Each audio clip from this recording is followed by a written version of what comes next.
Hey there everyone, welcome to Satu Light Novels. If you like the content, please like and subscribe. If you have any novels you would like to hear, leave them down in the comments. I will do my best to make it happen. Thank you. Let's get into it. Novel 7. Prologue. Respective Knights. This is a goal I must accomplish no matter what it takes. Even if these hands had to be stained with foul blood, I will still not hesitate.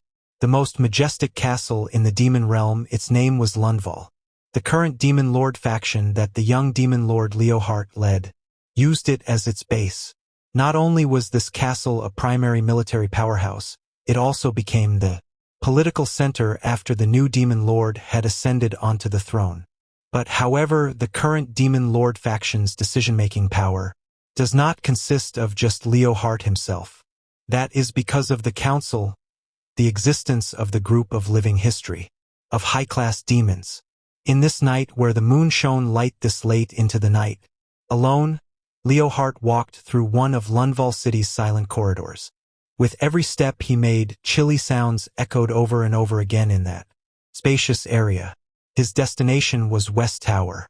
Other than Leohart himself and those he had given permission to, no one else was allowed to step inside this place. After being transferred into the central passage, the wall was replaced by a large window.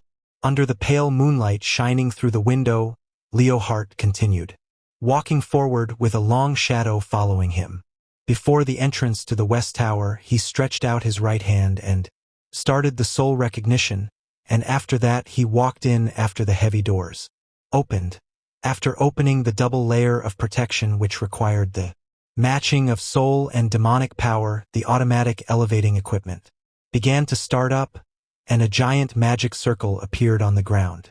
The next moment, the magic circle began to rise upwards while supporting both of Leohart's feet.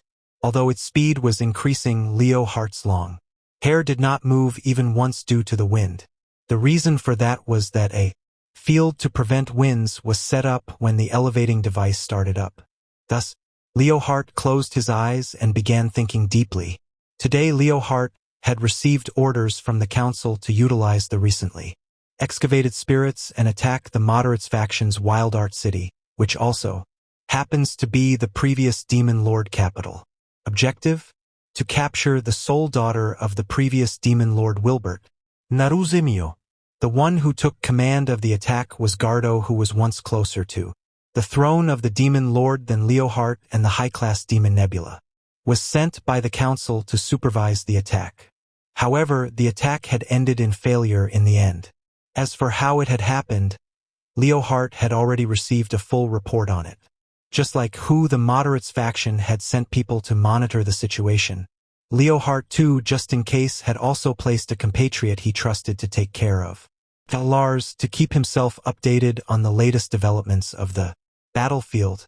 Once he found out that Gardo had been taken captive, he ordered Lars to rescue him and thus sent out a final proposal. The contents of it were to have a decisive battle in this Lundval city to settle this once and for all. Leohart firmly believed that this was the correct choice. Naruz Mio, who had inherited Wilbert's power, had already begun to awaken. Tuju Becerra's fighting potential had exceeded expectations to the point of being able to rival Gardo. As for the rest, they would be enough to deal with the spirit's army that Luca had prepared. Also, on the first time Ramses had appeared on the battlefield, he had shown power able to eliminate a high-class spirits in a single attack. Furthermore, Tuju Jin, who had crossed swords with Leohart not long ago, was rumored to have also joined them. Although his own side has the advantage of an overwhelming army, it would take too much to just defeat the Moderates faction. Even if he was able to cross the giant hurdle of defeating them, the enemy that was opposing Leohart wasn't just the Moderates faction alone, so there is a need to maintain their military strength.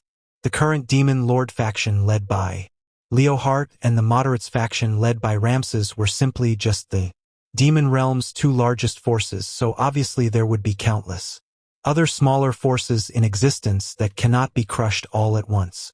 More importantly, there were still the annoying toxic roots known as the Council. Those old Leeches were an even bigger obstacle than the moderates faction that needs to be removed as soon as possible to try to reduce sacrifices and losses.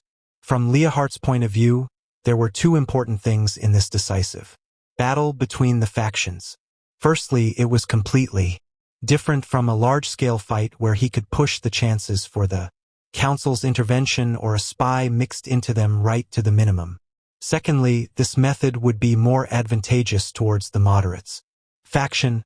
For the moderates faction whose troops were inferior, a representative battle between the factions would be preferred over an all-out va. In other words, this was just to accommodate the moderates faction's weakness, and in order to not let the council do as they please, it was a necessary sacrifice. In order to create a battle where the council could not interfere, this is the only possible way. Hence, Leohardt had made this choice and had sent the message while Gardo's rescue was in progress. Thereafter, he used a video recording crystal to record the proposal for the battle and used demonic energy to mark his official stamp on the crystal's surface, and then used Wyvern to have it delivered to Wild Art City.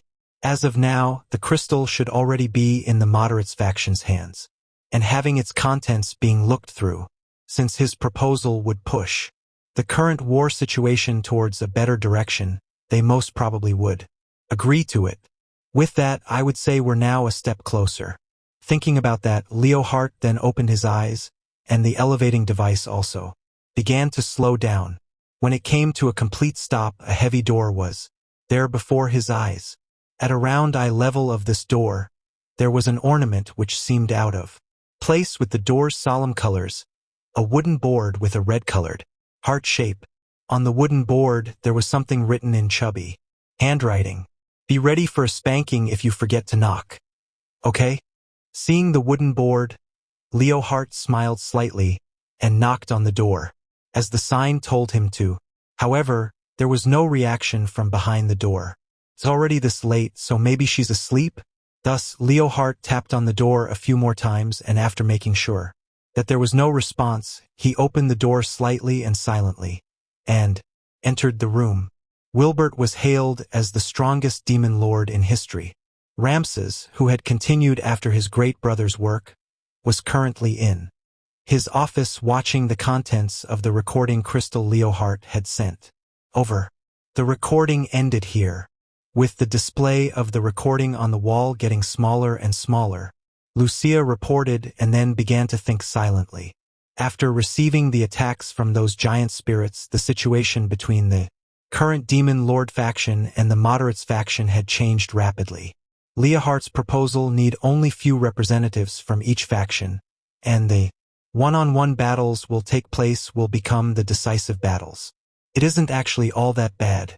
Although it was a suggestion from the enemy, it was one that was advantageous for the Moderates faction who had the disadvantage in overwhelming military force, and there was no reason for the conflict to turn into an all-out war.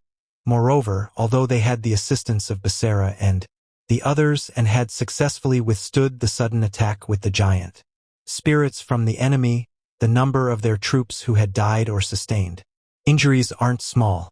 So, what do you plan to do, Ramchan? As Lucia was in deep thought, a man addressed Ramses she respected and loved in an unimaginable way, breaking the silence in the room. Usually, Lucia would never allow for anyone to show disrespect to her own master, and yet she kept her silence. It was because she understood all too well that just what kind of man that person was. Tujujin, the scary figure of the one called God of War back in the last Great War.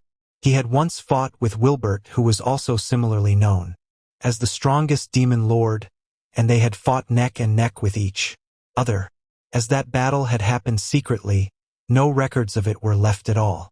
Not only that, Lucia had heard her mother Shiera say before that despite their positions as enemies, they were very heroic, bold, and loyal, and after going through many different twists and turns, an unbreakable bond of trust and brotherhood had been born between them. Reportedly, even Wilbert's decision to withdraw his troops from the human realm and end the Great War was all because of a secret promise between the two. And now, Ramses had inherited the bond Wilbert had with Jean. Thus, if Lucia were to scold Jean for his disrespect, she would be the one not knowing her place. Speaking of which, Jean was currently sitting on the sofa opposite to Ramses, shaking his legs, while smoking as if without a care in the world, and there was a certain strange charm unique to him to it. Lucia, who had already pledged her allegiance to Ramses, of course can't fall for him, but amongst the servants serving Jean, there was already someone head over heels over him. We don't really have the option of rejecting. Just then, Ramses opened his mouth and let out a low voice. For them to suggest a decisive battle tailored to cover up for our problems, I'm afraid that there's an inside story that's no trivial matter. Even if it was truly a trap, this suggestion raised is still not bad to us. Lucia had no objections towards Ramses's view. Rather, she was still expecting for Leonhart to change his mind and raise the request for them to decide the results with their military might. Well, I guess that how it is then, Jean replied. Ah, that right, what about that old man Klaus? Did he say anything about this? The spy he had sent into the current Demon Lord faction and saw as a trump card. It seems he had taken a large blow at the news of Lars's betrayal and had voluntarily took up the responsibility for the robbing of the captive and its consequences and wanted to let everything be decided by us. For this battle, Lars is Becerra's best buddy with the alias Takigawa, right? I had heard that. His mind was very sharp. To be bitten by one of his cards, it really does seem the virtuous elder has really become old. Jean sighed while making a bitter smile. However, things would originally not go as one had planned. Like with Wilbert's death, it was earlier than planned by 2 years, and now even Mio had returned back to the demon realm. Just where had their judgments went wrong?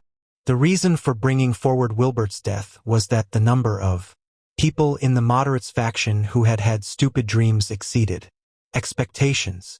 Ramses answered Jean without any hesitation.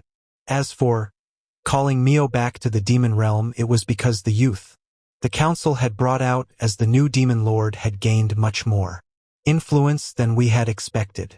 I see. And then, well, that young man called Leonhart did indeed look very much like his role. Jean then said with a hand on his chin, as if completely understanding.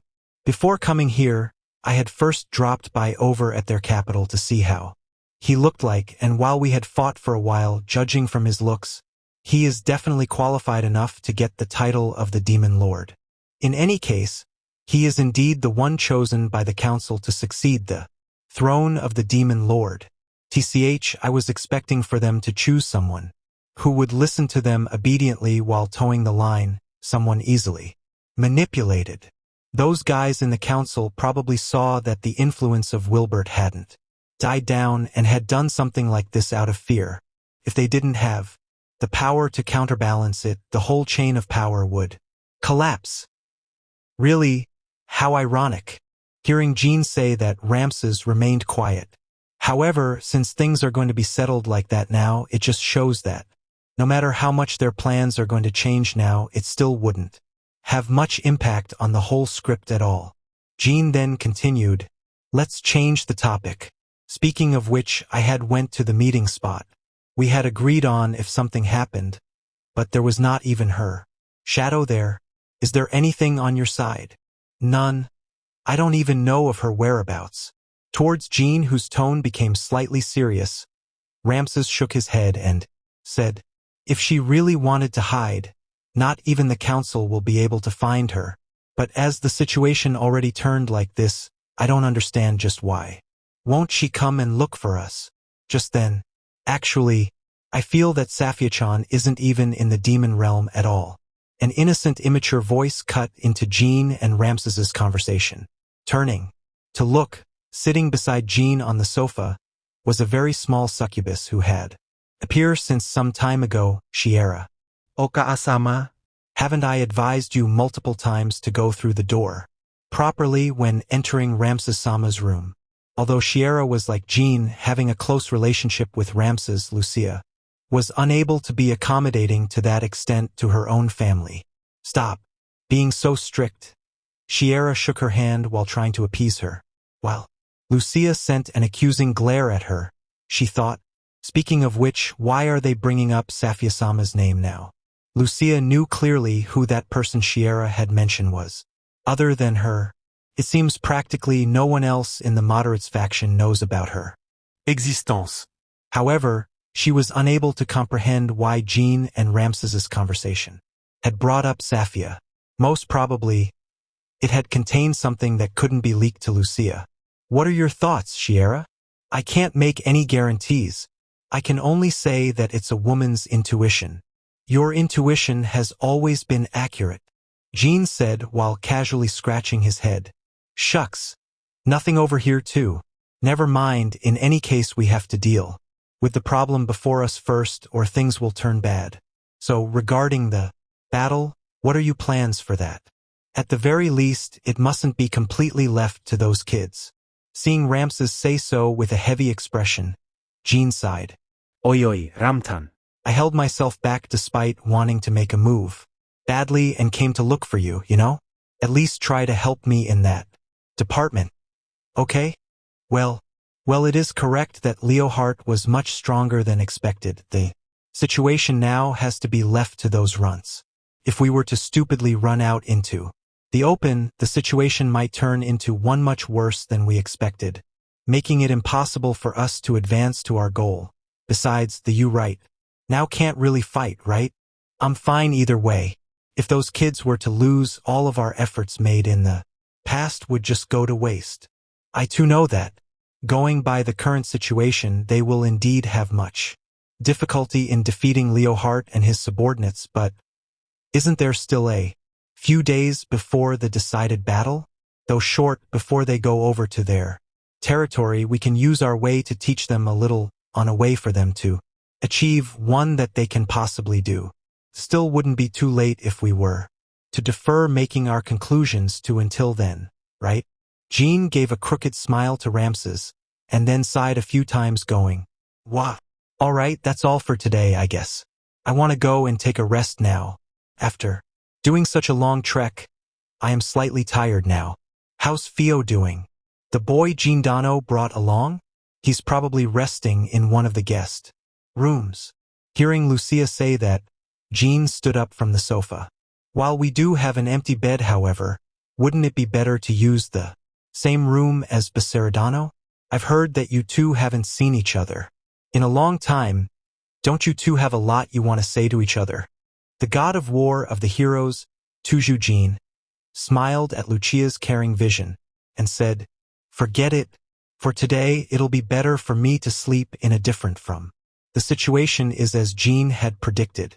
Basara was currently in the room we was lodging in, busy subjugating Mio.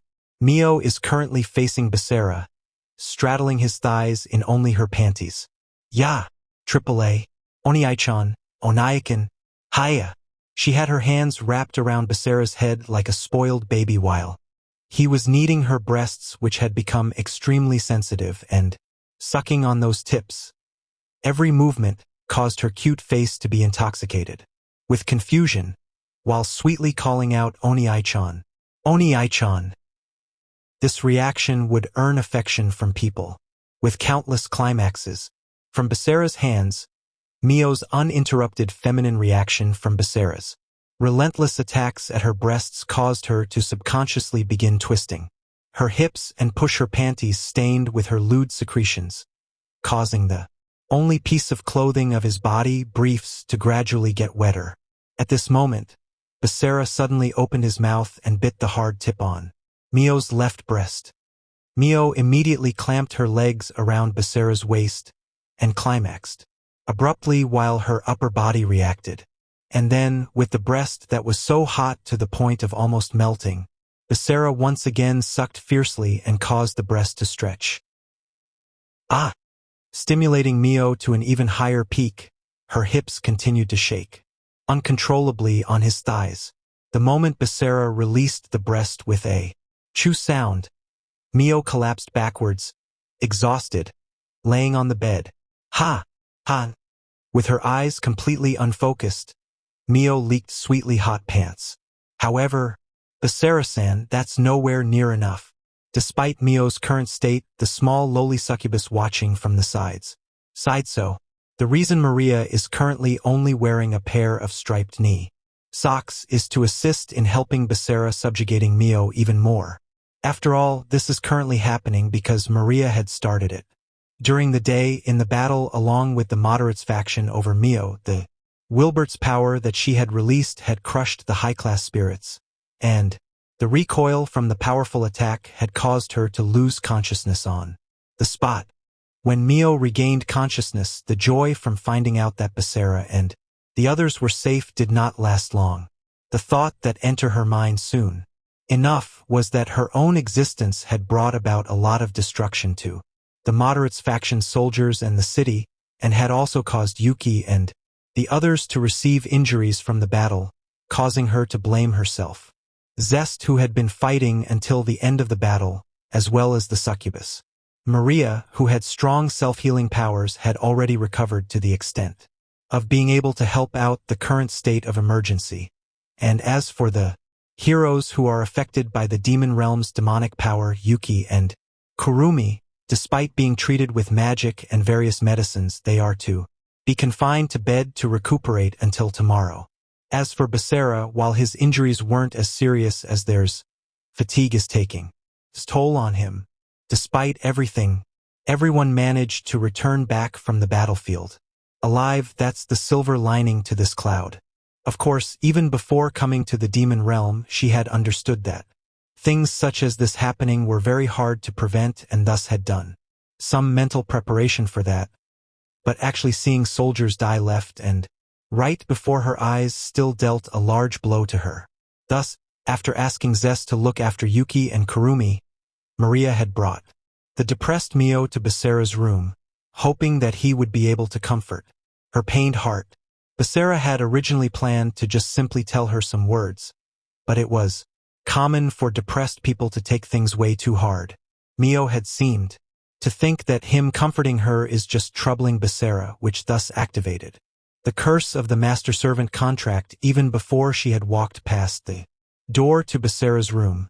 Actually seeing the injuries Basara had sustained deepened her self-blaming and had brought her state of arousal deeper to the next level. And the choice Basara had made in the end was to team up with Maria to subjugate Mio and forcefully drive away the pain in her heart. So, if Maria had said that it wasn't enough, then it definitely wasn't enough at all. Hence Basara tipped Mio's lying down body, making her breasts, which were originally pointing upwards, to be pulled downwards to her side by gravity. And after that, after lying down sideways too behind Mio's back, he picked up Mio's breasts within his hands and began kneading. Fwa ya. Oniai-chan, fo. Ah. Mio gave a reaction immediately and began twisting her body around within Basara's arms. However, this is not the end yet. Hence, Maria. Okay, leave it to me. Maria giggled while answering to Basara's call and laid down too on the bed, sideways facing Mio. After that, Mio's breasts that were being kneaded, Maria then proceeded to suck the tip into her mouth. Don't, Maria, Fuahe. Caught in a pincer attack on from the front and back, Mio could no longer control herself, and after climaxing time after time from their pincer attack, the marking of the master-servant contract finally disappeared from her neck. After helping Mio by covering her up with a bathrobe so that she won't catch a cold, Basara went down from the bed and looked outside the window, and Maria helped Mio into the attached bathroom wash off the sweat on her body. Amidst the sounds that came from the bathroom, Basara began thinking back on the battle with the current Demon Lord faction that had happened during the day while looking at the broad night scenery, about how much of a threat the giant spirits were, as well as how valiant the high-class demon Gardo was. The one who had rescued Gardo from the prison was Takigawa, who possibly had become his enemy, and the fact that he will have to fight with the current Demon Lord, Leohart. Under the current conditions that there were hostile relations with the Council, he must help Mio to break free from her fate as the Demon Lord's sole daughter and help her live a normal girl's life. There were still many obstacles he needed to overcome, and the current situation appears to be grim. Though finally reuniting with Jean brought him a much-needed lucky break, it's still very likely that he wouldn't personally come forward to the front lines. After all, Jean is a hero of the hero tribe, the equivalent of the #1 scourge to the demon race.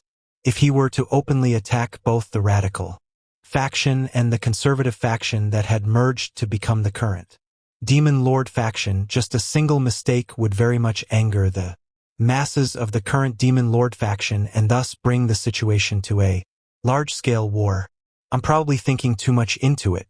Even if his fighting power was unable to be obtained, he would still likely to be able to get some advice from him.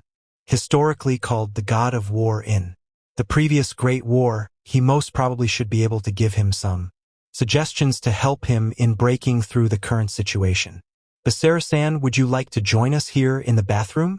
We can help you wash your back, you know?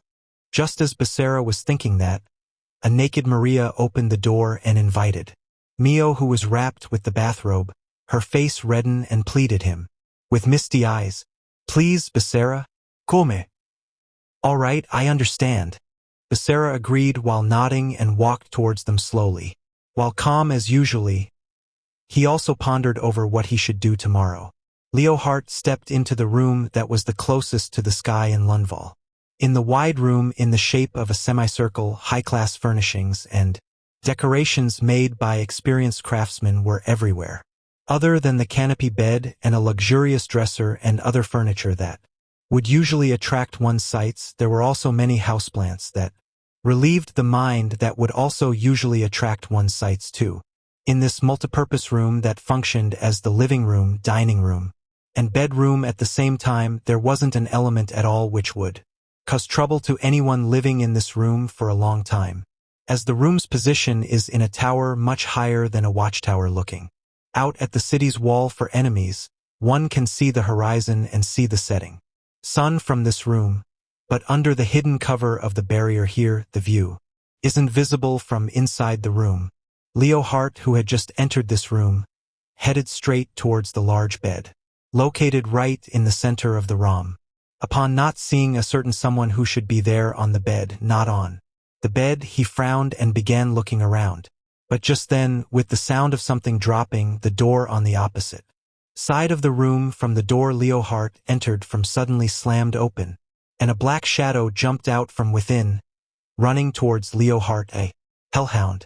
It curled up at Leohart's feet, as if sobbing, appearing as if having risked its bones despite its age. What is it? Why are you so drenched? The hellhound's body was thoroughly wet, with its appearance much smaller, due to all the water. When Leohart noticed the foam on its body and came up, with a rough guess of what happened. Hey, don't run away. I'm not with done washing you yet. If you don't listen to me, I'll have you neutered, you know? While saying that slowly, someone ran out from the door that the hellhound had ran out from. That someone was a beautiful woman with translucent white skin and flowing golden hair and an appearance rare for female demons. Probably she was having a bath behind that door just now. Just like the hellhound, the body of the stark, naked female was drenched, and there was still some foam on her hair that was sticking to her body. Ah, alto viva, Leokun, alto viva. Wah, it's really Leokun. The girl, originally looking around the room to look to the jailed hound with a foul face, suddenly became very happy upon seeing Leohart and extended both her hands and began running towards him while leaving behind wet footprints. The jailed hound received a big shock and immediately hid behind him. Seeing this, Leohart covered it with a cloak and then slightly opened his arms, letting that beautiful girl run into him and ignoring the wetness spreading onto his clothes, because he had even more important things to attend to. I'm back, Anu. After saying that while lightly hugging her, his elder sister rubbing her head cutely on his chest, Riara then looked up at him. Welcome back, Leokun. Thanks for working hard today again. With smiles and happy eyes, she welcomed him back lovingly. Leohart's expression, hence, became naturally relaxed. Taking off the mask of the young demon lord, it became one that is of loving. The elder sister before his eyes, that of an ordinary young man. Demon Lord Leohart has got a very important huge secret that is only known by his close confidants. And that secret is, before he was adopted by Riara's family, he was just living in an orphanage as an orphan who had lost his parents due to war. Riara is from an extremely prestigious duke house who had produced quite a number of demon lords. For an extremely prestigious duke house to adopt an orphan like Leohart simply just like that, there was of course a reason behind it. It was all due to Riara's appearance. White skin as well as golden hair. It was the appearance of those who had caused the greatest pain to demons in the past by exiling them from the god realm, the god race, and it just had to be that of the daughter of a demon race's duke family, Riara. However, Riara didn't have that appearance right from the start. When she was born, she possessed the appearance as her parents had. But as she gradually grew up, her appearance slowly became more and more like that of one from the god race. It was a cruel and odious atavism. In order to protect her, the Duke and Duchess, who had lied that their daughter had suddenly died tragically, had hidden Riara's existence from society and even their family. They had understood that if anyone were to know that they have had a daughter with an appearance that is so symbolic as akin to taboo, an impending massacre would be looming over all those related to them.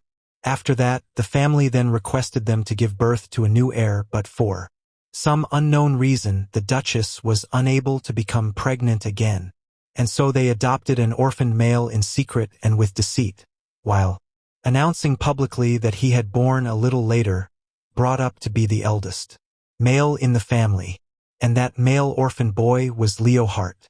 The situation where he had learned of Riara's plight soon after that was still fresh as yesterday in Leohart's mind. That beautiful young girl of similar age, who had appeared before the young Leohart, as well as her sincere hug that she gave him when he was very anxious due to their sudden meeting, all of it, are completely unforgettable. Her own self being regarded dead, and being forced to live a life where she was not allowed to take a step outside. From a certain viewpoint, it was even more tragic from Leohart's life as someone orphaned due to war. But yet, Riara was much more cheerful and innocent than anyone else he had ever known. Very soon, Leohart became attracted to her. Mao, do you even know how late it is already? Leokuin? It's already past midnight. While still warmly hugging Riara, he said to that pouting face, "Sorry, I got caught up in the work that had suddenly came up and returned back late." Leokun, onetian hates excuses. Riara increased her pouting. While Leokuin left Wanichan all alone for so long, can you even begin to fathom just how lonely Wanichan was? It was so lonely that it was Wanichan could not take it anymore and had to grab Pero along to take a bath first. Lonely. Just then, Riara then said, as if suddenly remembering something, listen to Wanichan. Leokun Pero was really naughty. It was a really rare opportunity for Wanichan to be the one giving him a bath, but then he suddenly ran away midway with its tail tucked between its legs while wailing. That damn dog. It couldn't take it any longer after being stroked a few times with a metal brush. How unmanly. Hurry up, come out now. Pero. It's time for you to be neutered. Hearing Riara say angrily, the hellhound hiding behind Leohart trembled heavily. I know. I understand how you feel. But neutering Beru is just... After Leohart finally said out loud the name of the hellhound Riara had been calling Pero up till now. Leokun. You're not taking Pero's side, are you? I'm not. However, Bru is a girl, so technically she can't be neutered. Wanichan's needlework skills are super great, so that's not a problem. Just have to find a billy club from somewhere and sew it onto his crotch. Arya scolded him, why are you so wild? You're practically no different from an animal. And then just amputate it with a saw. There aren't any billy clubs or saws in this room. Riara's kinks caused Beru to tremble greatly. causing Leohart to have a bitter smile while trying to console her. Just ignore Beru for now. You said you were in the middle of bathing? You might catch a cold if you continue to expose yourself to the cold air. So, return back to the bathroom first. Mu. Leokuin, then you will carry me there. Leohart nodded, and then gently carried Riara with his arms. And just then, Riara wrapped her hands around his neck and kissed him. However, Demon Lord Leohart wasn't surprised, because he had already kissed his non-blood-related elder sister countless times, and even had a much deeper relation with her. Enchu. Leokuin, it's Leokuin's turn to kiss now. Under the urging of Riara's sweet fawning voice, Leohart used his lips this time to answer his elder sister's request. Just like that, while kissing each other, he carried her into the bathroom. The reason the Duke and Duchess had adopted him was not just simply to help the Duke family to find an heir. They also asked Leohart to have children with Riara in the future so as to not cut off the blood lineage of the Duke family just like that. But as Riara's existence cannot be revealed at all, Leohart needed to find a wife for a cover, and then thus exchange the children of the mothers. That was the plan that the Duke and Duchess had thought up. The time when Leohart had received that request was when the signs of the previous great war between the demon race and heroes ending appeared, when he had temporarily returned from the battlefield. As parents, the Duke and Duchess wished to protect Riara's life no matter what, but they still had to worry about the matter of the duty of children inheriting the dukedom's bloodline.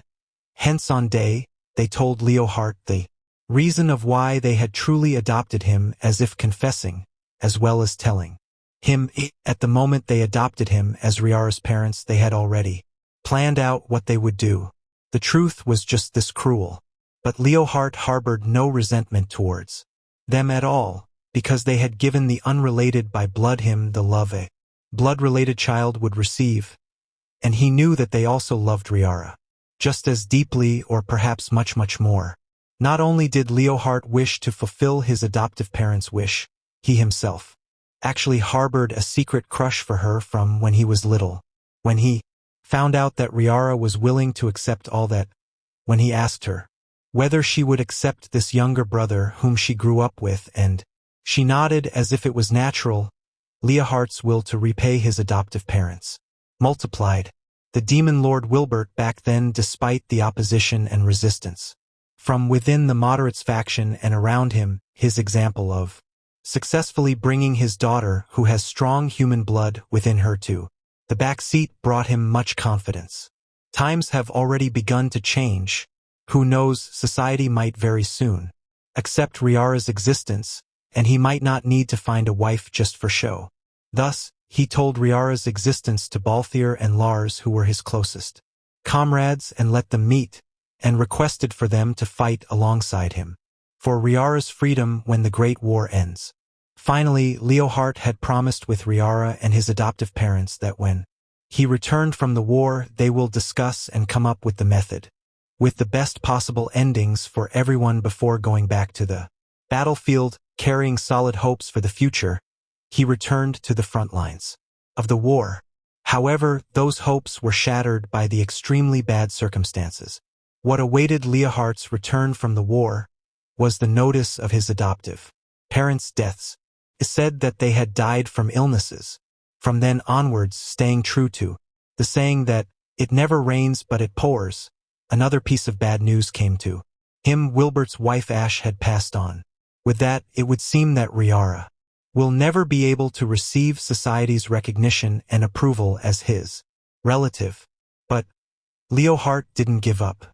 No matter what happened in the end, Wilbert still had left behind the past example of leaving behind a daughter with human blood within her. Leohart had earned countless achievements in the Great War, and his fame had spread far and wide. With that as a foundation, he fervently sought out many materials with the intention of shutting up his relatives who saw the face of the dukedom as a lifeline and breaking the prejudice of Riara's appearances being taboo, never once bowing his head to anyone. At around half a year ago, when the news of Wilbert's death shocked the entire demon realm, Leohart finally found an opportunity. When the radical and conservative faction united as a new force in the demon realm, the council revealed themselves and crowned him demon lord with their power. After bathing with Riara, Leohart immediately headed for bed the moment he got out of the bathroom. For a man and woman who had tied their vows and entering the bed naked together is something inevitable. As if fearing wasting this alone time with each other, Leohart and Riara hugged each other and kissed on the bed. The speed at which their tongues intertwined increased gradually, and they started to seek for each other, passionately enchanted, roaming every single spot on the body with the mouth and hands and taking turns to stimulate each other's most sensitive spots. And after that, Leohart's and Riara's body and soul finally conjoined together. The coitus engaged by a male and female completely aware of each other's sensitive spots brought the both of them immense pleasure. The two of them lusted for the peak of the climaxes again and again, and in the end the both of them collapsed on the bed still connected together. It was only until their breathing and heartbeat had settled down. Then did Leohart pull himself out from Riara and embrace her with his left arm, and told her the reason why he had showed up this late. Receiving an order from the council to attack the base of Moderate's faction, Wildart City, which had ended in failure due to resistance from Becerra and the others, the council scheming to assassinate Gardo, Lars rescuing an injured Gardo, his proposal of a decisive battle with only the few elites from each faction. Leohart told Riara everything slowly. I see. Then I guess it's about time. When Leohart finished, Riara gently smiled while snuggling up against him. That's right. It'll be over soon. Leohart lightly nodded while looking up at the ceiling too. Once he defeats the Moderates faction as the new demon lord and further reunite the demon realm, he would be able to openly marry Riara. At the beginning, Leohart, who had planned this from the start, was grateful to the council. But however, some secrets will only be realized after one took up a high-up position. Not too long before he received the throne, Leohart found out the reason he would be getting the throne of the Demon Lord was not only due to his achievements in the Great War, it was also related to the deaths of his adoptive parents. They had not died from illnesses. When Leohart returned to the battlefield of the war, the council had found out about Riara's existence and had decided to take her, who possessed a rare and unusual appearance, as a toy to pass time. The Duke and Duchess had obstructed them with their all only to be met with hostility from the council. The reason the council had found out about Riara's existence was due to the background checks the council conducted into the successor candidate, Leohart, when they began to be unhappy with the Moderates factions. Wilbert. To this, Leohart's anger was unimaginable. But what angered him even more was that the council was originally just after the Duke and Duchess's lives, using Riara as an excuse. The death of his adoptive parents pushed Leohart further to fulfill their wish of the two of them marrying and having children. In order to fulfill that wish, Leohart has got no choice but to become the new Demon Lord and unite the Demon Realm, which means not defeating the Moderates faction is not a choice. Everything is happening as how the council had written the script. Additionally, the reason the council had not touched Riara after causing the deaths of the Duke and Duchess was simply because they can use her to clamp down on Leohart. The one coordinating this entire script was Belphegor. Such an unforgivable truth was swallowed by Leohart, and he became the new Demon Lord whilst harboring intense hate. After becoming the new Demon Lord, he will make them pay for snatching away Riara's future and prove that he is more than a simple dukedom heir. Of course, as he closed the distance with the council, he must further increase security to protect Riara. In the end, it was still the same as when she was still with the Duke and Duchess, living a life where she can't step out of the house at all. How ironic. Although he had wanted to dispel the traces of Wilbert's phantom and become an absolute lord who accomplished the reunification of the demon realm and give Riara a normal and safe life, what Leohart is doing right now is no different from Wilbert, who had deprived himself of his freedom, with his marrying of someone with mixed human blood. However, to want to protect a loved one and give her happiness is originally something that is just so difficult. I must succeed.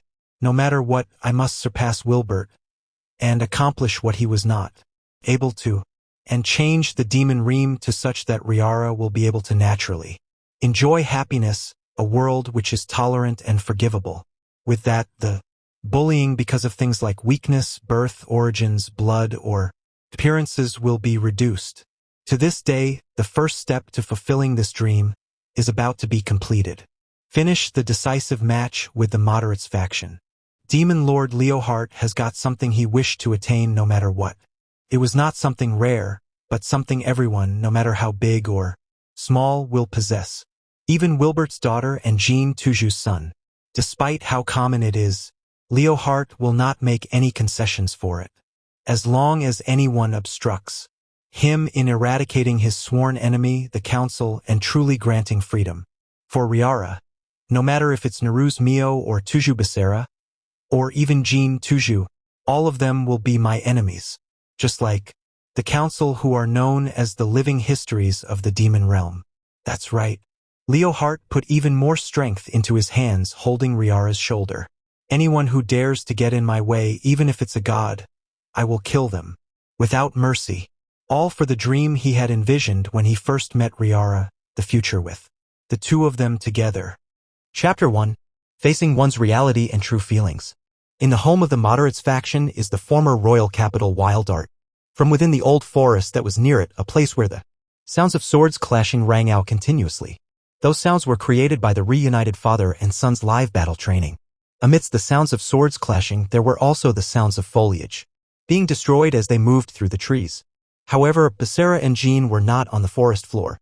They were in midair. Haada! Along with a fired-up yell, Tuja Becerra swung out Brynhilde. The target was Jean, who was holding a mock sword while in midair. Fwish! Bing! Ting! Jean effortlessly brushed away Becerra's sword. His first attacks being dispelled was within Becerra's expectations. Haada! He linked together a countless number of slashes with a single breath, trying to use his speed to break through Jin's defense. Hey, attacking is fine, but won't you at least think about the situation first? Jean forcefully swept his sword to push aside Brynhilde and break Becerra's linked attack. When Becerra realized it, it was already too late. With his posture broken, Jean took advantage of the opportunity. Becerra received a horizontal slash, gwa. With the impact from the heavy blow, he then slammed into the ground. Bam! Gwa! Although he had managed to cushion some of the impact of landing, the remaining force from slamming into the ground took the air from his lungs. But still, Becerra used all his energy to stand up. His clothes were covered with the tears left by the forest. On his face and hands were many minor scrapes and bruises. His body was screaming in pain. There was even more. The dirt on his clothes showed that this has already happened a numerous amount of times, like how the pain in his body showed the same thing. Jean landed lightly on the ground near him. It's already not easy to dodge in midair, so your openings become wider. And yet you, a speed type who loses in terms of power, still chose to remain in one spot. There has to be something wrong with you, Jean said, sighing while lightly tapping the sword on his shoulder. Since you fought Zalgir, you should already understand that when facing an enemy with higher power, you have to maximize the usage of your weapon to even out the odds, right? It goes without saying that you must be creative with your attacks, but if you can't exceed your opponent's expectations or imagination. Before Jean could finish his words, Becerra had already started his next set of attacks. Keeping his body low, he accelerated suddenly, and at the same time Jean entered Brynhilde's attack range, he forcefully twisted his shoulders towards the back, sending out a horizontal sweep. Making such a big swing right after I said that, ew. Seeing this, Jean raised his sword while saying that, but Becerra cancelled Brynhilde's materialization before Jean made contact with it. After eliminating the counterforce he would have received with the attack originally, Becerra dug his left foot into the ground, utilizing the forces on his body to swing his right hand that was raised up. If he materialized Brynhilde from that position, he could use Banishing Shift, the same Banishing Shift that had severed even the arm of the high-class demon Gardo. Yet, this attack was useless. The movements of his right arm was stopped. As if saying he wouldn't fall for it, the bottom of Jin's right foot intercepted it. Thinking of using this move was not bad, but think just how easy it is for you to make a move when you're this close. The opponent can also Easily defend or counterattack. If you really want to use something like this, remember to always break the pacing of the opponent and mislead them. If not, your attack will be blocked, and a counterattack will happen like this. Basara's collar was grabbed before he could react, and he then flew through the air before finally landing on his back on the ground once again. Gwa! He immediately sucked back the air that was knocked from his lungs. The sword in Jin's hand was now pointed at Basara's throat. This is what will happen, Jin said with a smile as he pulled his sword away. So, do you want to continue? Of course I do. Despite grimacing, Basara's fighting spirit was still quite high. I see. Rest for a while first. If you continue in the state where you can't really move, the training will have an adverse effect. I understand. Seeing Basara nod, Jin gave a slight smile and lit a cigarette. Jin right now was very different from Basara, with his clothes being clean and no sign of any injuries on him, and even being short of breath. After leaving the village for 5 years, Jin and Basara had a blank period. This man was known as the strongest hero. It doesn't feel like there was any regression in him at all. When Basara went against Takigawa and then against Takashi and the others, then against Zalgier and then against Gardo and the giant spirits after coming to the demon realm, he had gained quite a lot of real battle experience. Of course, if Jin, who came to the demon realm, wanted to, he could take part in a few warm-up rounds first, but if he did something like that, the news that he was in the demo realm would spread, creating a huge crisis in the demon realm. In other words, the reason was simple, and it was that there was already a large gap between his and Jin's strength. Back when they were still in the village, Basara had sparred with Jin a few times, so he personally knew that there was a big gap between him and his father, but no. The gap between him and Jin's strength is not important now. The problem is, Dad. While sitting on the ground, he lightly raised his head and asked, have you met the current demon lord? Leohard is his name, right? Yes. Now's not the right time to say this, but he seems really young and very promising. What are my chances of winning? Jin had already fought with both Basara and Leohard, so Basara directed a question about the power difference between the two. Well, let's see, Jin said. Firstly, you are bothered by your blank period and feel that you haven't really regained your battle senses, but the current you is already stronger than 5 years ago in the village, and in these 5 years, your physical body has grown, and with the strengthening from the master-servant contract with Mio and the rest, those girls are probably stronger too. But you will be once again going into a difficult battle, but that's only because your opponent is just that much stronger, not because you're weak. That's right. You guys are strong. But unfortunately, the one called Leohard is stronger than you by 2, no, maybe 3 times. If I fight against him head-on, I'll probably couldn't win against him. Even Dad can't. Basara's heart was shocked. Being stronger than him by 3 times was already enough, but to think that Leohard would be even stronger than Jin's. In Basara's heart, no one can win against Jin was the image he had. When he heard that Leohard was even stronger, he didn't even feel that he had a fighting chance. Now, I didn't say that I'll lose, it'll all depends on the situation. Seeing Basara's face become grim, Jin said with a wry smile. It's the same with you. Basara, you still haven't completely brought out yours and your weapon's power yet, right? To the point Jin brought up, Basara confirmed it with silence. While he was indeed recognized by Brynhild as its user, he still hasn't reached the level of anywhere near Sakuya recognizing Yuki as its user. And also, you still don't really know where your biggest talents are. Although that's my fault partly. What do you mean? Nothing. In short, once we solve that part of the problem, you'll probably be able to fight against Leohard. Jin then said, I really would like to slowly spend time teaching you until you can use it freely. But since the deadline is not far away, we don't have the time for that, do we? I know. Basara said. If I tell you the reason, it might make you overthink and not be able to grasp it. After Basara expressed his understanding, Jin stopped there for a while and asked, have you rested enough? Yes. Despite feeling Jin's tone dropping, Basara still nodded. At that moment, all sound around Basara and Jin suddenly disappeared. Someone put up a barrier. I see, then I can get a little rougher now, Jin said to the stunned Basara. In the next moment, the aura emitted by Jin suddenly changed. Basara, who received the brunt of the sudden change and had stopped breathing. Basara's whole body tensed up, frightened, and instinctively raised. Brynhilder. If he didn't take up his stance to fight, he wouldn't be able to face the current Jin at all. However, the body couldn't lie. His whole body was trembling nonstop. At the same time, a certain feeling appeared in his heart.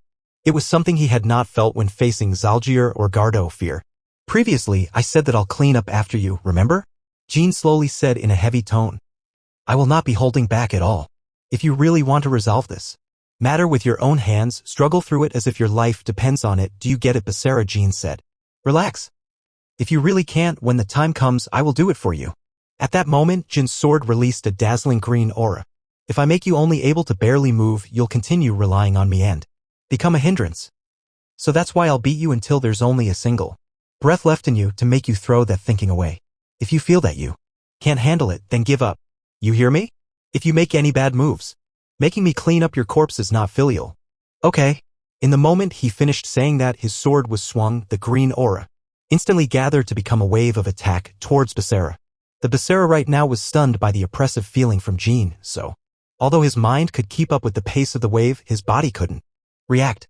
Forget about using banishing shift to eliminate it, he couldn't even meet the attack with all of his power. Hence, Basara's mind flashed, thinking about how it would develop from here on. Jean had said he had a chance of being able to defeat Leohart. If things were left to Jean, it might end more beautifully than if he were to deal with them. If he placed Mio's matter as his first priority, he should just take Jin's attack. Just like that and then lie down. This assessment Basara could understand. Yet Basara's hands still held onto Brynhild tightly. His promise to Mio as well as to the girls that were as important to him as his family, they have to be protected by his own hands. He can't leave it to someone else. He can't abandon his beliefs just because he's faced with a life or death situation. That's right. Basara remembered that even if he didn't have the unparalleled power like his father, he had vowed to protect everyone, just like how Jean protected him. He can't be like he was 5 years ago. He had to control himself. He decided that if he's weak and powerless after things end, he can't do nothing and expect to be saved. Hence the attack wave Jean released swallowed him whole. At that moment before it happened, Tuja Basara took action. While Basara was in Old Era Forest receiving training from Jean, at the girls' group was where Mio was at. They were undergoing special training in the courtyard in Wild Art City under the supervision of the mother-daughter pair Shiera and Lucia, close-ranged fighters who primarily uses weapons or martial arts like Yuki and Maria were instructed by Lucia. Mage-type fighters like Mio, Kurumi and Zest were instructed by Shiera. What they were doing here is something that is not special training like for Basara. Shiera and Lucia, who had the role of instructors, held tactical workshops on the ways of fighting coordinated for Mio and the others, studying old matchups or planning new moves. The focus is on bringing out as much of their power as quickly as possible and raising the strength or effectiveness of their base stats.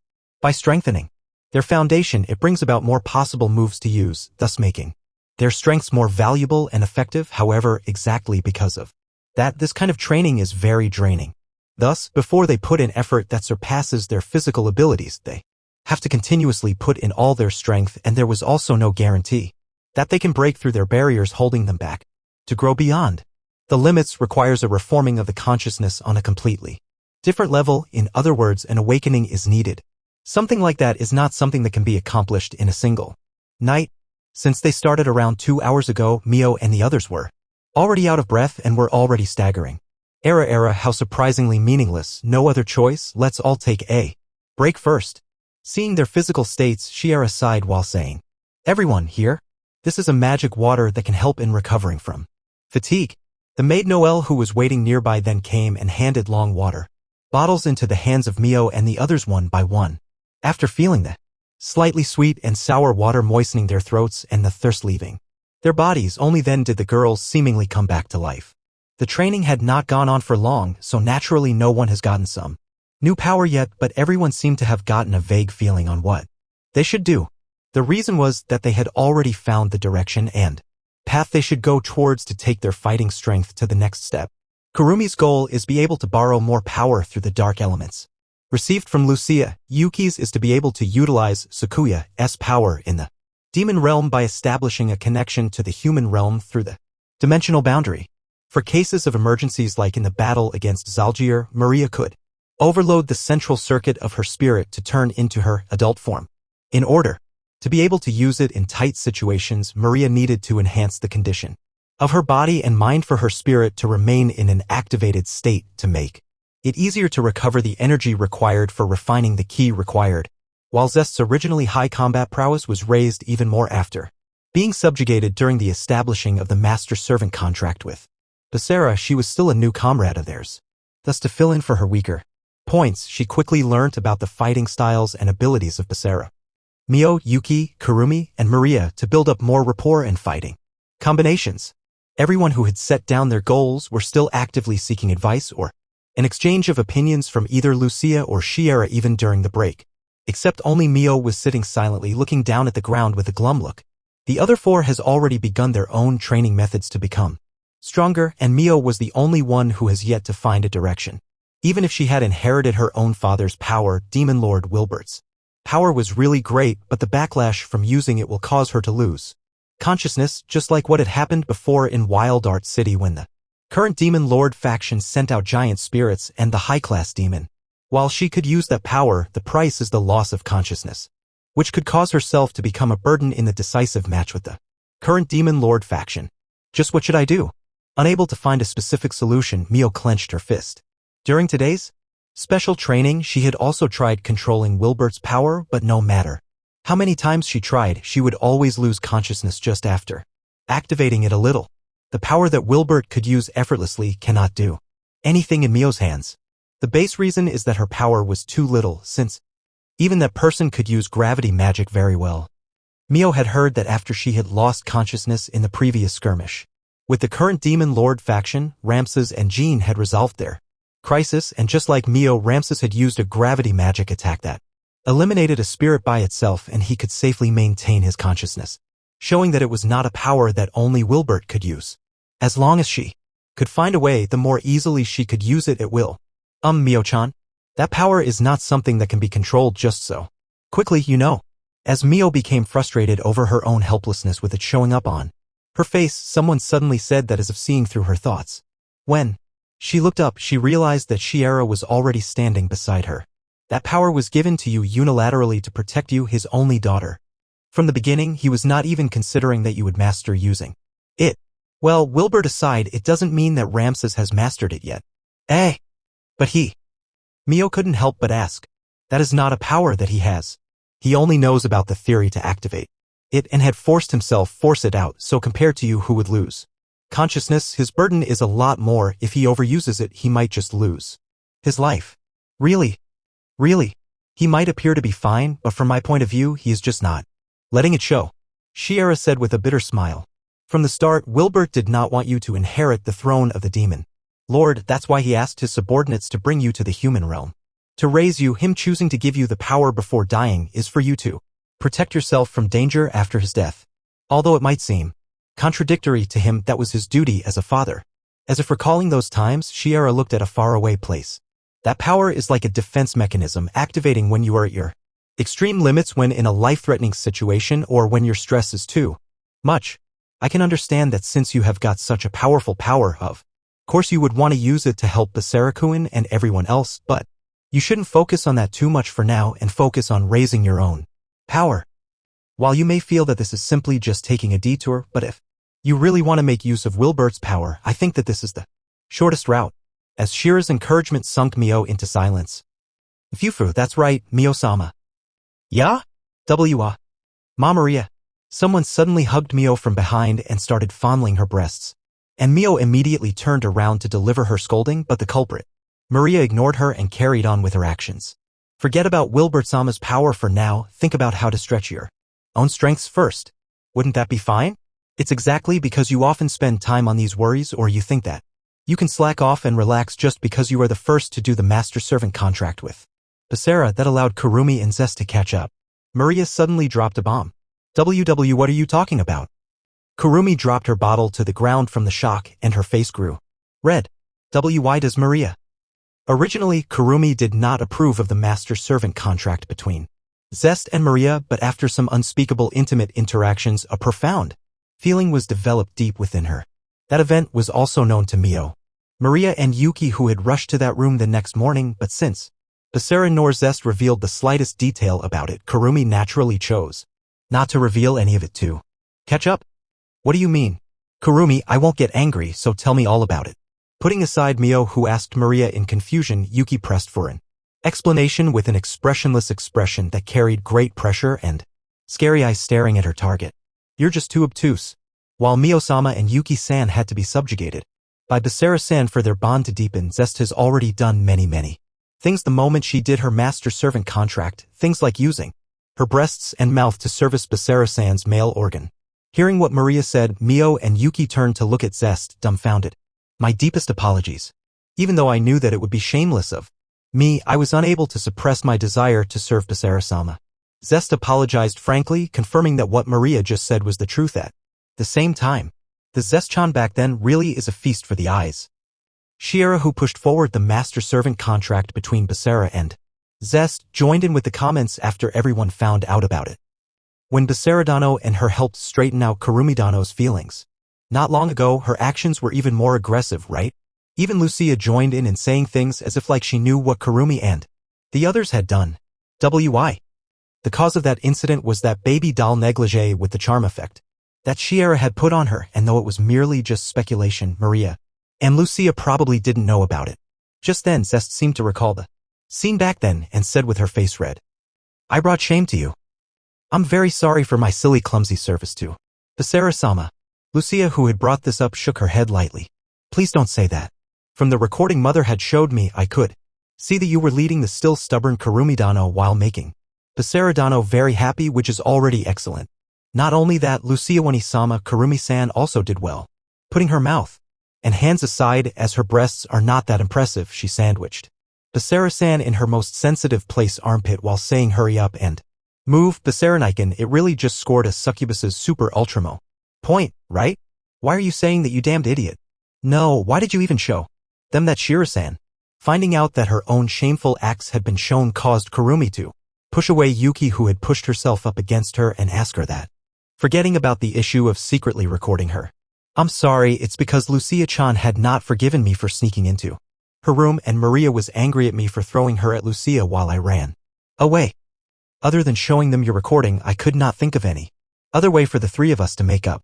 After Shiera gave a flippant reply with no remorse at all. Choosing an arrow video that was specially set aside together after a quarrel is a standard way of patching things up in a succubus family after all. Like her mother, Maria also proudly puffed her chest outwards.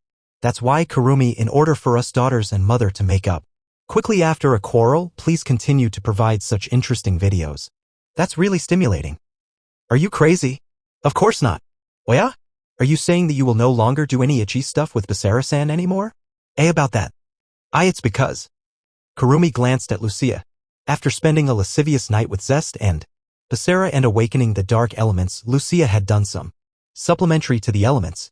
The dark elements could absorb the user's pleasure and excitement and turn it into magic power, and Lucia had them as it had the most efficient energy absorption of pleasure and excitement of that of succubi. Of course, with the elementals awoken, Kurumi no longer needs to contact the spirits of the human realm. However, lasciviousness stimulates the liveliness of the elemental and strengthens its power. In other words, it was not just Basara, Mio, Yuki, or Zest, the four of them, that can strengthen their battle power through being subjugated as master and servant. It too would have the same effectiveness on Kurumi compared to the succubus Maria, who becomes stronger through absorbing pleasure and excitement of others. Kurumi can get stronger through the special ability of the dark elemental, but needs to achieve it by herself. But still, Nanaka Kurumi is not excluded from it. She herself wished to be treated like Yuki, Mio, and Zest, who had did a master-servant contract and receive Basara's commitment, even though she was not under a master-servant contract. Tuja Basara was already Nanaka Kurumi's master. As Kurumi repeated that to herself, Era, this is troublesome. When Shiera said that with a smile, Kurumi looked up knew, and saw Mio and Yuki hotly panting heavily with some difficulty writhing about sweetly. Nanaka Yuki suddenly felt a sweet and sour feeling welling up within her, and growing quickly. It caused her knees to lose strength, and Lucia quickly rushed in to hold her up. Raising her sights, she found that Mio was also in the same state as her and is being held up by Maria. Mio, seeing a significant collar marking appear on Mio's neck, Yuki then understood what had just happened. She and Mio right now are under the aphrodisiac effects of the master-servant contract curse. To be surrounded by so many girls. Basara-kun is a really lucky fellow. Seeing Yuki and the others, Shiera gave a strained laugh. Although it's a really huge risk rushing into the stronghold of the current Demon Lord faction. Nice timing, the two of you swallow this. And she put a red color heart-shaped tablet into Yuki and Mio's mouths. In that moment, a burst of sweetness spread within their mouths, and the tablet dissolved quickly just like a sugar confectionery. They then immediately swallowed the tablet that has already become a sweet liquid. No way. Why? Yuki and Mio let out their surprise simultaneously. The sweet and sour feeling expanding in their bodies disappeared, yet the collar-like markings remained. Being freed from the aphrodisiac effects while the curse was still activated caused Yuki and the others to look at Shiera with shocked eyes. That was a medicine that can suppress the effects of the curse of the master-servant contract. As the effects of your curses are that of a succubus aphrodisiacs, I had put in some effort in creating these tablets that can control the curses according to everyone's spirit structures. It looks like the effects are quite good. Then Zest-chan, you take one too. You don't want to become a burden to Basarakuin at this timing, right? Yes. Thank you, Shirasama. While looking at Zest immediately swallowing it the moment she received it, Yuki couldn't help but to voice out a doubt within her. Since there is something like that, then why up till now? Although this tablet could be made as I am a succubus, for it to have any effect you'll need to have your allegiance towards Basarakuin cross a threshold. As you've heard, Shiera continued her explanation. To release the curse of the master-servant contract, there's basically two ways to go about it. First is to dissolve the master-servant contract. The other is have the contract's pledge turn into vow to possess complete loyalty to the master and never do anything that will betray or cause guilt towards the master. Will never cause the curse to ever trigger. Take a look. Shiera snapped her fingers and a large mirror appeared before Yuki and the others. As Yuki and Mio looked at themselves in the mirror as well as the markings that appeared on their neck, Shiera continued. The degree of change each time is very small, which probably the reason you had not noticed it, but have you noticed that the color of the collar is now quite red? When you reach 100%, it'll be deep crimson, which means that your relationships with Basarakuin right now has progressed to a point very close to that. That tablet is able to temporarily fill up the needed amount to achieve having the pledge turn into vow. Zest-chan, go stand beside the two of them. Understood. Zest nodded and moved as if affected by some special magic. Despite Zest's curse not activated right now, her collar marking still showed up within the mirror. After looking at the colors of the markings of the three of them, Shiera said, Yun, your loyalty towards Basarakuin from highest to lower are Zest-chan, Yuki-chan, and then Mio-chan. With these words, Mio, who was beside Yuki, suddenly raised a stunned voice. She had never thought that she, who was the first one to have the master-servant contract done with Basara, would have her loyalty being the lowest. No need to be so bothered, the difference isn't really big, Shiera said while comforting Mio. Well, loyalty is something that'll be affected by the personality, probably. With you all, the difference is with how candid you can be towards Basarakuin. I'm not really. Mio tried to refute quickly, but Shiera stopped her with, don't worry. And a wave of her hand. I already said that the difference isn't really that big. Everyone's loyalty is already really high. Rather, it deserves praise. There are not many who are as dedicated towards raising loyalty like you. The reason is that after reaching this point, although the battle potential has been raised a lot, there'll be restrictions on the ability to sense positions. Restrictions. What you girls have is the master-servant contract. From the wording, you should be able to understand its meaning. Seeing a crease in Yuki's brow, Lucia explained. The master, of course, will have the right to sense the subordinate's position. But for the subordinate's position, it is not one that has the right to be able to sense the master's position with just a thought. If your master Basara is not willing to reveal it, you girls won't be able to sense his position. That? Shiera heaved a sigh, seeing Mio become anxious. Well, if you're really worried, it's probably because you've served Basarakuin to that extent in such a short time. Who knows what might happen in the future? If it continues, then, Yuki asked. Forget it, it's nothing. I'm probably thinking too much into it. Shiera then resumed her warm, gentle smile. Don't worry, Kurumi-chan. She then said to Kurumi, whose face had imperceptibly turned pale. The reason why Mio and Yuki would get jealous and activate their curse is not you. It's because they had not serviced Basarakuin properly that they would occasionally blame themselves for it. Those words caused Kurumi to collapse onto the ground on her, but Yuki saw Shiera lightly pat Kurumi's head and thought that what she had just said was the truth. The reason behind Yuki activating the master-servant contract curse was not jealousy or ill feelings towards Kurumi, and Mio also had the same Thoughts? However, just as Yuki was about to say something to comfort Kurumi and help her up, a tremendous boom from old Ora Forest resounded out. It was probably from around the same location where Jean was busy giving special training to Basara. Thus, everything that happened next happened in an instant. Kurumi activated spirit magic which sent everyone flying through the sky, and they landed at the entrance of Old Ora Forest in the turn of an eye. However, before they could rush into the forest, the silhouette of a person appeared. It was Jean. Basara, who was carried on his shoulder, was not moving, probably unconscious. Help me treat his injuries. Although I held back a little, I still went a bit too far. After saying that to Yuki and the others who was standing still, Jean showed a bitter smile. While watching Mio immediately tending to Basara in a hurry, Jean lighted up a cigarette he took out from his chest area. So, is Basara-kun any closer? Shiera came to beside him and asked lightly. Probably, though death nearly claimed a life. As Jean said that, the smoke that filled his lungs was then blown into the empty sky. Fufu, and whose life might that be? Thus, Shiera asked with a smile filled with certainty which was directed at Jean, who was gazing at a faraway place.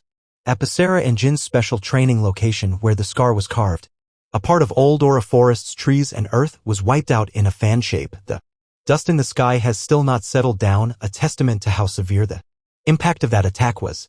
After Basara lost consciousness during Jin's special training, he only regained consciousness after night had fallen. After realizing that he awoke on the bed in the guest room the moderates faction had assigned to him. Yo, you awake? Someone said to him suddenly.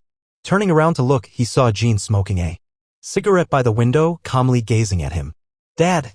Basara sat upright, but his face suddenly twisted in pain. Treatment for your injuries just finished, so don't force it. The maid who tended to your injuries said that you need to recuperate for now. Recuperate for now? Then doesn't that mean? Don't worry, you'll recover before you arrive at the current Demon Lord Faction City. Saying that, Jean suddenly stopped smiling and turned solemn. Let me ask you, do you still remember that during the last moments? That question made Basara recall that last attack he released during the last moments from his training with Jean. And I still remember. After muttering that, he lowered his vision to look at his right hand. Back then, Basara had released an attack that destroyed a large portion of Old Ora Forest. Normally, Basara, who is a speed-type fighter, should be unable to release an attack with such great power and magnitude. Then you better remember that feeling well and recall it constantly in your heart until you can release that attack at will. When in a pinch, you can't leave your life to ad-libbed moves. I understand, but what? That is part of a banishing shift's potential. Originally, it can only be activated when counterattacking, snuffing out the target by completely eliminating it, or as an indirect attack, but that attack took it a step further to release the eliminating power, turning the counterattack into an attack. Releasing the eliminating power. Wait, could it be? Jean looked at Basara with solemn eyes and said to the stunned Basara. That's right. Just like during the tragedy in the village, the principle is very similar to when you lost control of your power. When he understood what Jean meant by that, Basara's heartbeat suddenly went wild, causing him to grip his chest in pain. His heart twisted in pain, and his breaths became shallow and his vision became blurry. On that day 5 years ago, that scene before him replayed itself again in his mind, as Basara's consciousness was fading away. Basara! Jean shouted at him while gripping his shoulders, pulling him back into reality. When he noticed that Basara regained himself, Jean gently said while focusing on Basara's eyes that were looking into his. Calm down, breath slowly, you okay now? Basara nodded while stabilizing his breathing, slowly taking deeper and deeper breaths. After a while, he managed to calm himself down. You're still blaming yourself over it, so asking you to do this is a somewhat cruel, but Jin's consideration caused Basara to say while shaking his head. This is a problem that I must face and accept, something that I can't leave alone. You said, from your point of view, the current Demon Lord against me when fighting against the one called Leohart, I won't have a chance if I don't use that power? No, that's not it. Jean answered. Currently, you're still regretting that incident from 5 years ago, so you're suppressing your strength with your surface consciousness and had set an upper cap with your subconsciousness when you were able to release that power before. It was Brynhildr that helped you dispel those reasons limiting you. Brynhildr? Yes. However, although you see Brynhildr as a weapon you care about Brynhildr a lot, somewhere in your heart as the cause of that tragedy was from Brynhildr being drawn out from the ground. Basara showed affirmation with silence to the question Jean raised. Fighting poison with poison to fight against evil spirits with the demonic sword. Brynhildr, the village, used it to seal ancient evil spirits. But they had not expected it to be drawn out from the ground and thus causing that tragedy. Compared to spirit weapons like a spirit sword that has the holy attribute, demonic weapons like a demonic sword are much more troublesome. If used too indulgently, the user's consciousness can be disrupted and eroded. Jean continued to explain. And your concern for Brynhildr's sin to this day coincidentally prevented the demonic sword from eroding, but similarly it also limited Brynhildr's strength. Do you understand? To put it simply, right now you have placed 3 limiters on yourself, but when you were pushed to death's door during daytime, you forgot about Brynhildr's sin and your strength exploded. To be able to match up against Leohart, you need to release at least 1 limiter, best would be 2, otherwise your chances aren't that great. I see. Jin's assessment caused Basara's reply to be naturally downcast. To protect Mio, he must win against Leohart. Yet, he didn't think he could just leave the tragedy 5 years ago behind him with just merely a nod. That unforgivable, painful past is something he thinks he should not leave behind. The knot in his heart made him look downwards and tightly grip his right fist. At that moment, Jean said in a tone that held a double meaning. Don't be so pessimistic. I never said you have no choice but to defeat Leohart. What do you mean? The problem is with where your final aim lies. The power struggle within the demon realm has been going on for countless years and is simply just an entangled mess, a bottomless swamp, but your goal is to end the situation. With Mio being used as a negotiation tool, right? If you use methods that are too rough against the current Demon Lord faction, the moderates factions, cries for Mio to be the new Demon Lord would get louder. But if you lose, there's no guarantee of withdrawing safely, even if you manage to protect everyone's lives. The title of daughter of the former Demon Lord will be a source of trouble. To quell their minds, the current Demon Lord faction will definitely hunt her to the ends of the words. Then you want me to get a draw against the current Demon Lord faction? Basara thought about Jin's words for a while and tried to understand the underlying meaning, but not exactly. Fighting a draw wouldn't change the antagonistic situation between the current Demon Lord faction and the moderates faction. The current Demon Lord faction would continue trying to kill Mio, and the moderates faction would still want her to be the new Demon Lord. Listen closely, Jean then set out the summary. In other words, your final goal lies outside of the victory of the moderates and the current Demon Lord faction. Understand? I know what you mean, but just how? He can't simply win, yet he can't lose, and a draw would be meaningless. He had to find a clever way to victory, including cutting off the current Demon Lord faction's grudge against Mio when the opponent's strength is above his. Basara don't really think that such a beautiful way exists. Seeing his expression became solemn, Jean said while smiling. Don't worry. I have a way.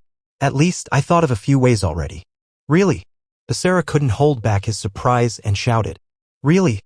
But the opponent has got their own plans too, so 2 parties pulling the strings. Things may not go as I planned. Pursuing too much perfection would only tighten the knot around the neck, so be careful. 2.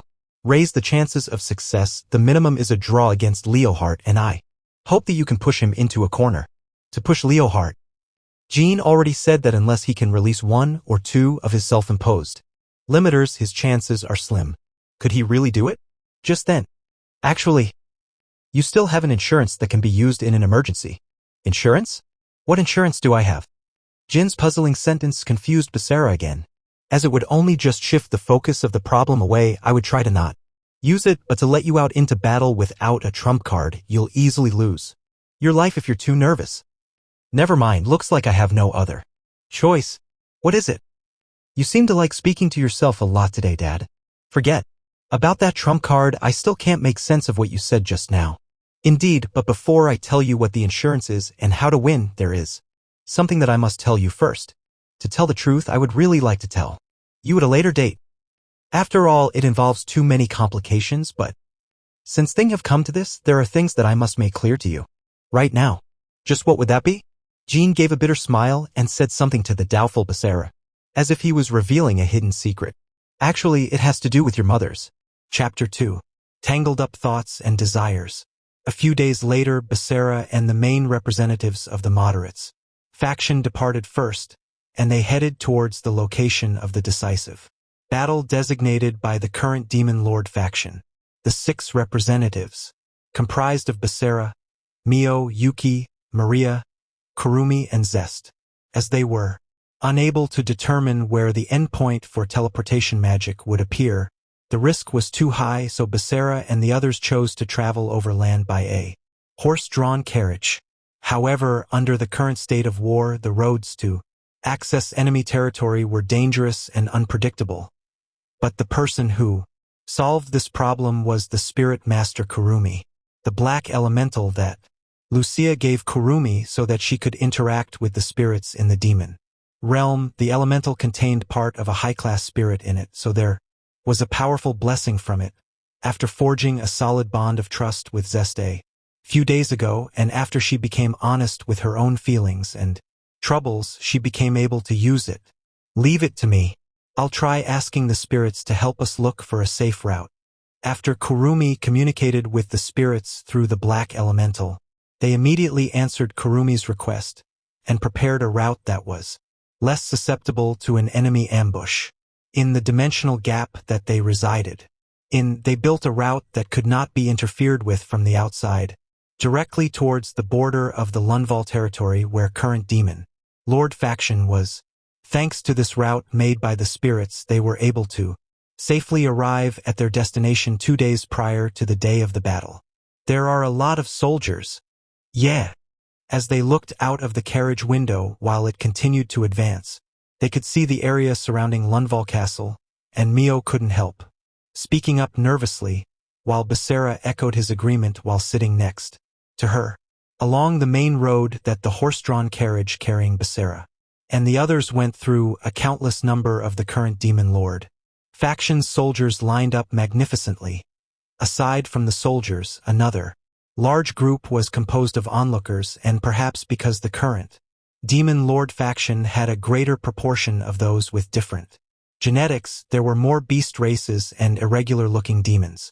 Looking at this crowd of people, it was almost as if the entire city was holding some kind of grand parade, but all of the eyes directed towards the horse-drawn carriage belonged to the enemy, as if to rain down upon the morale of the moderates faction before advancing into the royal palace that Leohart was in. The massive crowd likely would not dissipate. If all of those people outside charged over at once, I don't think we would survive. Even Maria's heart sank when she thought about it. Indeed. But there's no need to worry about something like that, Basara replied. Since they were advancing into enemy territory, they did of course make preparations for situations like what Maria had described, but it was highly unlikely that that kind of thing would happen. Basara and the others accepted Leohart's invitation, coming here so that they could fight. Hence, after entering the territory of Lundval, they would be under the meticulous supervision of Leohart's subordinates. If anything were to happen to Basara and the others in Lundval territory before the decisive battle, though it would be favorable to the current Demon Lord faction, Leohart, the one who proposed this battle, would be greatly discredited, so they were probably trying to avoid this. His vision is probably also set on what comes after the decisive battle. If Leohart was attempting to use this battle as an attempt to boost the unity of his side, then it would be necessary for him to participate himself, so it was only necessary to be wary of unknown attacks whilst on the road, and once they entered Lundval, their safety would actually be guaranteed. At that time, the crowd of onlookers gradually decreased whilst the number of soldiers gradually increased. It was a sign that they were getting closer to their destination. The horse-drawn carriage did indeed stop shortly afterwards, and Zest moved from the driver's seat into the cabin and said, "Basara-sama, we have arrived." "Okay. Let's go." Everyone then looked at Basara and nodded, before getting off the horse-drawn carriage one by one. Awaiting them outside was Lundval Castle, where Leohart resided, the main gate. A young demon waited as he stood in front of a line of soldiers. He appeared to be a representative there to receive them, although he was just standing still. Strong, he isn't just on an ordinary level. Basara was able to feel that the demon standing before him was certainly of a high rank. Distinguished guests of the moderates faction, welcome to Lundval Castle. The young demon smiled gracefully towards them as he continued. I am His Majesty Leohart's aide Balthier. Nice to meet you. Then, Ramses Dano. We'll be arriving a bit later, is that right? Yes. Basara confidently said that in confirmation to Balthier's question. As the leader of the moderates faction, of course he did not oppose the decisive battle between representatives from both sides. He will be departing later because he wants to minimize the risk of any accidents. It's also because I and some other people need to become familiar with the elements and spirits in this area before the decisive battle. You were already notified of our early arrival so that you could prepare. There are no problems, right? Yes, of course there are no problems. Well then everyone, please come with me. After saying that, Balthier led them into the castle. Basara and the others then followed Balthier down a long corridor that was lined with a red carpet. Only the minimal number of guards were present. Inside the castle, which was a stark contrast to its exterior. Those soldiers outside seemed to be there just to scare people, and once we're inside the castle, they're nowhere to be seen. Yeah.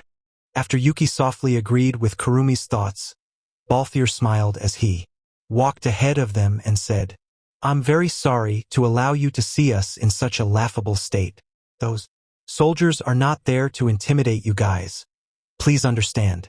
However, although the interior of the castle is under our control, the city outside is another matter entirely.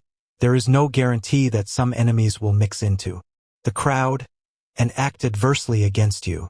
Yeah, I understand. Basara nodded as he replied, after which he stared closely at the other end of the corridor and said in a low voice, It looks like it isn't just you who's come to welcome us. Mio and the others had the same feeling as Basara. There was a yet unseen person, but Basara and the others felt that there was undoubtedly someone waiting for them as they advanced through the corridor. There was an extraordinary aura that could be sensed from their presence, and that declared their position even while away from them. Then Balthier turned around and said, Of course, since you've made such a long journey here, this is a necessary etiquette. Our commander-in-chief insisted on personally greeting you all. As he said that, Basara and the others stepped into an open space. It was tall and vast, a large hall adorned with beautiful artworks and a dome-shaped roof. There stood a young man.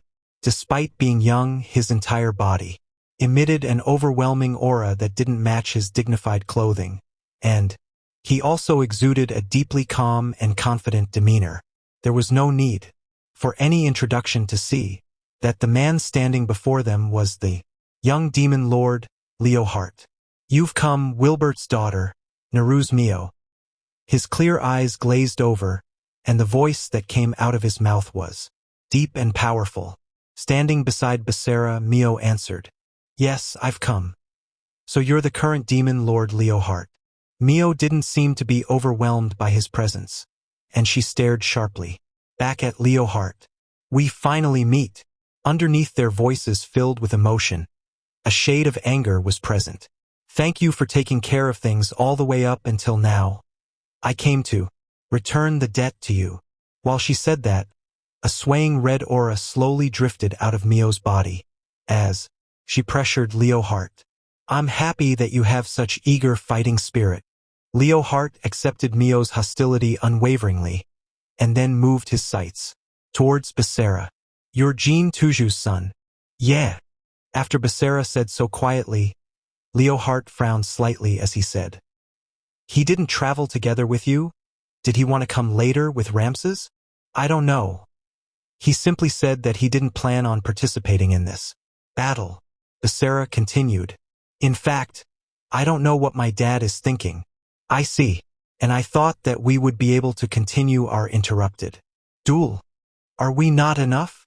Basara was not angry. In order to improve the morale of their team, he had hoped that Leohart would say something disdainful. However, that wouldn't be the case. I've heard about your abilities from Lars and Gardo. All of you are formidable opponents. This young demon lord didn't have any trace of carelessness. It appears that he's more downright than I expected. Basara calmly revised the odds of winning in his mind to an even lower figure. Oh? I didn't think that I'd be entering the city at this time. I really picked the right time, it seems. A tired voice suddenly drifted down into the hall. At some point, several other demons came down from the grand staircase leading to the second floor. Kurumi gasped, and Zest also made a serious expression, causing the atmosphere to become tense. It was a skeleton-like male demon with 4 arms and long horns on his head. This guy! Basara couldn't help swallowing. Looking at this demon, he was different from Leohart, and not only that, he was fundamentally different to all of the demons that they had seen so far. He exuded an extremely dangerous aura, an unfathomable deep darkness, and without any particular reason, he made people feel an instinctual sense of fear and intimidation, causing Basara and the others to stop moving momentarily.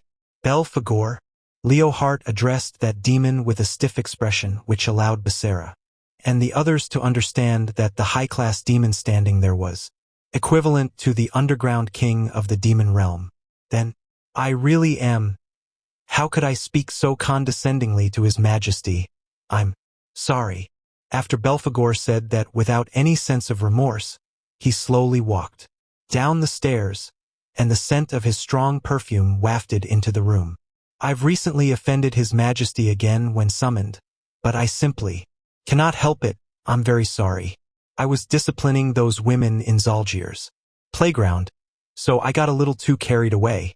When he mentioned a high-class demon that they had once fought against, Mio, Maria, and Zest, who held a grudge against Zalgir, immediately tensed up their faces because they had once been in a situation of plight when they were persecuted by him, perhaps because they found out that Belphegor was involved in the same dirty activities as Zalgir. The eyes of Mio and the others were filled with hatred and hostility, but Belphegor was completely unmoved as he continued. I also heard that in our battle against the moderates faction that we will be sending out representatives for each faction. Is that not so? That is correct. As you can see, they are the representative team of the moderates faction, and they will be fighting against us the day after tomorrow. This is something that Ramses and I, the leaders of our respective factions, decided. Leohart firmly said, "You are the leader of the council, and I originally would have sought your opinion on this, but it was unfortunate that I was unable to contact you. So I had no choice but to make the decision after discussing with other members of the council." I understand, so that's how it was. Belphegor immediately grasped the situation and smiled as he said, Doing that is actually a good decision. So this means that you aren't against it? Leohart didn't seem to expect him to answer in such a manner, and frowned.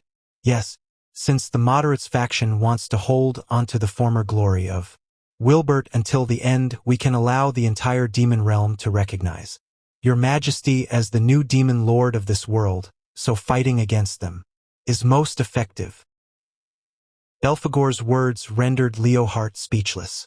Based on the conversation, which occurred in front of Basara and the others, it was evident that they didn't have a good relationship with each other. It's the same as what Dad said. Basara recalled the night of their training session about what Jean had told him.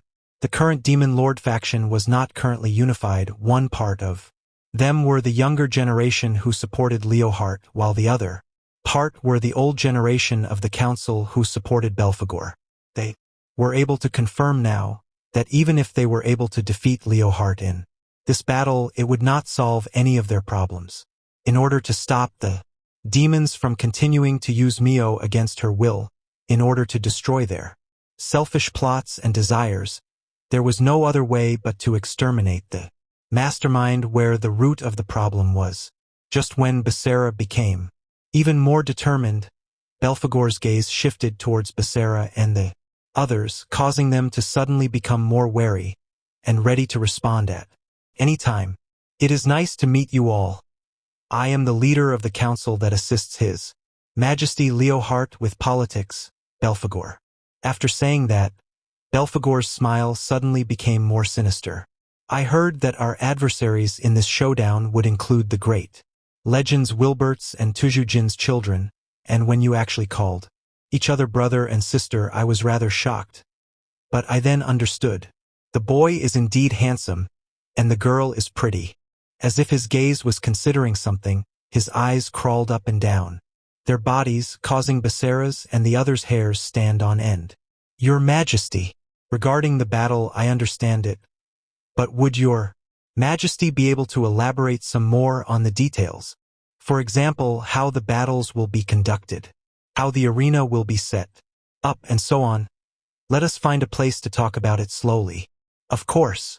After hearing that, Leohart expressed his agreement to Belphegor. The young demon lord's cloak then fluttered as he turned around, after which he looked back at Basara and the others once more. There is still some time until the battle.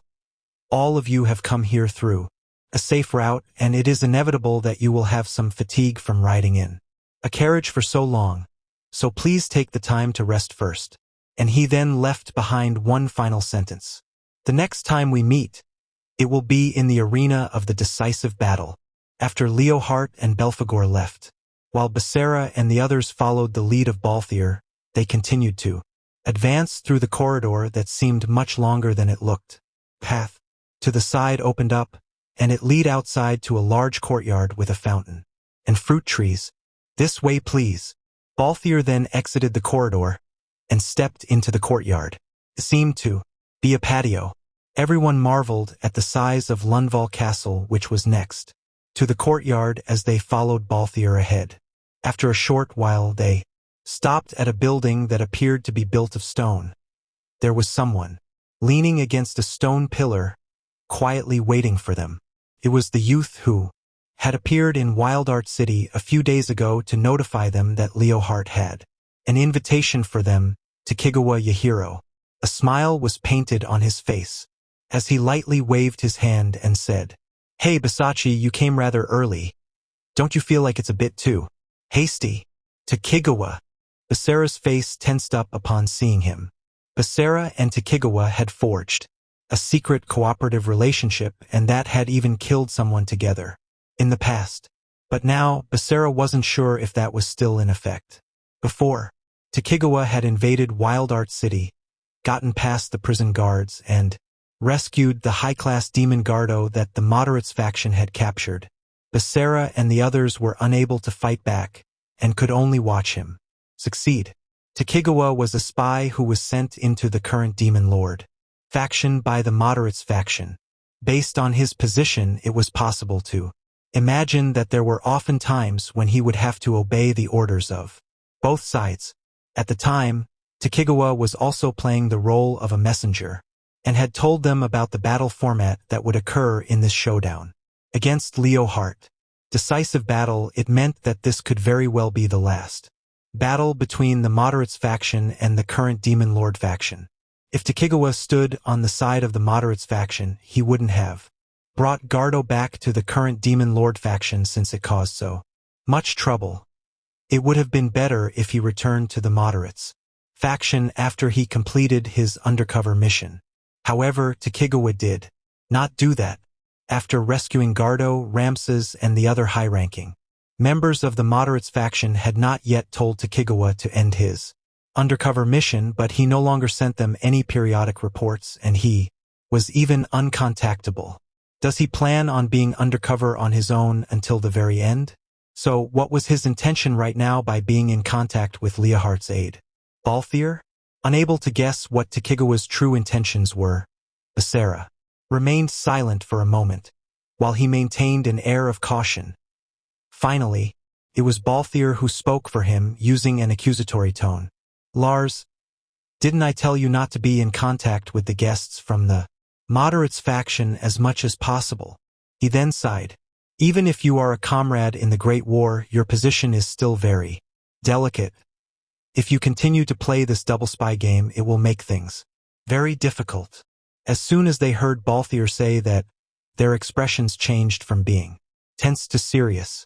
If he was saying that, then it meant that he was fully aware that Takigawa was a spy sent to them by the moderates faction.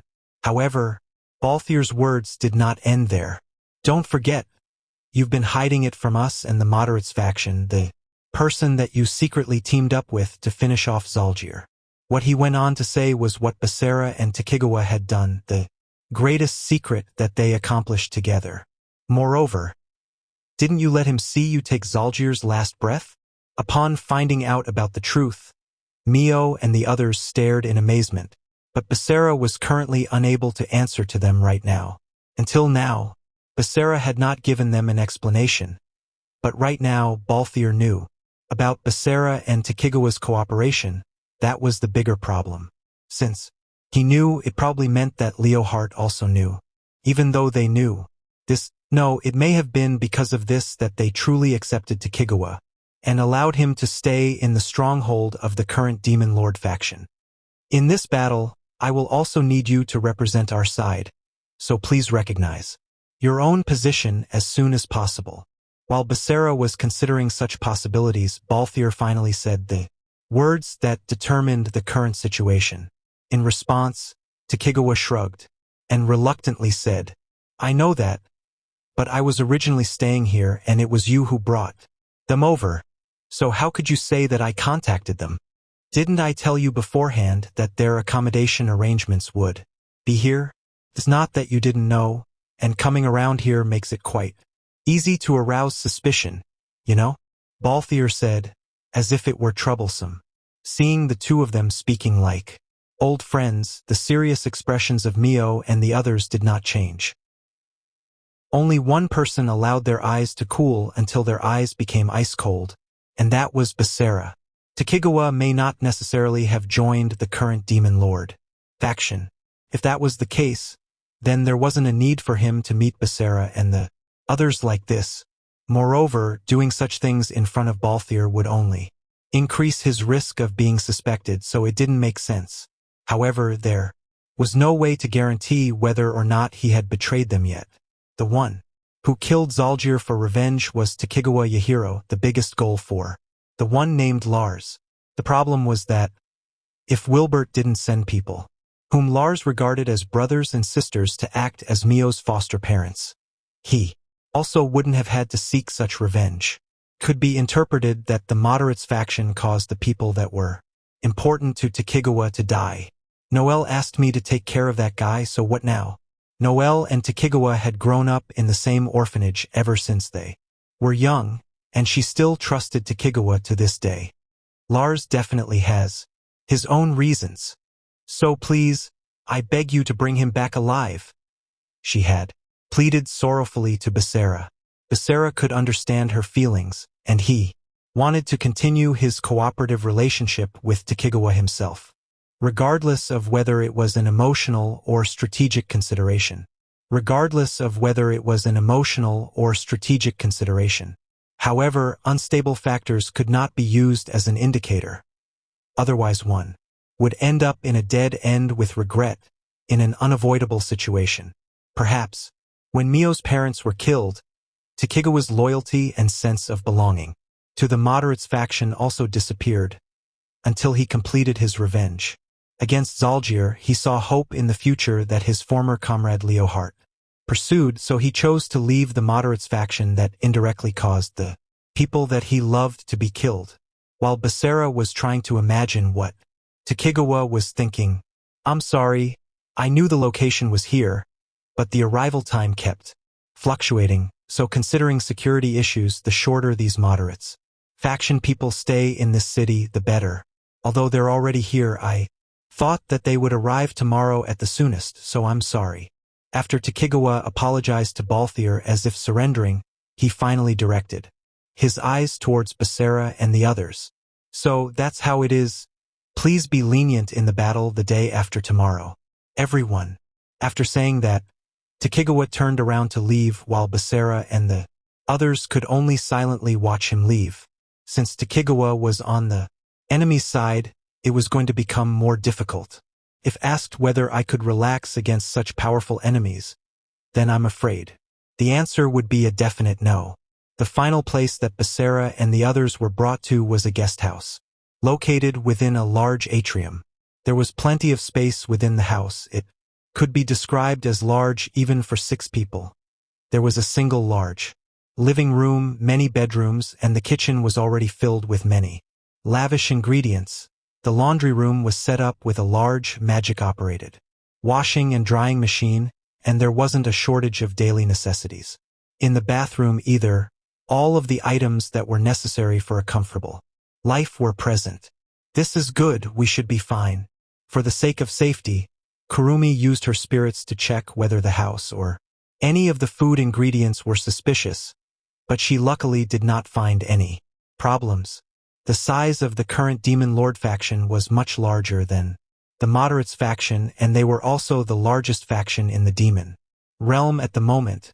As Leohart was the Demon Lord who was the leader of this faction, he brought out the appropriate generosity to welcome Basara and the others who belonged to the enemy faction. After checking everything, Basara and the others gathered in the living room for a brief meeting. And here I thought that they would be somewhat troublesome. After Zest spoke out about her own doubts, Basara voiced his own opinion. This is the pride of the current Demon Lord. He wants to show that he can beat us even without any little tricks. It wasn't just a matter of Leohart's reputation. It also showed his generosity, one of the necessary qualities of a king. However, he did not seem to generously give them the freedom to go out. He had arranged for 2 maids to wait outside the guest house on standby, although he had said that if there was anything missing or anything that they needed, they could ask for it at any time. The truth was that they were there to monitor them. Also, based on the conversation between Leohart and Belphegor before, it could be confirmed that the influence of the council was indeed quite powerful. In spite of this situation, if they were able to pull off some trick before the battle to win, Leohart's influence in the current Demon Lord faction would not be able to rise any further. Currently, it was still unclear what Belphegor's stance on the decisive battle was. The plan that Leohart was counting on was a method of settling the dispute between the 2 factions whilst having the least possible interference from the council, thus pulling the popularity that easily swayed towards the council to himself instead. Well, perhaps, to him, fighting this battle with us is likely to be one of his moves to weaken the council. And they had originally thought that Leohart sought to take Mio, who inherited the power of the strongest demon Lord Wilbert, so that he could secure the cohesion and influence that he should have as the Demon Lord. However, this was just the process, as his true objective was the council. In this way, it really is a pity. If they had known about Leohart's objectives earlier, he could have taken advantage of the time when he was cooperating with Takigawa to directly, and in a situation without involving any outsiders, hold a conversation with Leohart. Perhaps it could have been possible for them to fight alongside each other. After all, the purpose of Basara and the others was simply to help Mio and remove her from the political struggles of the demon realm. No, he had been overthinking things, and it was impossible. The current Leohart had decided to use his victory over Basara and the others to declare his absolute power and influence both internally and externally, thus reducing the influence of the council. Perhaps he actually planned on eliminating the entire council, and up until now he had to cooperate with them. When Basara met Mio, her parents had been killed by Zalgir. From that moment on, everything was too late. No matter what, it was inevitable for the 2 factions to clash. Everyone's encounters and circumstances were based on their own tragedies or pains. Basara had suffered from the tragedy which occurred 5 years ago. He was expelled from the village, and only then was he able to meet Mio. Naturally, when he reminisced about it in his mind and imagined his life away from all that tragedy and regret, it was very simple. Everyone would be able to enjoy a happy life, understand each other, and develop their future relationships with each other. However, everyone who was here only existed in this present time. The reality was that everyone had experienced almost heartbreaking tragedies. They had met each other in their most painful state, and there was no longer any escape route. Even so, everyone still reached out with their hands to grasp the best possible situation for themselves, and before they knew it, they were all standing together here. The emotions that had built up like that, although they weren't entirely happy, they were able to confirm that this was something that couldn't be easily discarded.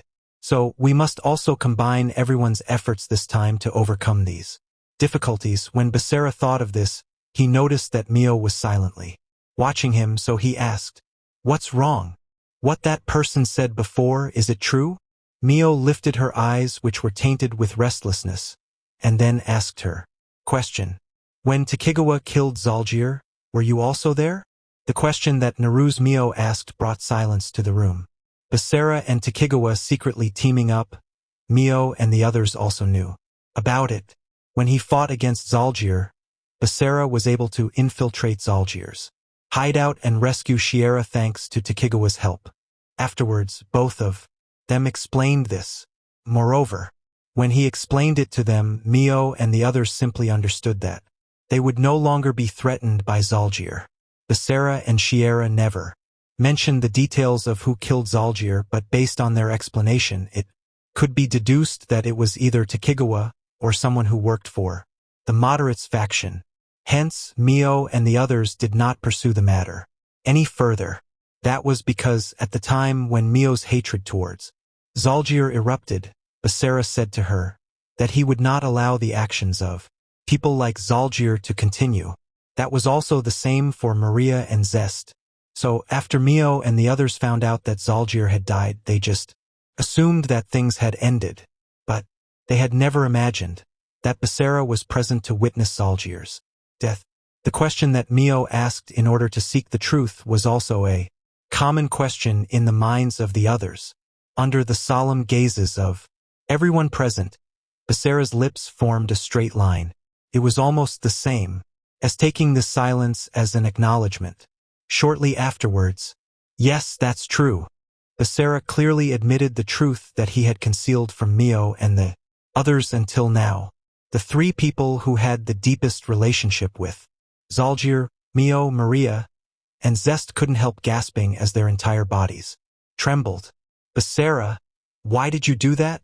After Yuki spoke for the three people who were left speechless, Basara replied in a serious tone, "No matter what, I did not want Mio to soil her hands for the sake of revenge, constantly living in the shadow of that person. But when it came to my own feelings, I could not forgive that guy." Basara tightened the grip of his right fist, and his eyes darkened as he looked down. "I know it's very selfish of me to say such a thing when I was the one who stopped Mio, however, to kill Mio's parents and to take Shiera as a hostage. All for sake of getting his hands on Mio and making Maria suffer for such a long time. In the end, he also denied Zest's existence and efforts and wanted to kill her without a second thought. If I allowed him to keep on living, it was certain that he would hurt the people that I care about again." Basara's tone gradually became filled with a sense of strength. The origin of it could be attributed to his anger. "I absolutely won't allow something like that to happen again, so when Takigawa and I worked together, I put down one condition: he could kill Zalgir, but I also had to be present so that I could personally watch his last breath." Basara finding out about the truth caused Mio to whisper his name out of surprise. She understood that Basara cared about everyone, and she also knew that his will was incredibly strong. Doing something like that was definitely for the sake of all of them, and he didn't have any other motives. However, it was the first time that she had seen Basara so brazenly show his anger due to his personal feelings. It was the other side of Tusha Basara that Mio and the others did not know. Witnessing the surging anger within him caused Mio to feel a trace of fear, and at the same time, he actually got angry like this because of us. As soon as she thought that, a violent sense of sympathy worry arose from being the one to cause Basara to feel such bitterness. Her chest tightened briefly, and she was unable to say anything. Keeping it a secret for so long, "I'm sorry." Thus, when she saw Basara solemnly apologizing with his head down, Mio was no longer able to restrain herself. She lightly pressed Basara's head against her bosom and said, "There's no need to apologize. I'm sorry for making you bear so many burdens on your own." What Naruse Mio wanted to know, it was already enough. She believed that it was also the same for the others. So Mio said that phrase Please, Basara, let's start. Mio abade. Mio's wish caused the Basara against her chest to become surprised at first, such that he asked in a slightly puzzled manner, "Why don't we have dinner and then take a bath to eliminate our fatigue from traveling and then come back?" Maria seemed to speak for everyone present as she said to Basara while everyone looked at him. "There's no need to. All of our emotional states are very high right now, so there's no time more suitable than now. Having dinner, a bath, and sleeping are all things which can slowly be done afterwards. While our emotions have not settled down yet, we should start just like this right now." After listening to what Maria said, Kurumi gulped with her face dyed a deep red because she clearly understood what Maria meant. Mio's face had already become so hot that she could feel it herself, and not only that, her entire body was becoming unbearably hot. Looking around, both Yuki's and Kurumi's cheeks were bright red and their eyes were hazy. That was the face of a young girl who knew how she would be treated next. Before they came to Lunval, Mio and the others accepted the training of Shiera and Lucia in Wildart City so that they could fight against Leohart's side, while Basara also received training from Jean. However, after arriving at the base of the current Demon Lord faction, the enemy's eyes and ears were everywhere, so they could no longer test each other's abilities out in the open. Each of their abilities and tactics had to be kept confidential, as they could not allow the enemy side to know about it. But in order to defeat Leohart, Mio and the others had something else that they could do besides fighting. Due to Basara becoming their master through a contract, Mio, Yuki, and Zest were now his servants. After borrowing Maria's power as a succubus who allowed lust and pleasure to enhance her strength, and after Lucia's black elemental awakened, Kurumi could also turn her own desires and pleasure into strength. Thus, "Please, Basara, make us submit." When Basara saw Mio with her arms around his waist and begging at him, with moist eyes as well as the expressions of Yuki, Maria, Kurumi, and Zest, successively he understood their intentions. Every one of them nodded with an expression like Mio's. "I see, then come." After Basara said that in a soft voice, the footsteps of Mio and the others seemed to become entranced by some sort of attraction, and they followed him into another room.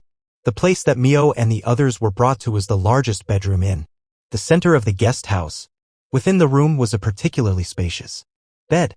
When Basara arrived at the bedside, he extended his hands out to take Mio's clothes off.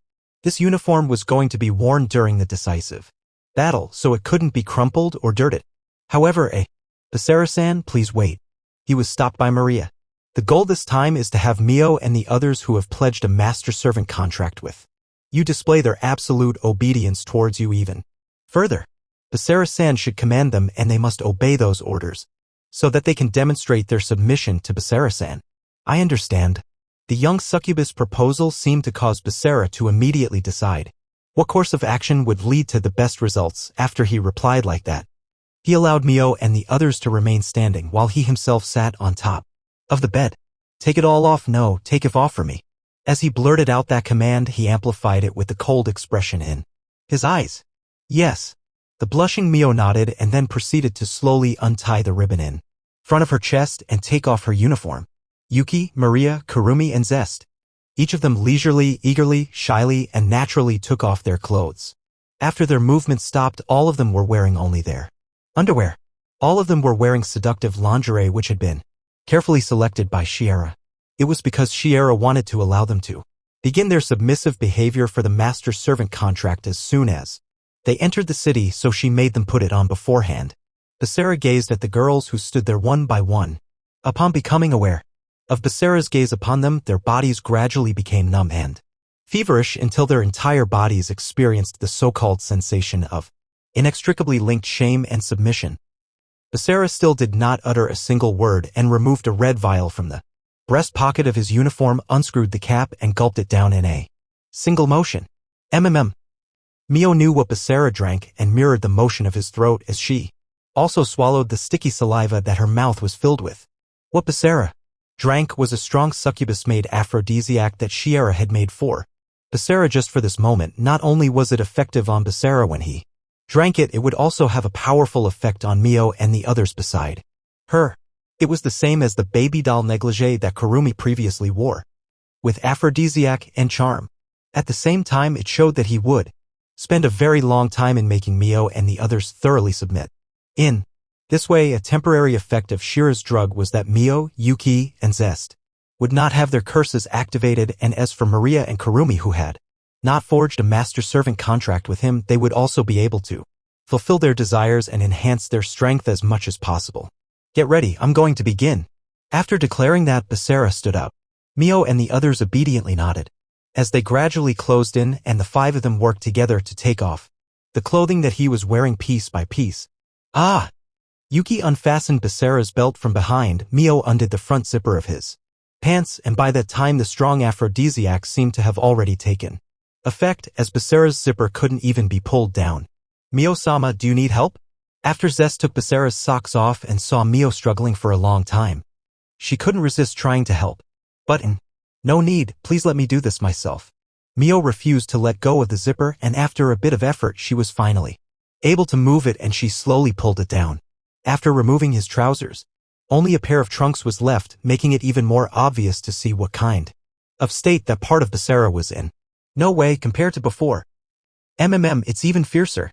Kurumi and Zest, who had once seen Basara in this state for a long time, murmured in both excitement and surprise. How could I lose to you two? When Mio hastily began to grasp Basara's underwear with her hands, she was dissuaded by the young succubus. Mio-sama, please wait, being proactive is a good thing, but if you begin to get too hasty, you'll make it difficult to continue later on. After all, we're not able to do everything with Basara-san. Then what should I do? Mio sent a puzzled look towards Maria. Well, at the very beginning, since the day that the two of you entered into a master-servant contract, Mio-sama has done it 9 times, so how about thinking of those experiences first? There's plenty of time, so you can slowly recall those past experiences, and then you'll understand that you're already completely different from the way you were back then, and that step by step, you've deepened the extent of your submissiveness. After Maria finished saying that, she climbed onto the bed, put her thighs together to act as a pillow, and she smiled as she urged them. Come, Basara-san, Mio-sama, please. After Mio and Basara looked at each other for a moment, both of them sat on the bed. Oni-chan, I'm yours. Mio lay on top of Maria's lap pillow, and without reservation she revealed her breasts, after which Basara straddled on top of her abdomen. Perhaps due to the effect of the strong aphrodisiac and charm, Basara's weight on top of her made her feel lightheaded. As Mio watched Basara's large hands approach her own ample breasts, she recalled that day, how she had unwillingly become Basara's servant, how she was afraid of the pleasure that she had never experienced before, and how she repeatedly resisted with both of her hands. But now, regardless of whether it was Basara's hands or the pleasure that he gave her, she no longer rejected it. Even when Yuki, Kurumi, and Zest were watching from the side, she didn't mind at all. Anything and everything, she was willing to embrace it, because she was Tuja Basara's slave, and both her mind and body were more than ready for it. The sensitivity of Mio's prided breasts was simply incomparably to the beginning, and they had also become so enormous that the shirt and bra she wore at the time no longer fit not only her breasts ever. Since the formation of the master-servant contract that night, her body had been imbued with a countless number of pleasures and climaxes by Basara, and every corner of her body had developed into an erogenous zone. Thus, as soon as she thought that Basara's hands were going to touch her, a comfortable tingling sensation gushed out from the depths of her chest. She couldn't stop that pair of obscene breasts from trembling, as if she could already no longer wait. The powerful charm that the Basara in front of her felt amplified the effect of the aphrodisiac, causing Mio, who was in a dreamlike state when Basara's hands reached for her breasts. Just before that, she tightly closed her eyes. The very instant that Basara moved his hands down to begin kneading them, she released a sharp cry which reverberated throughout the room. The arch of her back trembled during that climax, even lifting up Basara, who was straddled on top of her. Mio slowly opened her eyes after being immersed in the lingering pleasure that Basara had given her, wanting to see what kind of shape he had squeezed her breasts in to help to make herself become more submissive. However, after the white mist dispersed from her vision, Mio couldn't believe what she was seeing with her own eyes. She thought that he had already kneaded her breasts quite deeply, but his hands weren't even there. How could it? The stunned Mio thought that her dramatic climax must have caused Basara to loosen his hands. Ho, that isn't the case, Mio-sama. Maria touched her red cheeks while a teasing smile was revealed on her upside-down face as she told her how she had just climaxed. But please don't worry, this is something to be proud of. Maria gently stroked Mio's face, and while Mio's face was flushed crimson from feeling greatly ashamed, she said, "You actually climaxed without even being touched. This clearly shows just how obedient Mio-sama is to Basara-san. To Basara, obedient. Indeed, today is most suitable for Mio-sama to take the initiative to raise her level of loyalty to Basara-san. Also, did you perhaps forget that you're currently the last in the line?" "Yes, how could I forget?" Amidst her hazy consciousness, Mio remembered something very important. In the master-servant relationship between her and Basara, she was actually lower than Yuki or Zest. At that time, Alright then, Mio, let's begin. After Basara waited for Mio to calm down, he quietly reminded her. Yes. Mio nodded with an obedient smile. This time, Basara actually grabbed her breasts. In an instant, Mio climaxed once again as Basara positioned himself on top of her entire body and silenced the cries of pleasure that leaked from her mouth. With his lips next, Basara continued to knead her breasts intensely, causing her to continuously climax. Not long after the two of them entwined with each other on top of the bed, Mio continued to feel constant pleasure like she did on their first night, but for them as they were right now, that was just foreplay. After Naru's Mio returned to her senses, she realized that the others had already gotten onto the bed, and she also saw Yuki was on all fours on the bed as she lewdly twisted her ass whilst she sucked on Basara's lips. Zest had become intoxicated with Kurumi's most vulnerable armpits as she licked them with lewd noises. Kurumi was sitting on top of Basara's right leg at the same time, and she constantly slid her hips back and forth. Maria's mouth was on Mio's right breast, sucking hardly on it. As for Mio herself, under the sensations from Maria and Basara's actions, her two breasts were feeling an unparalleled heat. In front of everyone, it was truly hard to believe. What she was doing right now was something so lewd that she absolutely would not think about it normally. Yet she was indulged in it right now, and without thinking about anything else, she was demonstrating the inextricable pleasure of the situation. Contrary to her sense of immorality, the forbidden pleasure was bringing tremors to Mio's body, causing the last remnants of rationality in her mind to melt away. After coming to this point, there was nothing left which could stop them. Oni-chan, Fua. HAAA. Oni-chan. Due to the vigorous pleasure that she was experiencing, her wet nether regions were becoming increasingly hot, causing Mio to instinctively twerk and lift her hips. The female juices which leaked out of the side of her panties continuously gushed down in waves, while Basara's hard thing was being rubbed against by the pleasurable sensation of her legs, which further propelled Mio's excitement to another level. Yuki seemed to have heard Mio's panting and intolerable cries for Basara, and she let go of Basara's lips. Basara then grabbed Mio's chin and pulled her head towards him. Oni-chan, chu, guchu, ha, chu. For the current Mio, she was no longer able to control herself as soon as she saw Basara's face before her eyes, and she instinctively began to kiss him. As soon as their lips made contact with each other, the two of them immediately began wrapping their tongues around each other's as they kissed. Under Basara's intense kneading of her breasts, Mio felt the pleasure of his tongue stirring around inside her mouth. The sweet climax of their two tongues wrapped around each other caused Mio's entire body to tremble as she climaxed on top of Basara's body, and a golden glow indicating that their master-servant relationship had been enhanced also enveloped them at the same time.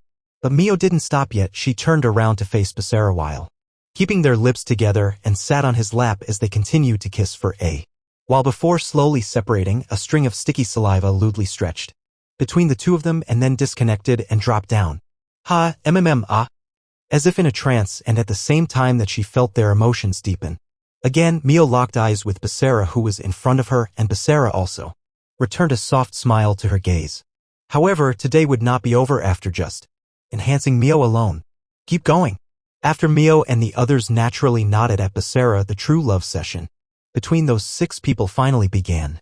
Everyone fully indulged themselves in that manner, immersing themselves into their longest, most intense, and hottest sensual feast so far. You mean that you want me to change the rules of the battle? Within the high-ranking minister's meeting room that was located in the lowest floor of Lundvall Castle, the sound of Leohart's voice was heard. Leohart came to this meeting room after meeting with Naru's Mio, Tuja, Basara and the others in the lobby, and was explaining the decisive battle against the moderates faction in detail. At the other end of this question, acting as the leader of the council, Belphegor smiled. Don't say that, I don't want something as excessive as that. Your Majesty, Belphegor Sama simply asked you whether or not you could make an exception and increase the number of entrants in the showdown. The next person to speak was another member of the council who was sitting beside Belphegor. He was the high-class demon who held the seed of greed. Amongst the 7 deadly sins, Mardens.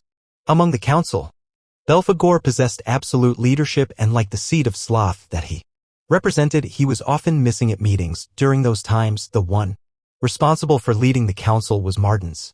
To put it bluntly, he was the second most powerful person among the council members.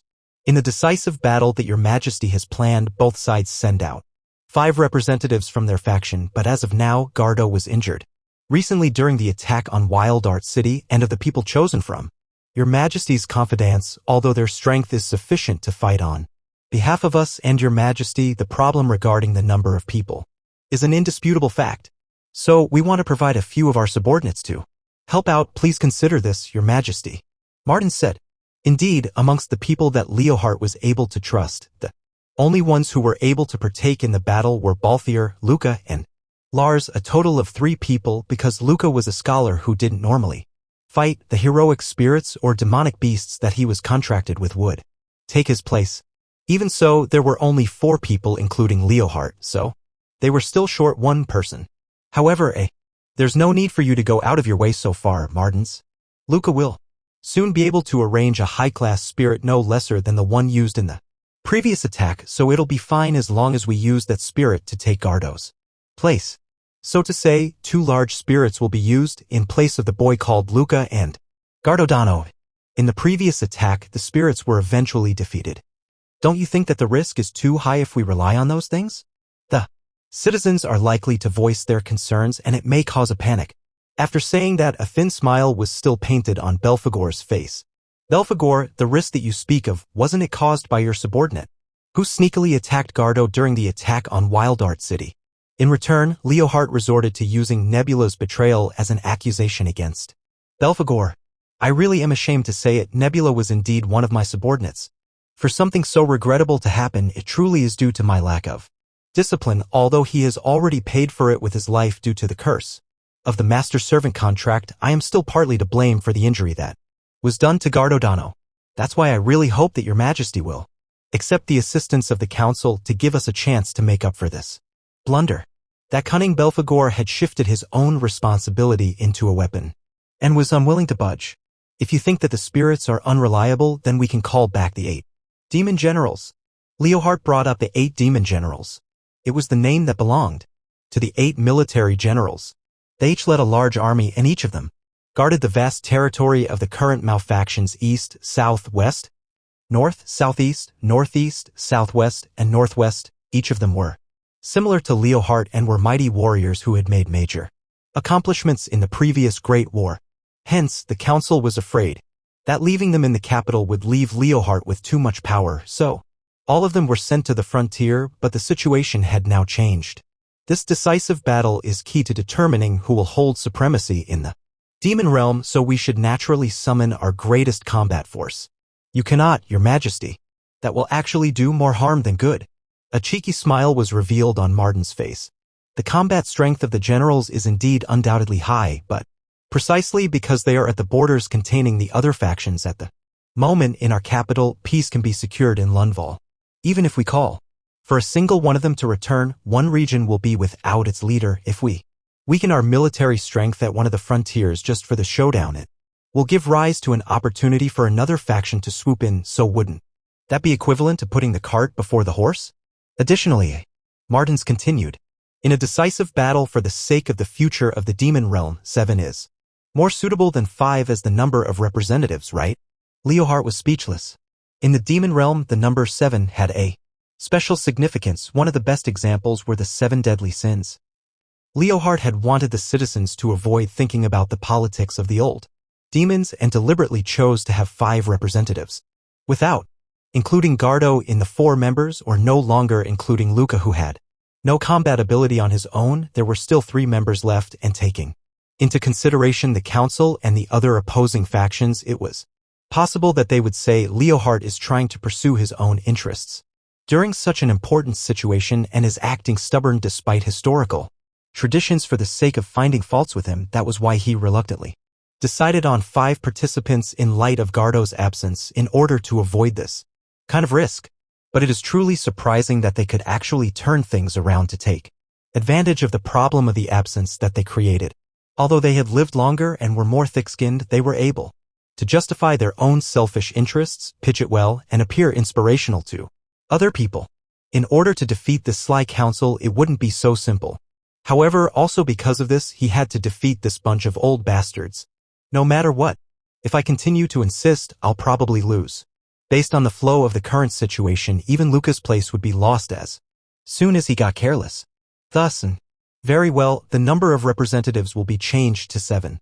For the 2 newly added places as well as Gardo's 3rd place, I agree to have your candidates as participants. Oh, that is excellent, wise indeed, your majesty. But I have a condition. However, Leohart didn't plan to give in so plainly and said so softly to Belphegor, who had a thin smile on his face.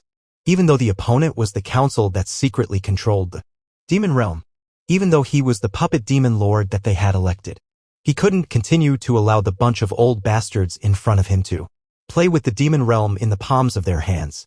In front of the main entrance to the guest house that Basara and the others were using stood 2 maids.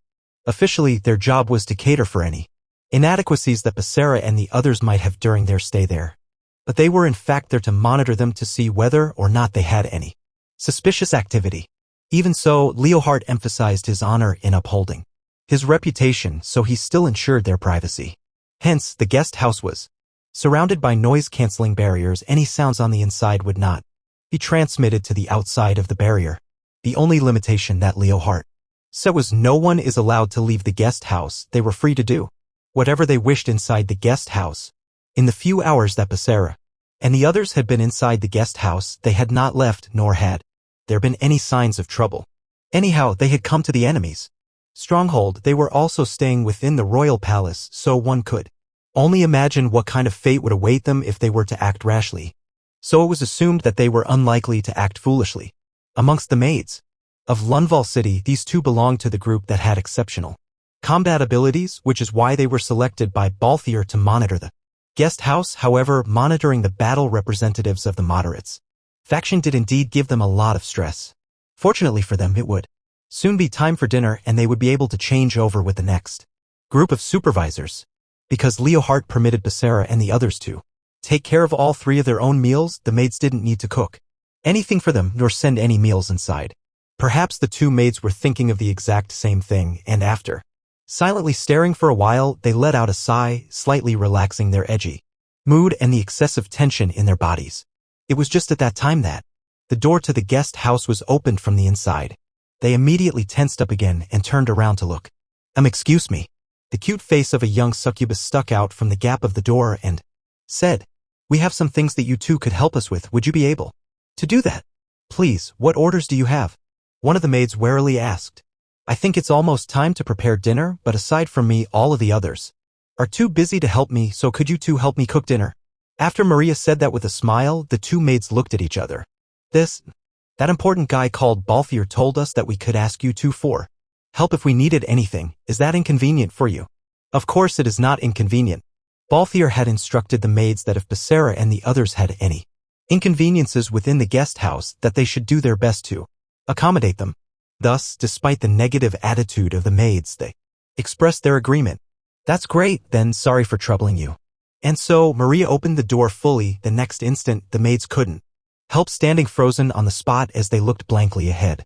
Maria originally just stuck her head out, and it was not possible to see that she was actually wearing a sensationally unbelievable set of sexy lingerie.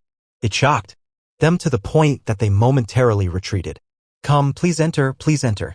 Maria's invitation caused the 2 of them to reluctantly follow her into the guest house. They were led directly into the kitchen. "Firstly, please tell me what is in here." Standing before an array of cooking utensils and ingredients, Maria turned around to say, "I am not familiar with this kitchen, so it's not too convenient for me to use. Since you 2 are the first group responsible for receiving us, you should know what is here quite clearly, so you would be ready to answer my questions at any time, right?" What Maria said was indeed the truth. They weren't only good at fighting, as maids, they considered themselves to be good at all housework, and they had a considerable degree of knowledge of everything in this guest house. After all, from preparing meals to cleaning, managing the items in the house, making the beds, and so on, all of the preparations to make paseras and the others' use of the guest house convenient was done by their hands. Understood. Then I shall introduce them one by one in order. After the maids agreed in that manner, the young succubus in front of them lit up her face with a smile. She said, "Good, do tell me a bit more." They want to change the number of representatives in the decisive battle against the moderates faction from 5 to 7.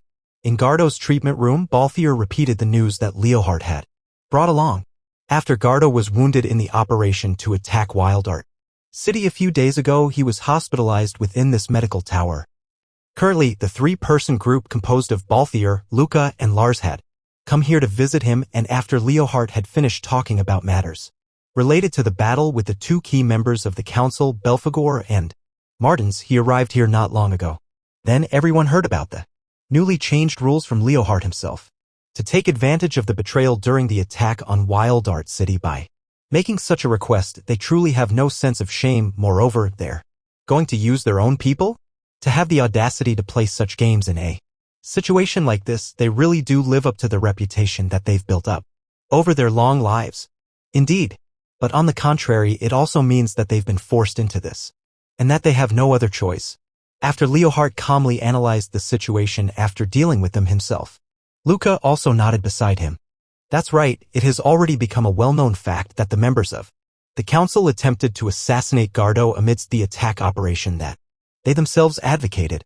Luca tensed up his childlike face, and Lars also half-closed his eyes as he said, "It's not just the soldiers. The distrust of the council will also soar up among the junior civil servants as well. They are rather terrifying to be able to counterattack so quickly. The victim this time is Gardodano. If we just stay silent and do nothing, it'll actually make things easier for the council." Balthier shrugged as he said so. The scandalous rumors of the council could be heard about even outside of the city, but this time it was not the same. Gardo was regarded as a hero among the demons, and the voices for him to succeed Wilbert as the new demon lord were even louder than those for Leohart. With the recent assassination attempt, it had become perfect material to cut down the influential power of the council. In order to declare that Leohart was beginning to have the power to take down the council, he couldn't let go of this opportunity. That was why Balthier made full preparations before Leohart even issued the order, and when the time of the order actually came, he immediately spread the message to every corner of the city that the council had attempted to assassinate Gardo in the most efficient manner.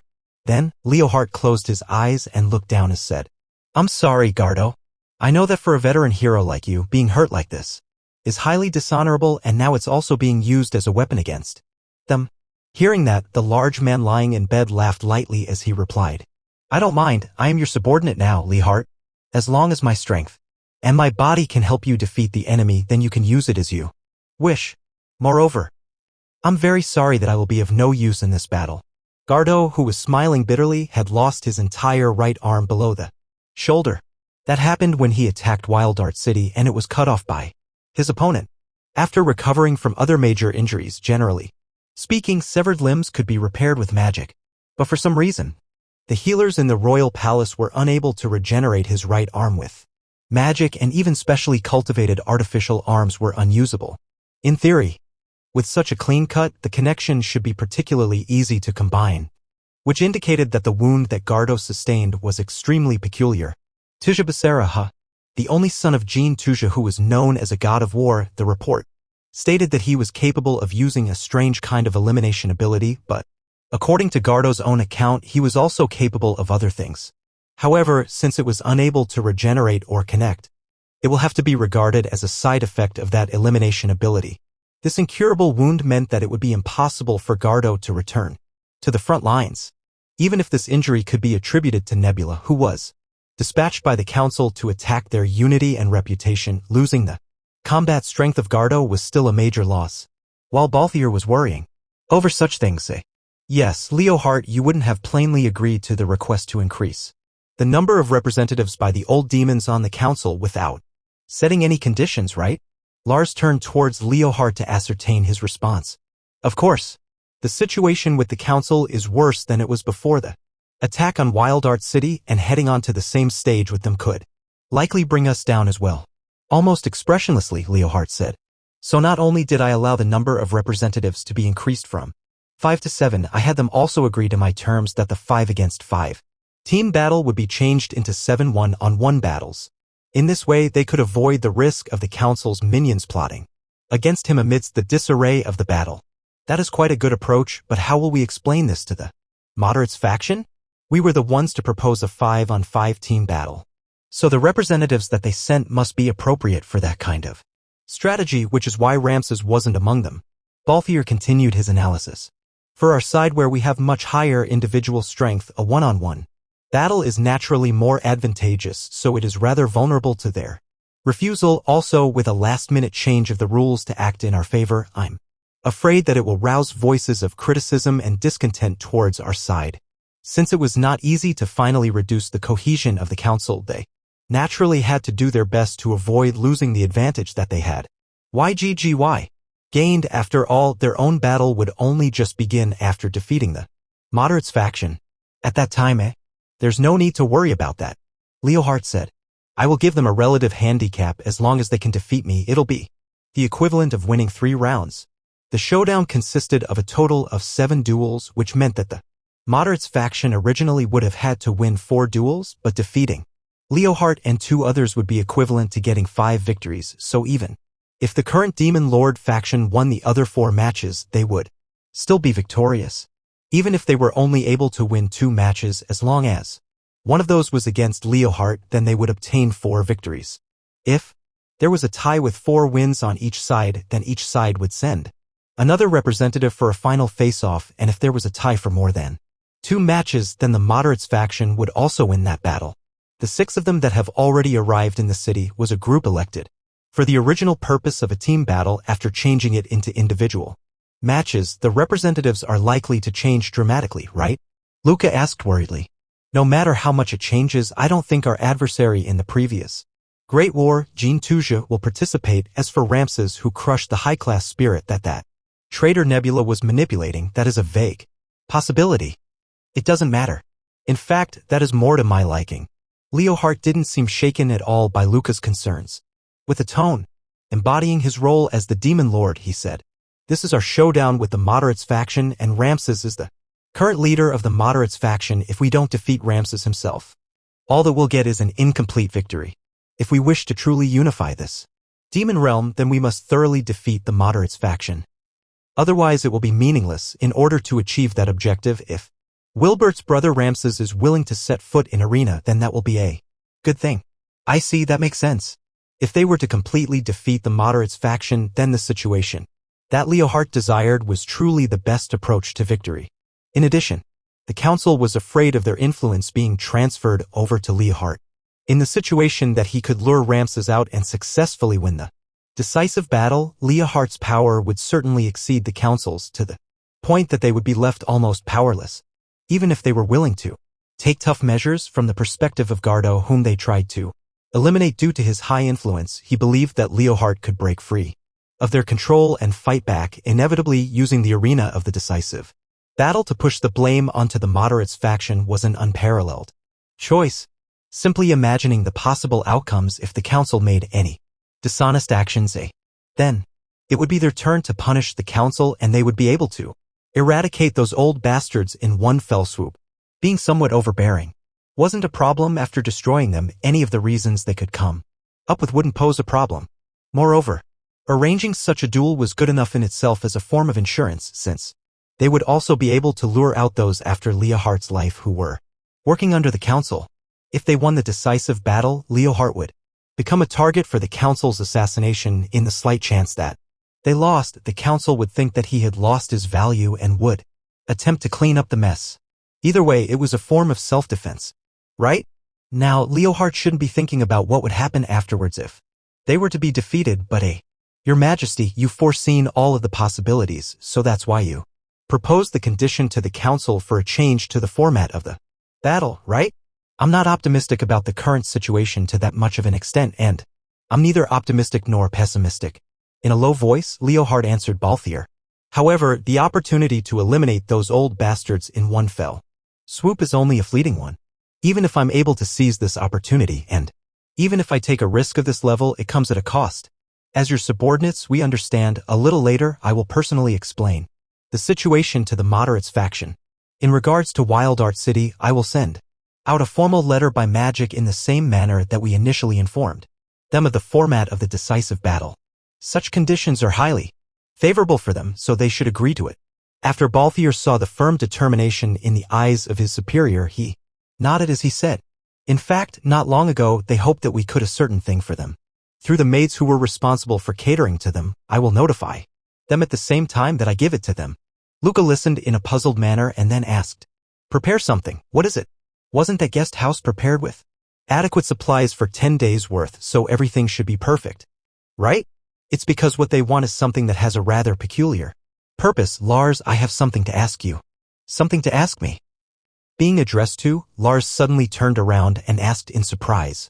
Balthier then said, yes, it is regarding something in the playground that was owned by Zalgier.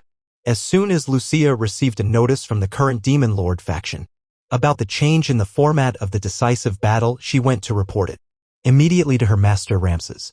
Afterwards, she did not return to her own office, but instead went straight to her mother, Shira's room, and quickly conveyed that message to her in the room. They've changed the team battle into one-on-one duels. Indeed. What does mother think? Because this was a private location away from the eyes of any maids, Lucia used a more familiar manner when she asked for Shira's opinion. I see, you could say that it's a change that was within expectations. Right, Jinkuin? Yeah. It's mostly due to those old guys on the council who forced this. Although Shira's appearance had regressed to her innocent childlike appearance, she was still inherently experienced and talented, and she calmly accepted the change in rules by the current Demon Lord faction like Jean.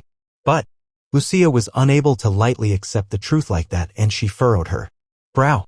You two aren't worried? In a one-on-one duel, it is clearly disadvantageous to our side, which has fundamentally weaker combat strength. The ones who were actually going to be fighting weren't Shiera or Jean, but Becerra and the others. Regardless of whether it was as an aide to Ramses, who was the leader of the moderates faction, or from a personal standpoint, Lucia hoped that they would be able to win, and even more than that, she sincerely hoped that they would return safely. But in contrast, Shira's and Jin's response seemed overly optimistic, causing Lucia to feel slightly unhappy. Don't look so worried, Lucia-chan. What did Becerra and the others say? While smoking a cigarette, Jean seemed to have seen through her emotions and smiled wryly as he asked. Normally, no one would address Lucia with Chan, aside from Shiera, and Lucia would not allow them to do so either. After all, she shouldered the responsibility of being the second in charge of the moderates faction, so she couldn't always allow the powerful and influential seniors like Klaus treat her like a child. Perhaps in the eyes of the god of war that everyone dreaded, Jean, Lucia was still just a cute little girl. They have no objections to the change in the format of the battle, but after it was changed into 7 against 7, Becerra-san's side only has 6 people, so there is the issue of insufficient personnel. After saying that, Lucia paused for a while and then continued. Even if all 6 of them who arrived beforehand enter the battle, we still need to add one more representative. Therefore, this shortage will be filled by the leader of the moderates faction, Ramses-sama, or me as his aide. The final decision will be based on seeing what the situation is like on that side. There's no other way, this is all we can do. Ah! After Shiera replied, no, you have to prevent Ramses from entering. Jean adamantly retorted. If he participates, then it will only leave behind a lot of troublesome problems about this new rule. What did that old man say? Master simply said, I understand. Lucia thought back to when she gave her report to Ramses and said, as you said, it is possible that Master's participation will present many problems. However, I believe that he is well aware of that himself. Hence, if Master insists on participating as his subordinate, I am in no position to stop him. After Lucia indicated that she put her position as his aide first, Jean replied, Lucia-chan, I understand that all of your heart is with that guy. After all, you and I are the same as Shiera, one of the very few people who know of his secret. But you should also know what kind of agreement Wilbert and I eventually made after that great war, right? And now we've finally come to this point. Again, for what reason do you think Wilbert's wife fought to give birth to Mio, why did Wilbert have to let go of that girl, and for what reason did Wilbert choose to die? You would be putting the hard work of these past 16 years to waste in vain. This, of course I understand that. Then you should do what you need to do. Because you think for your master. More than anyone else, from time to time you need to reproach him. Isn't that the role of an aide? Jin's words made Lucia silent, and all she could do was reply with silence. Don't worry, it's fine as long as that guy doesn't fight against Leohart. I don't think there'll be any problems at any other time. Jean dabbed his cigarette into an ashtray to extinguish it. And with a strongly firm tone he said, I can guarantee you, at that time, that it will definitely become a situation that gets out of hand. Just wait and see. By that time that Nehru's Mio awoke, it was already late at night. Having opened her eyes whilst embraced by a gentle warmth, Mio found herself lying on top of the bed in the bedroom of the guest house. Her head was being cradled by Zest's abundant breasts, and their legs were still entwined together. While the comfortable fatigue remained in her body, it caused Mio to remember everything. She did not awaken from slumber, rather, she recovered from Becerra making her unconscious. Indeed, Mio and the others were tending to Becerra as their master and were even unwilling to get off the bed to eat, so they ate the dinner that Maria and the maids from outside had prepared, all whilst making gestures of love to each other. Afterwards, everyone pleasured Zest together, causing her to faint. The next one to become unconscious was due to order of Maria, following which Becerra, Yuki, and Kurumi worked together to attack Mio wildly. Because of Maria, both Yuki and Kurumi were making steady breathing noises on top of the bed. But upon the bed, the only figure that couldn't be seen was Becerra's. Thus, Mio quietly sat up while trying not to disturb Zest, and when she saw the back of the youth sitting on the edge of the bed, she clasped her hands over her chest in relief. The light that illuminated his outline in the dark interior was from a faint light that he held in his hand, the LCD screen of his mobile phone. Becerra. The sweet pleasure that was still warming her body made Mio's consciousness relaxed, and she called out to him without a second thought. Becerra then slowly turned around, even though she hadn't yet seen his entire face. Mio was completely awoken, and her heart pounded against her chest violently. What made her heart beat violently was a fear completely opposite to love. In Mio's eyes, the side profile of Becerra's face as he turned around possessed a cold expression that she had never seen before, and it even made her regret calling out to him so casually. Sorry, did I wake you up? When Becerra completely turned his head around and looked face to face at Mio, it was the normal him. Due to the lack of light coupled with her hazy consciousness, Mio guessed that it was perhaps her own blurred vision and tried to think that way. But her heart still pulsed rapidly, so in order to hide her nervousness, Mio asked, Were you calling Jean-san with your mobile phone? Yeah, I just finished talking with him.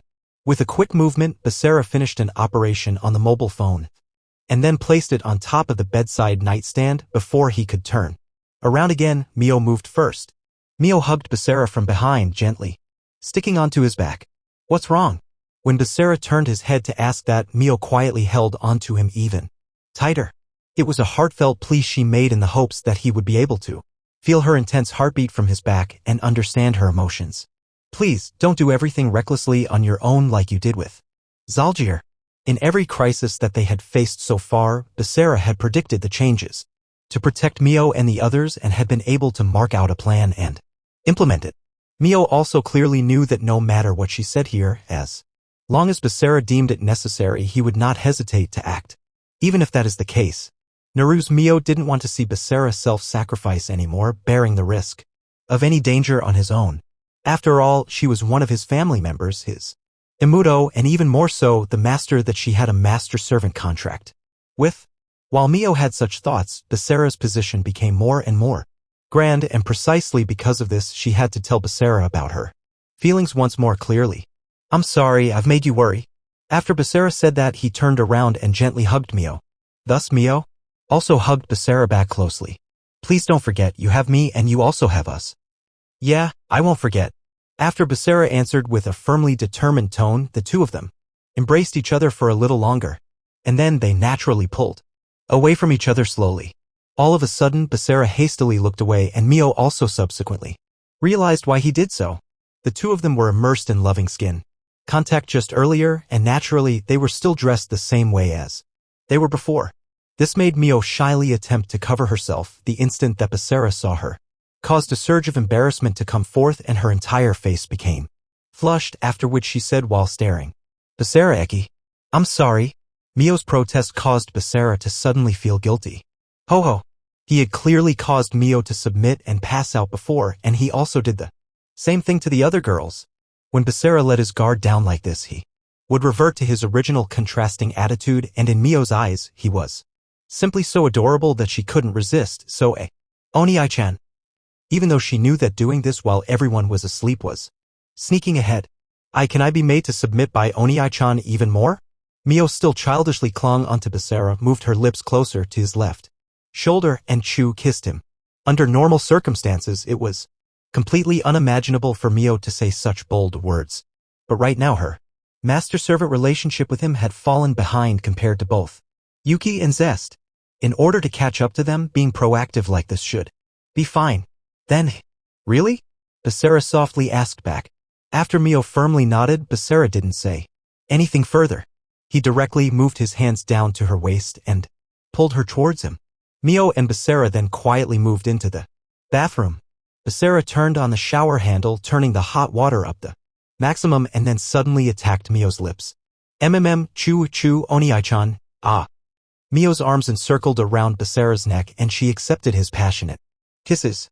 With their entire bodies soaked wet with hot water, the intense movements of their tongues caused Mio's body to become increasingly hot. Ah! At the same, she felt a hard object driving in between her thighs, and it began to push up against the bottom of her crotch. Looking down, the towel that was wrapped around Basara's waist had changed to match his contour, and as if attempting to lift Mio up, it continued to rise. The girls hadn't taken off their underwear to act as a reminder that they couldn't cross the final line, but the visualization of it was still highly obscene. Basara has already become like this. Basara, who always put Mio's feelings first, was not only intensely kissing her right now, he had become excited to such a degree as soon as Mio thought that, her waist suddenly wavered. Oni-chan, I'll help you do it, so lie down. Hearing Mio say that with moist, passionate eyes, Basara sat down on the spot and then lay flat on the floor. Mio also lied down on the floor and cuddled up close to Basara. I'm starting.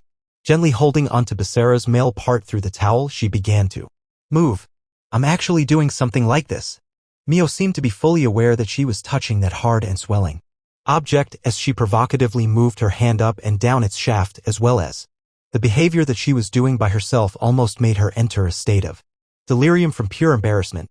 However, Kurumi and Zest had already done something like this, and perhaps during the period that she had lost consciousness, Yuki and Maria also could have done it. I can't lose. After motivating herself in such a manner, Mio began to stroke even harder. While it was wrapped underneath a layer of a towel, it had become so thick that she couldn't even grip it in one hand. How could it become so large? Without even realizing, Mio had already begun staring at Basara's penis. At that time, Basara's waist suddenly twitched a bit, frightening Mio and causing her to quickly stop. Sorry, I'm not used to it, so I'm a bit clumsy. Does it hurt? No.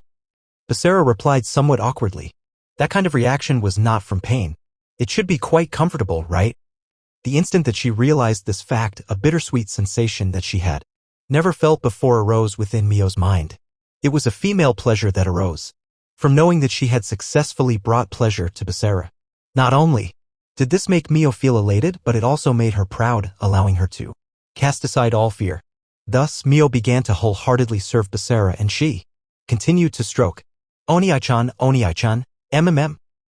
Chu, Lu. She moved even closer to Basara and mounted herself on top of his left thigh, placing her breasts onto his abdomen, using her tongue to lick his nipples in an intoxicated manner, doing her best to please Basara. The movements of her tongue, which were clumsy at first, became smooth. After repeating the motion several times, and not long afterwards, she made lewd licking sounds, and she smeared her glistening silver saliva all over his chest. Basara's left hand grasped onto Mio's head, while his right hand gripped her breast and began to knead it. Oni-chan, The sudden pleasure caused Mio to cry out, but her tongue and hand still continued their action. At some point, Mio's hand probed underneath the towel and grabbed him directly, causing Basara to feel even more aroused. The sound of Basara's constrained breaths became more and more frequent. And in that moment, he finally came. The instant that she felt a sudden Expansion in her hand, a spurt of hot liquid sprayed out. This scene was the first time that Mio had seen Becerra climax. Becerra fiercely lifted his waist, and the towel around his waist then fell down, causing his part to be exposed, naked in front of Mio's eyes. Becerra's hot penis was throbbing in Mio's hand, which was now covered with white liquid. This is Becerra's. The thing that she only caught an accidental glimpse of in the public bath was now so large that it seemed like something completely different, causing Mio to subconsciously swallow. Ah! After feeling stunned and not knowing what to do for a while, it was only for Mio to realize that he was still erect despite having released so much fluid. It looked like it was difficult to bear, and then she understood what she should do. That was to continue. Oni-chan, sit on the side this time. Mio used her hands, which were covered in semen, to glide back and forth on Becerra's penis with lewd sticky sounds while she directed her eyes towards the edge of the bathtub. Just from this movement alone, Becerra knew what Mio wanted to do next. Becerra sat down in the position that Mio desired and spread open his legs to facilitate her action, and Mio sat between Becerra's legs with his part right in front of her eyes. Oh my! With the pressure completely different to when it was in her hands, Mio couldn't help panting. However, this only took a few seconds of time, and Becerra's bulging penis was served by an eager Mio. Thus, Mio's breasts, which were made a size larger by Becerra, his part was eclipsed within the valley of her breasts. The instant that he was caught between Mio's breasts, Tuja Becerra couldn't help groaning slightly, like a lone dot that stuck out from the top of Mio's breasts. It was enclosed in every possible way. It's amazing for my breasts to be like this. It was all because of Oni-chan. Mio emphasized the action of her chest and tightened it a notch as she said, with a smile. At school, the boys stare at me a lot more than they used to. It's really bothersome. They also say things behind my back, like my figure has been becoming more seductive and sexier. It's all right, it makes Oni-chan look cooler that way. After Mio said that to the momentarily speechless Becerra, she lifted her breasts and slid them up and down and began an alternating motion.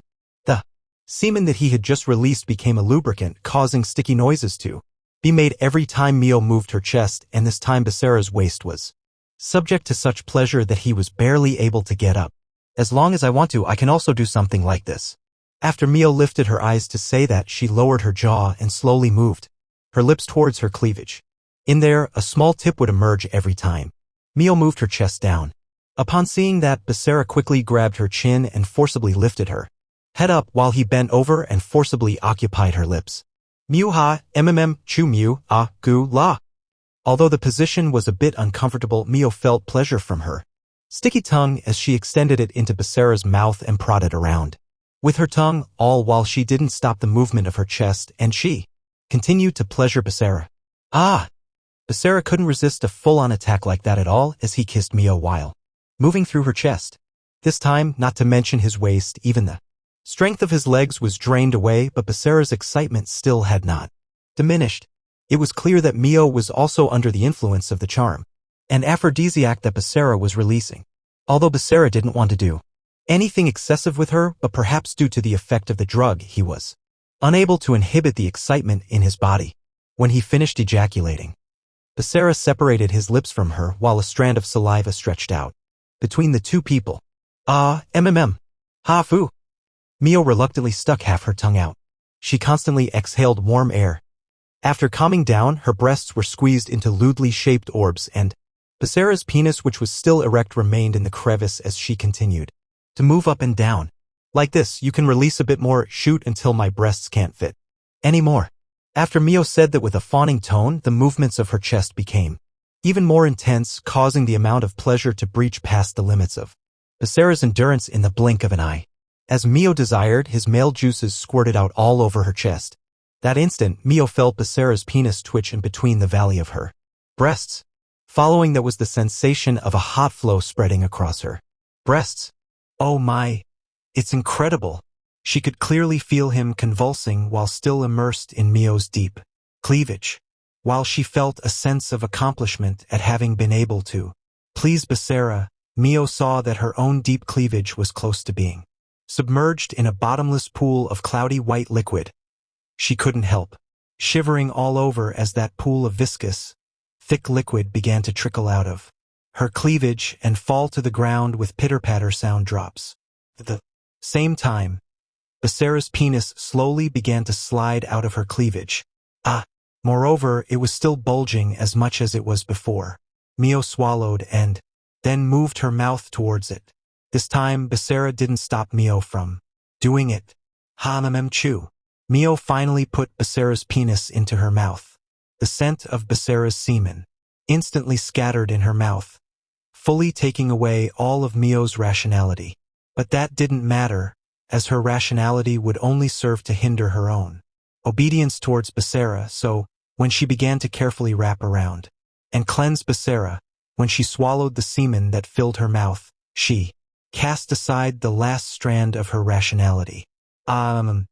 Chum-fu. Ha-chum. Mio sat down with her legs in a Caesar-like position and used every ounce of her ability to please Basara with her mouth. After her saliva-covered tongue wrapped around it, she sucked hardly on it with choo-choo noises and then used her hands to gently massage it.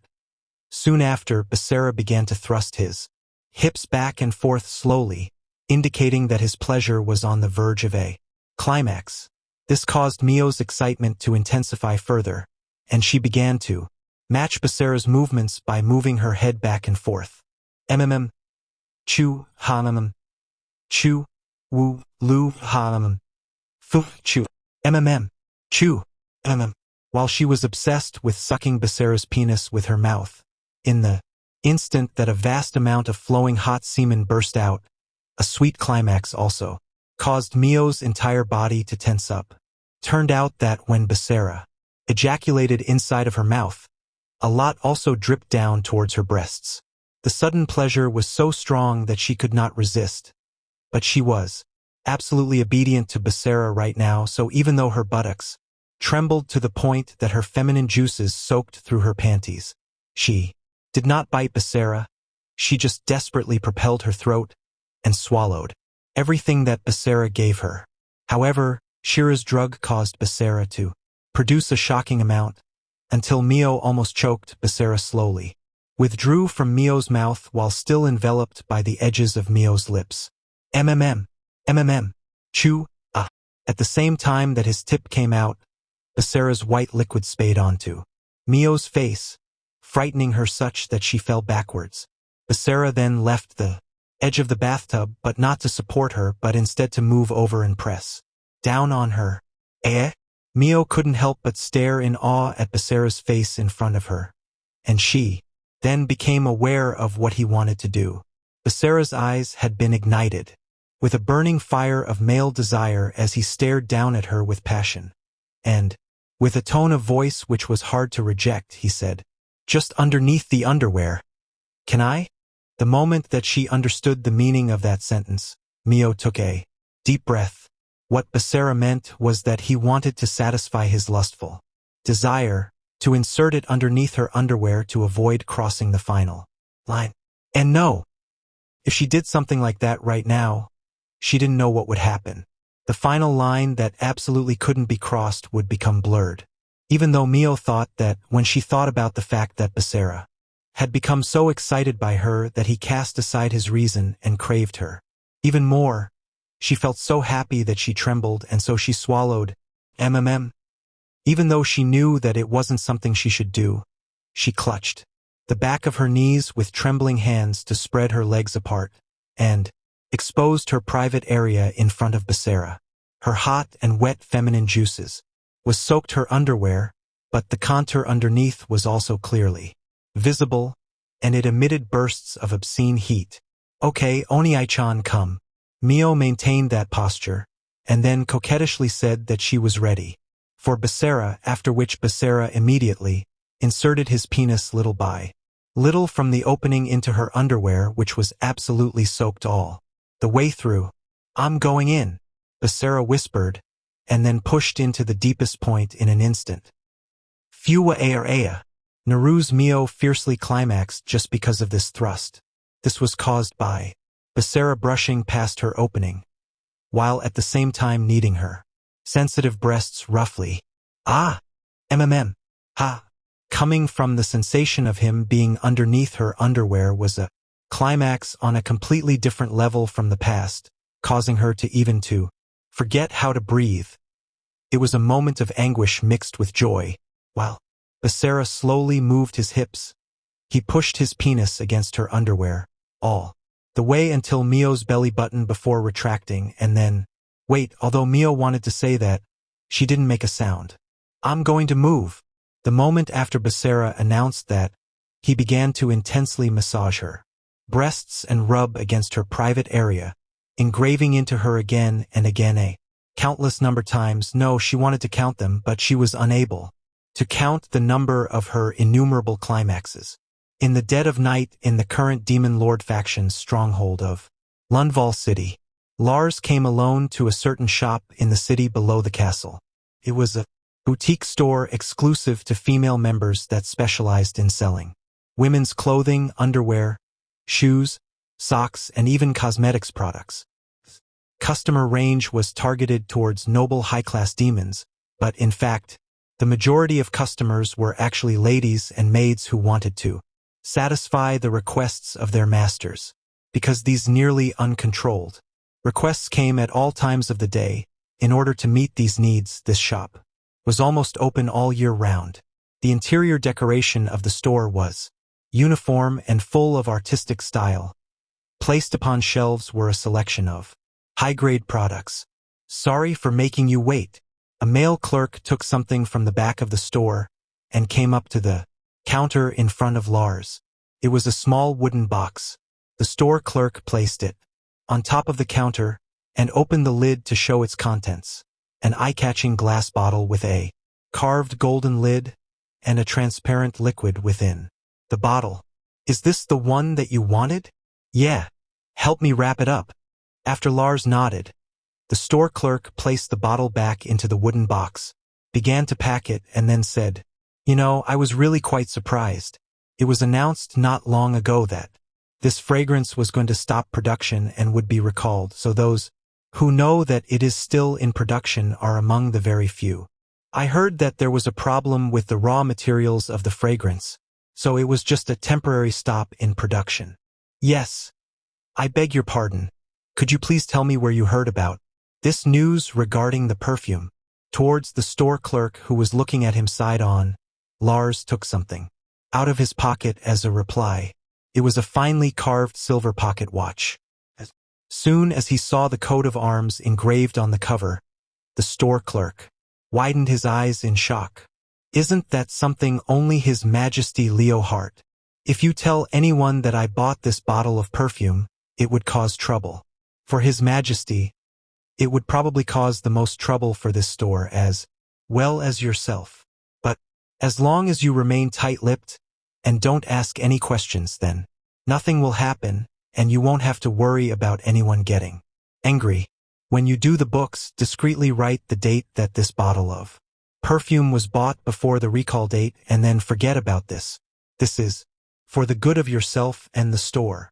"I understand." Lars took the paper bag from the store clerk with a tense facial expression as he paid for it and then left the shop. "Seriously, why am I doing something like this?"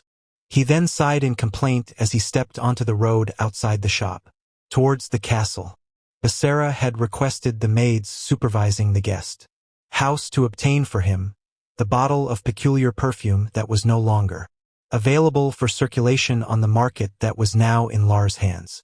The problem was, as a human, Becerra was unlikely to be able to understand the perfume of the demon realm.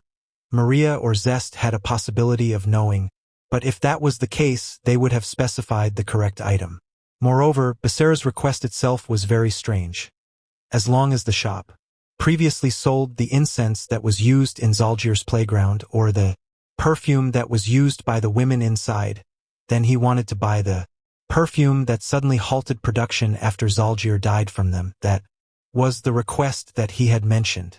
Normally speaking, the current Demon Lord faction had no need to satisfy their enemies' request like this, but Becerra and the others were currently VIPs under Leohart's hospitality.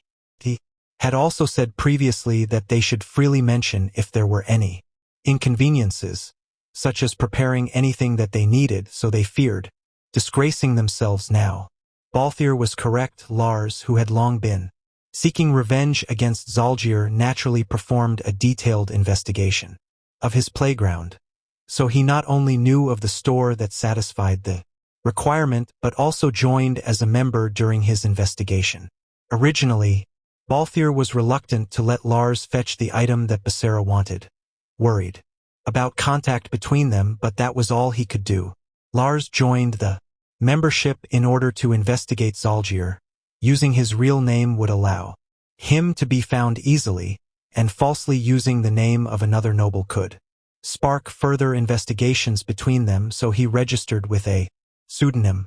If this wasn't left to Lars, who had made transactions with them in the past, and he simply sent maids or other subordinates, it would likely arouse the store's wariness, and they might have refused to bring out the problematic goods which were urgently recalled.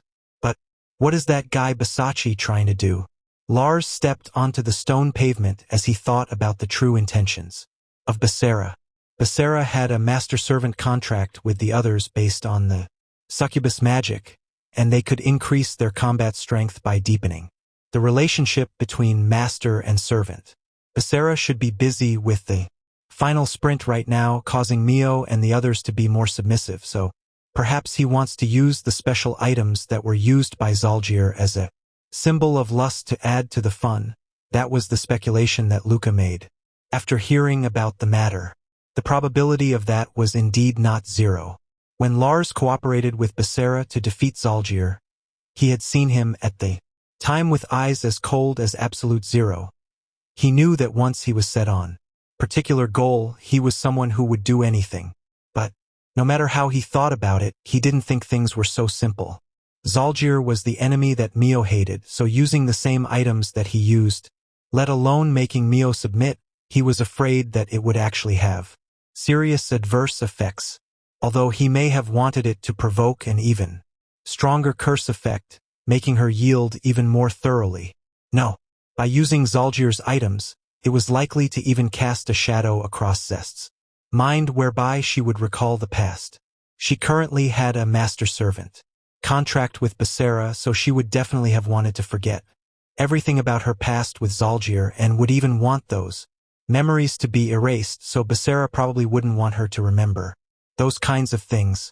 Moreover, even if he really chose to do that, if he needed the help of that item no matter what, then Zest should be able to understand his request, and Shiera would be able to use the information that she provided to produce an identical product, because the incense and perfume that Zalgir used in his playground was a product that was prepared many years ago by the succubus with the greatest reputation, Shiera. If there really was a need for it, he would have asked Shiera to prepare it for him before they set off. After coming here willingly and taking the risk that it could be mixed with poison by the enemy, it shows that it can't be wrong. That was the message that Becerra sent out. But the target was not Lars. Rather, it was Takigawa Yahiro, whom he previously cooperated with. However, the deliberate designation of perfume no longer in circulation made Balthier think that this request was related to the decisive battle the day after tomorrow, so it was highly unlikely that Balthier would allow Lars to give the perfume directly to Becerra. Moreover, the components of every drop would be thoroughly examined before it was handed over, in order to investigate the ideas or intentions of Becerra and the others, and whether or not Lars could be retained as an undercover spy. But Becerra should also have known that something like this would happen. In this way, his true purpose is... Oh! Just when Lars began thinking about it more deeply, he suddenly felt a weak magic response from his breast pocket, so he put his hand into his breast pocket. What he removed was a black mobile phone. Because there was a special magic chip installed into the battery, it could also be used normally in the demon realm. Balthier had asked him to hand it over so as to prevent him from contacting Becerra, so in the end what he handed over was a disguised counterfeit, although Balthier immediately saw through it for Lars to surrender his real mobile phone. But how could I show the real thing in front of him? Lars had prepared another fake phone on him, and by handing over that second phone, he was able to evade any further questioning from Balthier. The one in Lars' hand right now was the real mobile phone that he used to contact Becerra with. Upon the LCD screen, it was evident that he had received a text message, and there was no need to look to even know who the sender was. After all, Becerra was the only one who knew this number. And Becerra also clearly knew that only when the surroundings in every direction were clear that Lars would look at his phone. Most of the contents of the short message was a request for help. Unfortunately, Besace, I don't care what you want right now.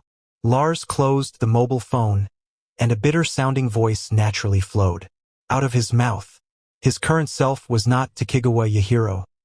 Since he had already taken revenge on Zalgir, there was a limit to the benefits of continuing to cooperate with Becerra, so it was better for him instead to lend a hand as Leohardt's comrade-in-arms, because helping this young demon lord would also be an act of revenge for his parents, and to achieve a complete reform of the demon realm's ambition. This was the shortest way to accomplish Lars' current aspirations, to eradicate the council, to eliminate all of those old bastards like Zalgir in one clean sweep.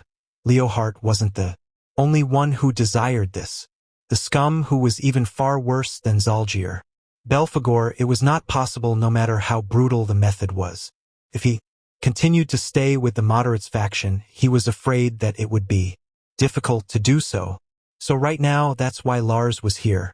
He had just seen Becerra's short message, so now he could tell Leohardt about its contents and give him an advantage in the battle the day after tomorrow. Becerra's excitement towards Mio didn't seem to dissipate at all, no matter how many times he continued. Perhaps also because he had been holding back his desires and it finally burst out now. Or perhaps Shira's drug was truly devastating. In the past, he just had to take a deep breath and he would become rational again, but he was still far from that right now.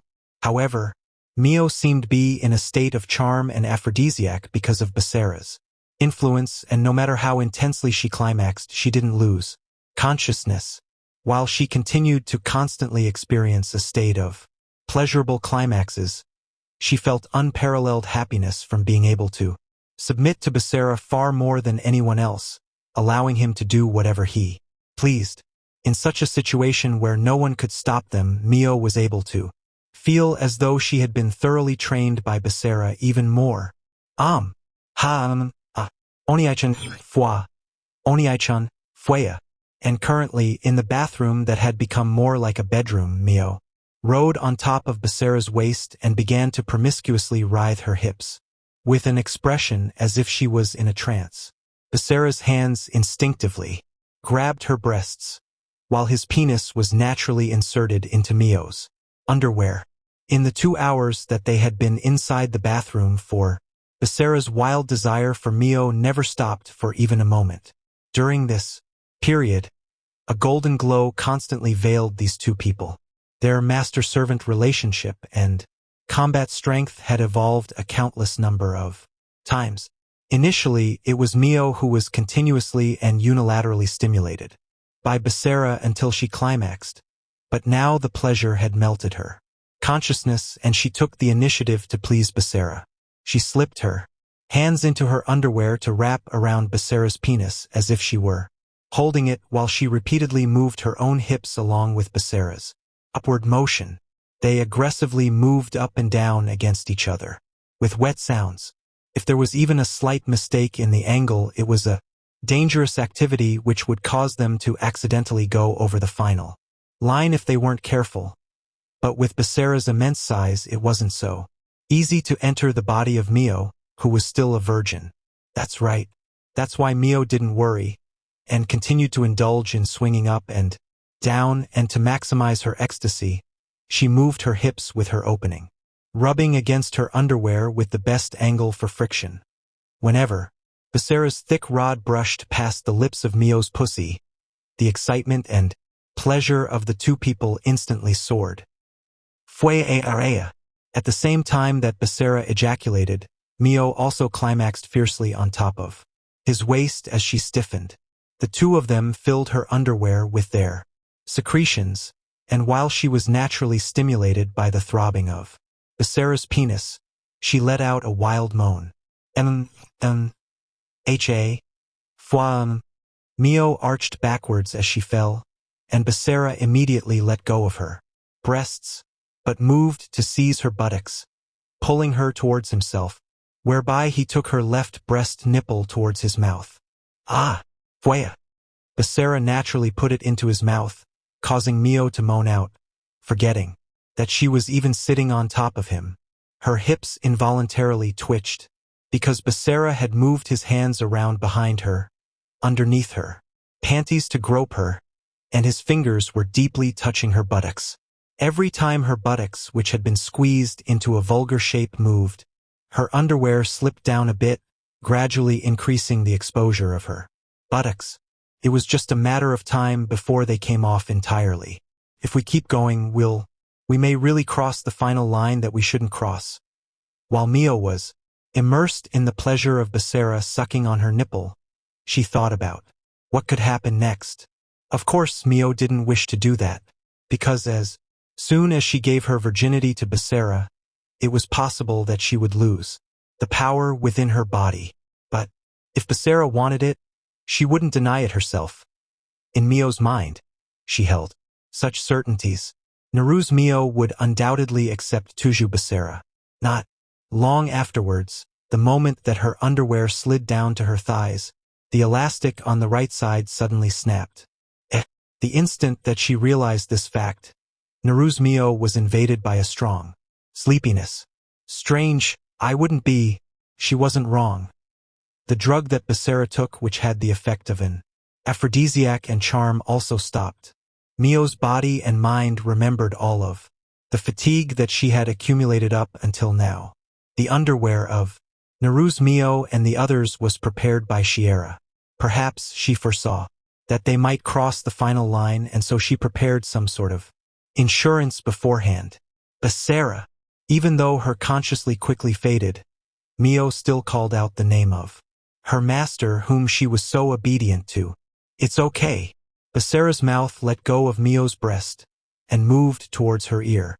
That voice belonged to the usual Becerra that she was familiar with, which is why she closed her eyes with peace of mind. At the same time, she also forgot about the feelings of jealousy that she had recently harbored about catching up to Yuki and Zest. And even right now, she was able to express the feeling that she was able to do everything that she could do for this youth who was more important than anyone else, but she forgot that as well. All she could feel was a small happiness from being able to monopolize his warmth during this time. Then, a few minutes later, Hawa! Becerra returned to the bedroom with the fainted Mio in his arms, and then laid her down on the bed. The girls that Tuju Becerra cherished snuggled in bed with each other, sleeping together like a ball. Becerra naturally relaxed upon seeing this scene as he watched their sleeping faces. They were very important to himself, the people whom he had vowed to protect. A group of young girls who were like family. But come, that peaceful expression soon disappeared. It was because the mobile phone placed at the bedside stand notified him of a new message he had received. Thus he unlocked the mobile phone with fingerprint authentication and a special aura wave, and with ice-cold eyes, an expression that he absolutely would not reveal in front of his cherished girls, he began to read the contents of the message. Chapter 3. Contenders for the future. For the future of the two factions of the demon realm, a decisive battle was soon about to begin. The ancient arena that was the stage for it was filled with audience members who had come to witness this historic moment. The majority of the audience, which was made up of various races, were residents of Lundval. These people from the current Demon Lord faction all believed in and looked forward to seeing Leohart and the others obtain victory. Amidst the cheers of the crowd, there was a single person who stood upon the stage, with everyone's eyes upon him. The youth with his eyes lightly closed and standing still was the Demon Lord Leohart. Although Leohart was bathed in the trusting eyes of the audience and their expectant cheers, his mind was in a melancholic mood. In order to forge a truly meaningful decisive battle, Leohart originally chose the arena to be in a place that ordinary people would not see so that he, as the demon lord, would not leave a single trace of regret behind. More importantly, it was for the atmosphere that the battle that would decide the future of the demon realm should have. However, the council which had interfered midway were not satisfied with just forcefully adding in their representative members. They also heavily modified the battle, and they basically turned it into some kind of entertainment festival event. Of course, Leohart also understood that from a political point of view, making the decisive battle public would also promote the authority of the winner. For Leohart, who had unified the demon realm and now hoped to eliminate the council, this wasn't a bad thing. However, starting from the very instant that the audience entered the arena, the political nature of the battle decreased, and it inevitably became more like a performance. Despite this, Leohart still insisted on a serious decisive battle. This was to be the decisive battle, which consisted of 7 one-on-one duels. But currently, Leohart was the only one from the current Demon Lord faction present on the stage. If the representatives were gathered in front of the audience and introduced or identified one by one as they came out onto the stage, this battle would become a competition and the war itself would become a trifling matter. Hence, the representatives of each faction were not going to be announced to the audience before the battle, and neither would their order of appearance disclosed, so that the battle between the two sides would remain tense. Taking into account some basic respect for the audience, they couldn't simply start without warning, so the representative leaders of each faction had arranged to meet face-to-face with each other before the battle. Thus Leohart was currently standing in the arena for this purpose. Unfortunately, these thoughts and ideas of Leohart were meaningless in the eyes of the council. For them who had lived for so long and found it boring, the battle between the current Demon Lord faction and the Moderates faction which would decide the future of the demon realm was nothing more than a form of entertainment to stimulate their boredom. However, Leohart didn't mind. Regardless of what the council thought or what kinds of evil intentions they planned to commit, it would not change his only mission. You old bastards, just wait and see. Leohart looked across towards the special viewing area that the council was in from the stage as he calmed his mind. After the Moderates faction, it'll be you guys. Then, anew, the image of Riara appeared in Leohart's mind, although she was currently in Lundval Castle. Within the secret chamber in the West Tower, there was a magic device which was capable of receiving a magic broadcast, and she was most likely looking at that now. Although any attempt to enter the top floor of the West Tower would be met with resistance from a barrier, Leohart still sent Gardo to protect her so that he could fight with peace of mind. Although Gardo's right arm still had yet to fully recover, Leohart was able to rest assured knowing that Gardo would be there to accompany her. Once again, you just need to wait for me to finish what I need to do. Riara was the person that Leohart had made an important promise with. He couldn't disgrace himself in this battle while she was watching him. Leohart returned his gaze to the front, and then suddenly narrowed his eyes. In the depths of the passageway that led to the opposing Moderates factions rest area, the silhouette of a person slowly emerged. A few seconds after Leohart, the audience also noticed the same situation, and the arena suddenly became silent. It was the calm before the storm, after which the Moderates faction representative that was soon to appear would be jeered at by everyone. The tension in the air suddenly multiplied, and amidst that explosive atmosphere, the representative of the Moderates faction didn't seem to fear any of that pressure at all, and they stepped into the arena. In that instant, the roar that the audience had prepared to unleash was stuck in their throats, and all that could be heard was the silence of their breath. It was because it was the figure of a girl that had appeared within their sights, and her powerful presence had whisked away their voices. The person who walked into the arena was a girl whose long hair was tied on both the left and right sides by a ribbon. She was wearing a set of human clothing that the demons did not seem familiar with, and at a glance the impressive curves of her body could be seen it was clear that Zalgier ignored Leo Hart in order to monopolize her, and it was not only for Wilbert's power, but her own as well.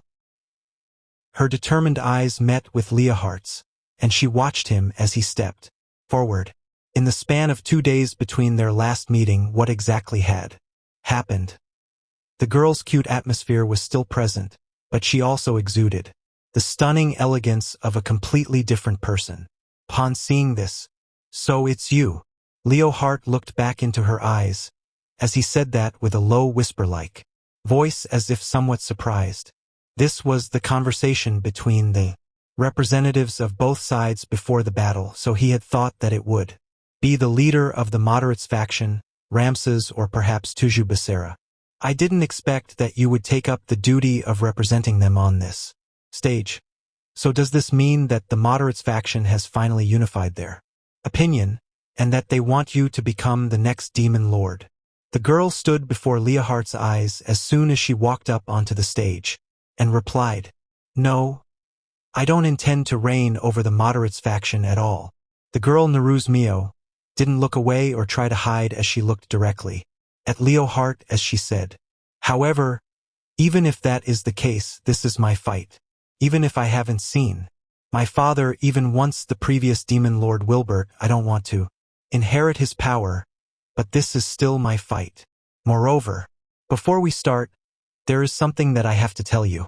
I haven't come to this battle as the daughter of the previous demon lord.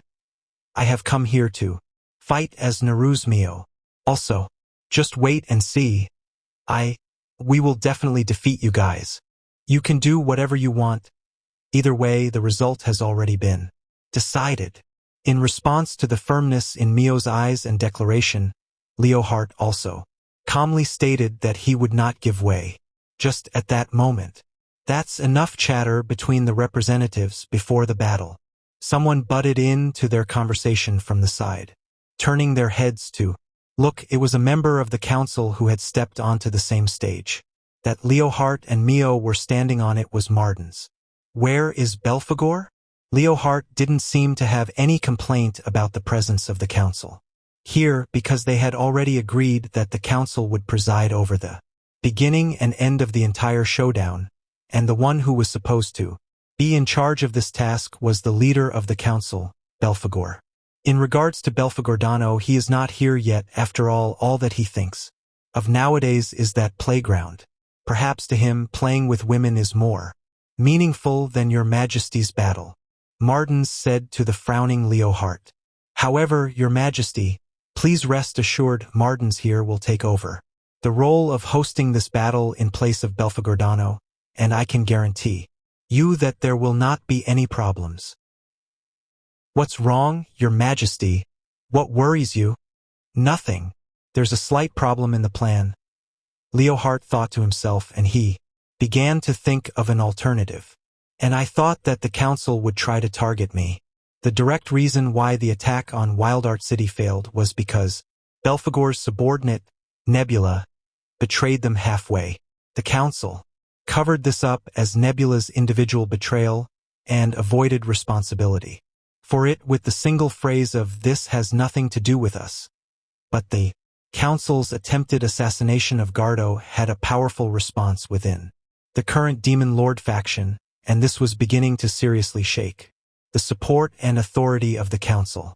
As long as Leo Hart was able to obstruct the council and defeat the moderates faction in battle, then the council would easily lose its existing political power and influence, thus falling to the bottom from their previously high position. Therefore, the leader of the council, Belphegor, was likely going to be here in order to take command of the council's counterattack, so that they didn't lose ground. No, it's hard to say. That Belphegor was extremely cunning, and even if it was unfavorable to Leo Hart, it was possible that he was wary of a sudden counterattack and deliberately chose not to come to the arena. It was the same as how Leo Hart didn't invite Riara to the special viewing gallery near the spectators, but left her in the West Tower. Right now, he was probably staying in his hideout, the playground of Zalgier that he had made his own. He was watching this battle whilst being surrounded by women, It's good if there are no problems. Well then, are we almost ready to begin? After saying that, and observing that Leohart was silent, Martins turned his gaze towards Mio. Is the moderates faction also ready to begin the battle? At this time he also grinned with a as he continued. The one who has formed a master-servant contract with you, Tuju, Basara, doesn't seem to have arrived. Martin's words caused Mio to become silent as her expression sank. I see, so that's how it is. The situation was quite simple. Mio was standing here as the representative of the moderates faction, not because of any political considerations, but because she was forced to. The council wished to maintain control over the demon realm as if it were in the palms of their hands forever, so naturally Leohart wasn't the only one. The moderates faction was also a thorn in their side. Moreover, aside from those who remained an ally of the moderates faction in Wildart, Basara was capable of dealing with Gardo and also prevented Nebula from detonating the high-class spirit to destroy Wildart. He was a far greater destabilizing factor to the council than Mio. Furthermore, Basara was also an emotional pillar for Mio and the other female members of the team. In other words, as long as only Basara was not here, defeating the girls who were representatives of the moderates faction would be much simpler. Based on the slight unease in Mio's expression, Basara's absence was surely unexpected. In that case, it was likely that he had been ambushed somewhere. Based on Martin's tone, it was possible that Basara's disappearance had something to do with the council. I see. Leohart himself had wanted to defeat Basara in return for him defeating Gardo, but it seemed as though there would not be an opportunity for that. However, Leohart did not have any sympathy for him. This was war and, for them, this was enemy territory. Nevertheless, Leohart still provided Basara and the others with his guarantee of safety so long as they did not leave the guest house. If he was attacked, it would mean that he had left the guest house of his own accord. Leohart had not received any reports of this, which meant that he may have concealed himself from the maids who were monitoring them. If he had not considered how dangerous it would be to act in secret whilst in enemy territory, then it was naturally his own fault and he did not deserve any sympathy. It seems you agree. Well then, please allow me to perform the opening announcement. The second in charge of the council revealed a deep smile at Mio's silence, and then expanded a sound amplification magic circle and declared, Dear audience members, the battle between the representatives of our current Demon Lord faction and the moderates faction is now officially starting. Amidst the heated cheers, Martins began to speak about the rules of the decisive battle first. The mode was going to be one-on-one with no time limit, and in order to maintain the safety of the audience, the space upon the arena would become a separate dimension from the one that the audience was in as soon as the match began, and at the same time so would the environment and area within the dimension. It would also change into an environment that was suitable for both sides. Then, once a person can no longer fight or voluntarily surrenders, the winner will be declared immediately. Being no longer able to fight naturally also includes death. But if anyone continues to attack or kill a person that has surrendered, their victory will be retracted. Under such circumstances, it will be considered a tie for both sides and not a loss. Because this battle is a war and not a competition, such judgments are made in order to maintain its actual nature. Having said that, Martins made an elaborate wave with his hand towards Leohart and then continued. In addition, the moderates faction have come to us despite being enemies, and they have also accepted the change in the original form of the battle. In order to pay tribute to their courage and to maintain fairness, His Majesty Leohart has made a special consideration, a voluntary concession. If they are able to defeat His Majesty, they will gain the equivalent of 3 wins, that is, 3 wins with 1 fight. Martin's statement of a handicap to the moderates faction caused the audience to go into an uproar. So he actually said it like this. Leohart couldn't help changing what had originally been a team battle into a series of one-on-one duels because the council forced him to allow their own subordinates to be included, and it was also 3 at once. Although it was not more than half, the risk was too high in having so many of his enemies subordinates in a team battle. If a wrong step was made, it would be easy for the outcome of the decisive battle to be manipulated by the council. And for the people who were not familiar with the situation, perhaps this rule could be regarded as Leohardt's own risk. But it's up to them what they think. If even an adversary of this level couldn't be overcome, how could he possibly fulfill the oath that he and Riara had made? While Leohardt was secretly thinking this in the depths of his mind, Martens narrowed his eyes and grinned as he faced the audience's doubts. He seemed to have enjoyed using an exaggerated tone to incite their expectations. Please do not worry. We of the council believe that, even with such conditions, knowing His Majesty's brilliance, he will certainly be able to defeat the moderates faction to become the most absolute ruler of the demon realm that has ever existed. The excited yells that slowly arose soon become a wave of cheers that flooded every corner of the arena. At that moment, the stage that would decide the future of the demon realm was finally complete. Very well, it's time. The fateful battle that will decide the future of the demon realm is now officially beginning. After Martens had made his announcement about the beginning of the battle, Leohardt turned around and walked back to the rest area of his side. However, Mio did not do the same as him. Instead, she remained motionless upon the stage. So their vanguard is Naru's Mio-ha. Leohardt had already gained an understanding of Mio and the other's objective in coming to the demon realm based on Lars' report. If Mio was to fight as a representative of the moderates faction and also use this decisive battle as an opportunity to escape from the shackles of the demon realm's political conflicts, it was best for her to avoid facing Leohardt at the end. If the daughter of the previous demon lord was to face off against the current demon lord, it would inevitably appear to be a battle for the demon lord's throne in the eyes of the audience. If she was to win, she would be proclaimed as the new demon lord, but if she was to lose, she would be criticized for having shamed the reputation of the great demon lord, Wilbert. However, the moderates faction should have known that the current demon lord faction would choose Leohardt as their last combatant. If Mio wanted to reduce her presence, let alone the final battle, she should have avoided the most prominent first battle as well. It would have been better for her to take the second, third, or even later positions in which the outcome of the fight would have less impact on the overall battle. Is it because this is her fight? To fight in order to prevent oneself from being dragged into further conflicts. Despite the contradiction in that, it felt as if Mio's faith and determination in this decisive battle both ran deep. But that alone was not worth admiring.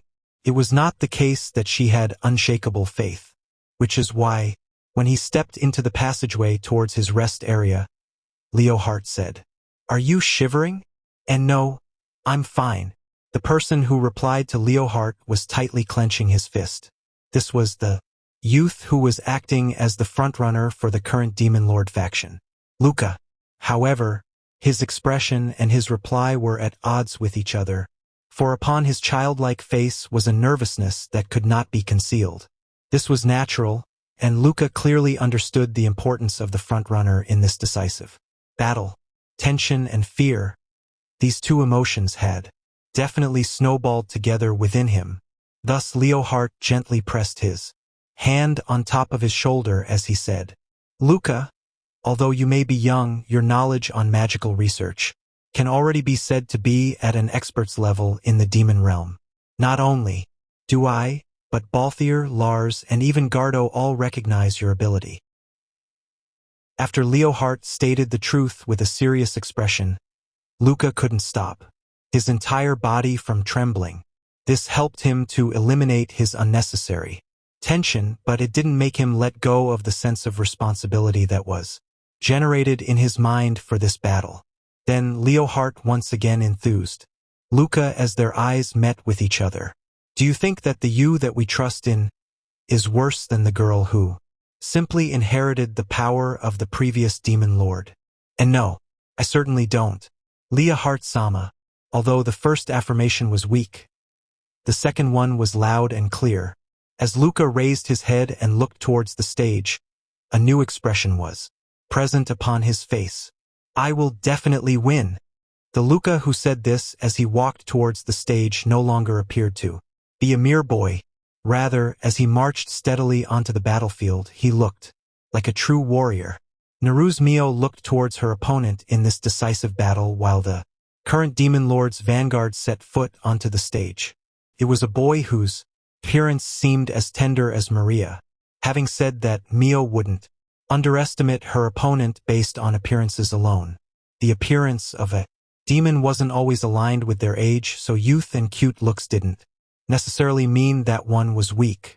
Yet from this youth who stood before her, the atmosphere and stance that he exuded did not appear to give off the feeling that he was particularly strong. His hands carefully held onto a large book similar to a dictionary which seemed like his weapon. But he seemed to have difficulty even holding it, so it would be somewhat cumbersome if used as a weapon, and he also had fairly large openings in his stance. After Mio subconsciously carried out such an analysis, she was reminded again that this was the frontrunner that the current Demon Lord had chosen, so she cautiously asked, "So you're my opponent?" The youth facing her immediately answered with a yes. However, the one you are fighting is not actually me. After declaring that, the youth opened the book with his right hand, and at the same time, not far away, a magic circle appeared upon the floor of the stage. The thing that slowly began to emerge from it caused a wave of exclamation to ensue from the audience.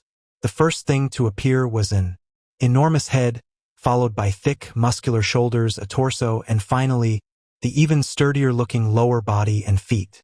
At last, Mio's opponent appeared before her eyes in its entirety. Mio knew exactly what it was, because she had seen similar things during the defensive battle against the current Demon Lord faction in Wildart City a few days ago, only its appearance and size differed. Heroic Spirit. After Mio whispered that name under her breath. Indeed.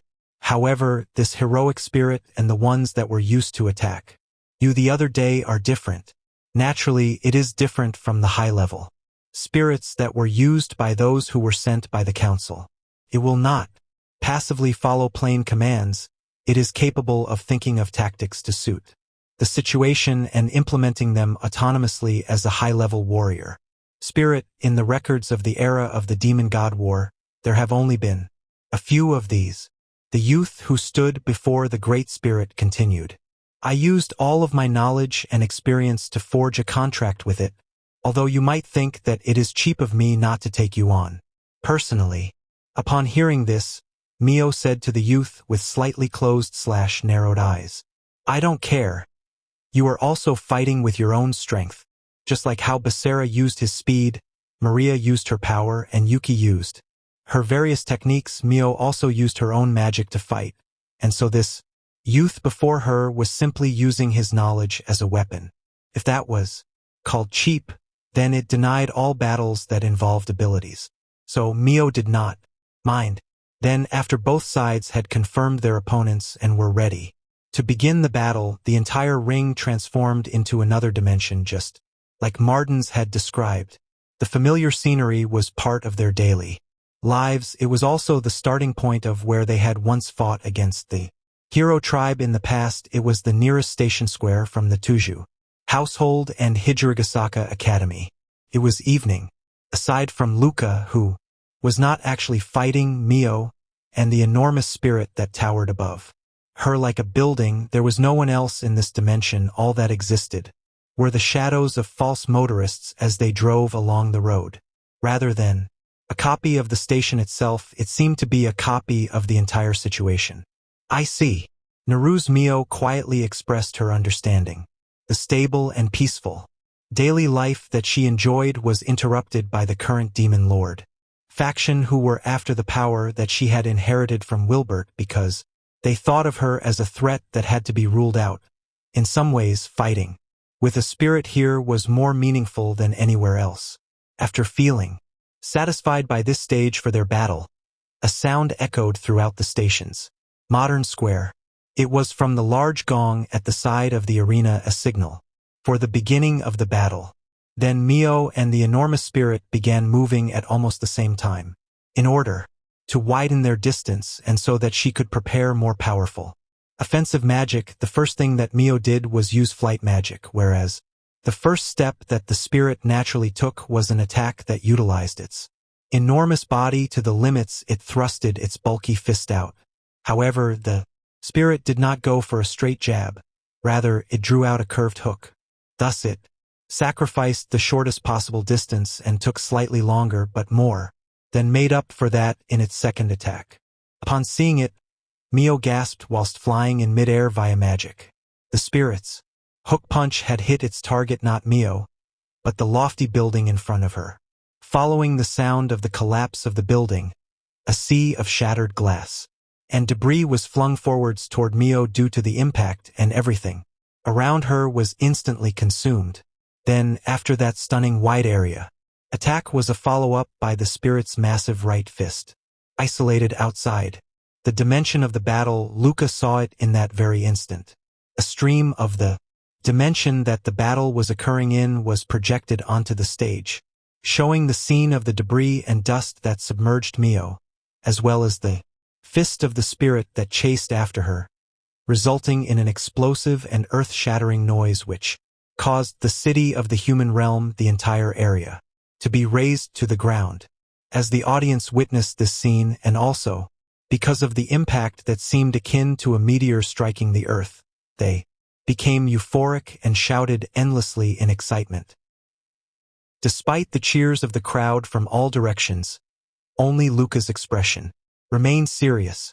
Although he did not possess any combat strength on his own, he had keen eyesight which allowed him to clearly see something had flown out of the cloud of debris just before the spirit's fist leveled the square in front of the station. The projection was still showing the site of the original incident and showed the body of the spirit that had turned towards something in the distance. Naru's Mio, who flew through the purple sky at high speed. Even if she had been engulfed in the shockwave and debris, she appeared unharmed. Not only that, her clothing didn't have the slightest trace of having been dirted. Although it was not known how she had done it, it was clear that she had gotten away unharmed from that attack. But it's not over yet. As Luca whispered, the projection returned to show the spirit pulled its fist out from the ground as it slowly stood up and then turned towards the northeastern corner. And then it narrowed its eyes, tightly locking on to the flying enemy that remained within its sight as it curled its body forwards. It was preparing for the next pursuit. Naru's Mio continued flying away from the source of the explosion towards the horizon. She was able to escape from the shockwave of the building's debris thanks to this flight magic. However, she did not get out in time before the debris swallowed her. At that time, the instantaneous shockwave's area was too vast, and it was necessary to get away from that debris as soon as possible.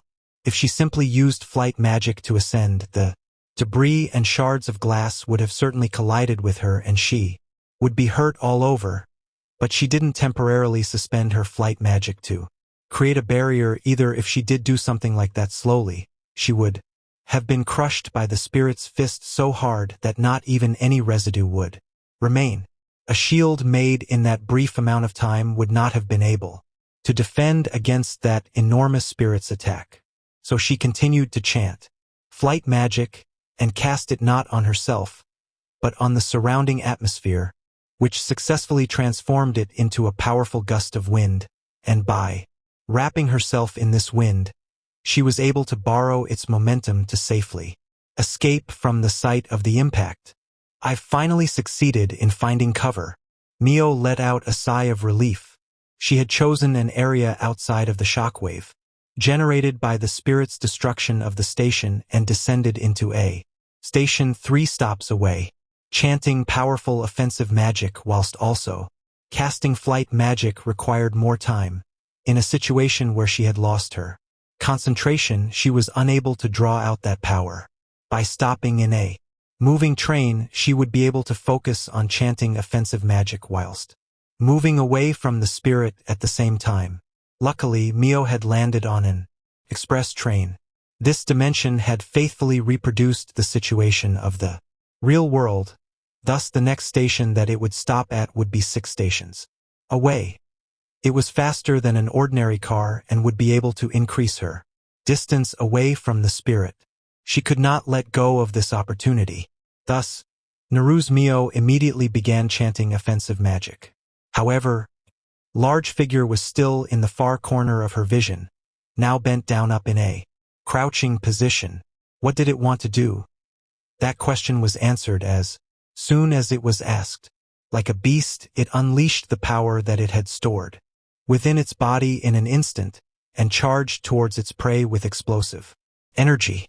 As she felt a slight tingling sensation on her skin, the premonition she had became a reality.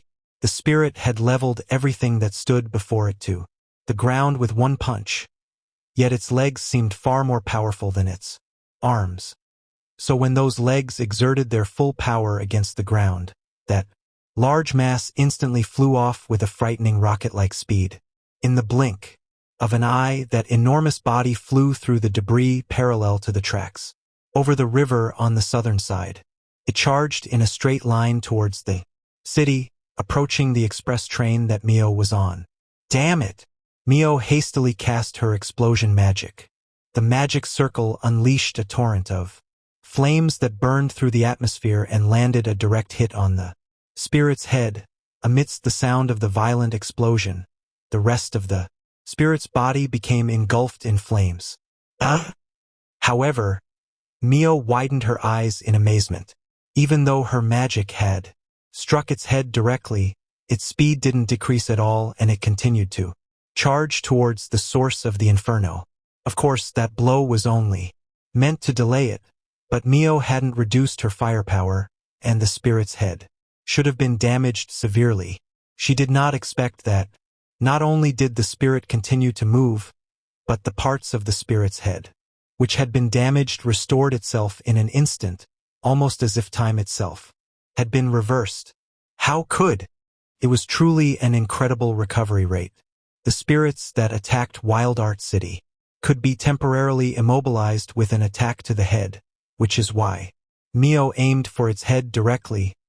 Being able to recover so quickly under such circumstances basically meant that it had an immortal body. There was no time to be surprised, though. The spirit was quickly charging through the horse racing track alongside the road like a hot knife through butter. As soon as it caught up to the last carriage, one sweep of its arm would knock the whole train over. Ha! Mio jumped backwards, and at the same time, she cast wind magic.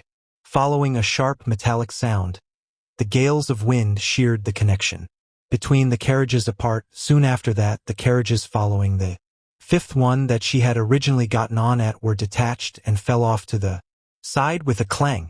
After narrowly avoiding that situation, the distance between Mio and the spirit had also been increased slightly. Thus she immediately began to chant offensive magic. But the spirit did not seem to care that the train that Mio was on was further beyond its reach and continued with its next move. Cupped its left hand and continued to move it as if digging a hole, but before it actually began digging into the ground, it grabbed onto a particular thing. It was the train track. It was too late by the time that she realized that it was bad. The spirit pulled the tracks from the surface in an instant, catapulting Mio and the express train that she was into the air. Exclamation point. This forced Mio to temporarily change her offensive magic into flight magic. And by reenacting what had happened the previous time, she cast magic onto the surrounding atmosphere to keep herself safe. The impact that the spirit created on the ground was akin to a giant tsunami as it pounced towards Mio. In the air facing the overwhelming impact, Mio chose her route of escape as upwards. Since she couldn't attack right now, she had to retreat first. Thus, Mio focused on flight magic and flew in a straight line to pull away from the spirit, and in one fell swoop she had reached an altitude of several thousand meters above the ground. But the spirit below her suddenly crouched down again, and in the next instant it carved out a crater in the asphalt road as it jumped upwards with incredible force and was likewise able to fly up into the air without the use of magic. Like this, the enormous body thrust itself upwards from the ground and gradually approached her at a pace even faster than flight magic. There are still other ways. She absolutely could not lose, that was what Mio impatiently thought. Of course, this was a set of duels, so even if she did lose, it would still count as a victory to Mio if the others were able to win. But Basara and the others came here of their own volition. If she lost and had to rely on their help, no matter how much she wanted to stay together with Basara and the others, she would not be able to raise her head alongside them. In the face of this desperate situation, the thought of liberating Wilbert's power flashed across her mind. However, I definitely cannot do that. Just as she had declared to Leo Hart, this was her own fight. As soon as she used Wilbert's power here, it would mean that this was a battle between the Moderates faction and current Demon Lord faction, the previous Demon Lord against the current Demon Lord. Everyone wanted to help unshackle Mio from the fate of being the Demon Lord's daughter, and from the political calculations of the demon realm. They were willing to lend their strength. They were even risking their lives to accompany her. Mio could not betray their intentions. Basara, facing the spirit that was getting closer by the second, Mio recalled the youth, who was more important to her than anyone else. Late last night, Basara left the guest house on his own and did not return. She did not want to think about what the consequences would be if he was discovered to have taken individual action whilst in enemy territory. Mio and the others were worried about Basara's safety and had asked him to bring one of them along, but Basara insisted on acting along until the end and remained firm on that. For the sake of this battle, there is one thing that I absolutely must do. That was all Basara had said before he asked Maria to hypnotize the guard maids while they were cooking and ask them for information on the structure of Lundvall Castle and its guard configuration. He simply said, "I'll do my best to come back before dawn." He set off to take advantage of the night, but in the end, he did not return. Even though the sun had risen high and the battle had begun, he was nowhere to be seen. According to Maria, the master-servant contract would immediately lose effect upon the master's death, so as servants, Mio and the others would definitely notice, and so they could confirm whether Basara was alive at the very least. As for the tracking ability, it was the same as Shiera had said. Because the level of their master-servant contract had improved, they would not be able to sense Basara's location so long as he refused. If that really was the case, it would mean that Basara's consciousness was still normal, so there was no need to be too worried. But if Basara was inside a special barrier such as the one at Zalgir's hideout, the effects of the master-servant contract would be nullified, and it would be hard to say whether he was safe or not. Moreover, that man on the council called Mardens knew that Basara was not present. Basara was able to use Banishing Shift, and that was a threat to them. If they found out that Basara had ventured out on his own, it was highly possible that they would seize the opportunity to ambush him. But Basara will definitely be fine. Naruz Mio's trust in Tuju Basara was unshakable. Basara had also told Mio and the others what to do in case he did not return. Basara being the finisher and Mio acting as the frontrunner were all prearranged things. So he wouldn't be an exception this time either. He would definitely return. In this regard, Mio was certain. If Basara returned, and what awaited him was the bad news of their team's loss. If I disgrace myself here, how can I ever look him in the eye? Basara had once said that when faced with life and death, not to worry about the meaning of the battle, it was more important to stay alive, and even if she did have to use Wilbert's power, she had to live on. Thus, along with Naruz Mio's cry, she released the power that was within her. As the spirit soared through the air towards Mio with its fist prepared, Luca believed that He had obtained victory. She will die. In the face of the attacking spirit that had such immense strength and dominance, Mio's defenses were paper-thin in comparison. Even if she was somehow able to escape the first hit, the spirit would simply continue to attack until a winner was decided. Sooner or later, Mio would eventually reach a junction where she would not be able to evade or defend, and even if she counterattacked, Luca's spirit was able to regenerate its wounds instantaneously as long as she used the power that she had inherited from Wilbert. She could use gravitational magic to crush it into a patty.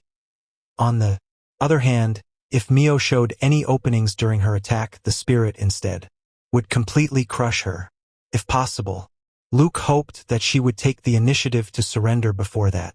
Leohart did indeed want to get hold of Mio's power, but not by killing her. Although Leohart publicly declared that Wilbert's only daughter who had inherited the power of her father was a great threat that could not be ignored, his true purpose was to obtain the so-called strongest power of the previous Demon Lord so that he could use it as a trump card against the Council. Once he succeeded in doing that, the demon realm would be unified by absorbing the Moderates faction.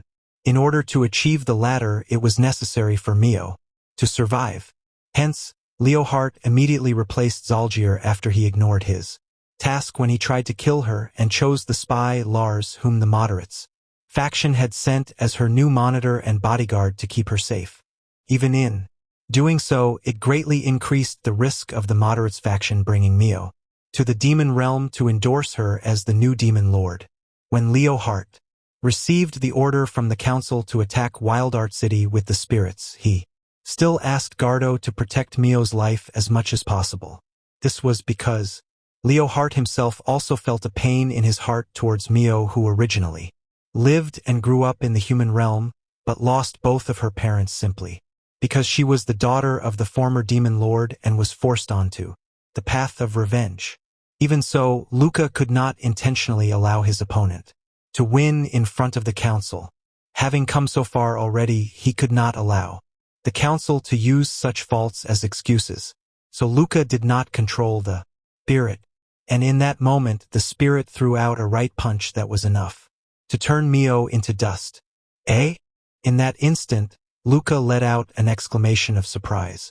Just before the spirit's colossal right fist struck Mio from the fist to the elbow, the entire lower arm had vanished as if it had been instantly vaporized. That is, in the projection that displayed the dimension that the battle was occurring in, Naru's Mio's body glowed red and was emanating a red aura. How could it be?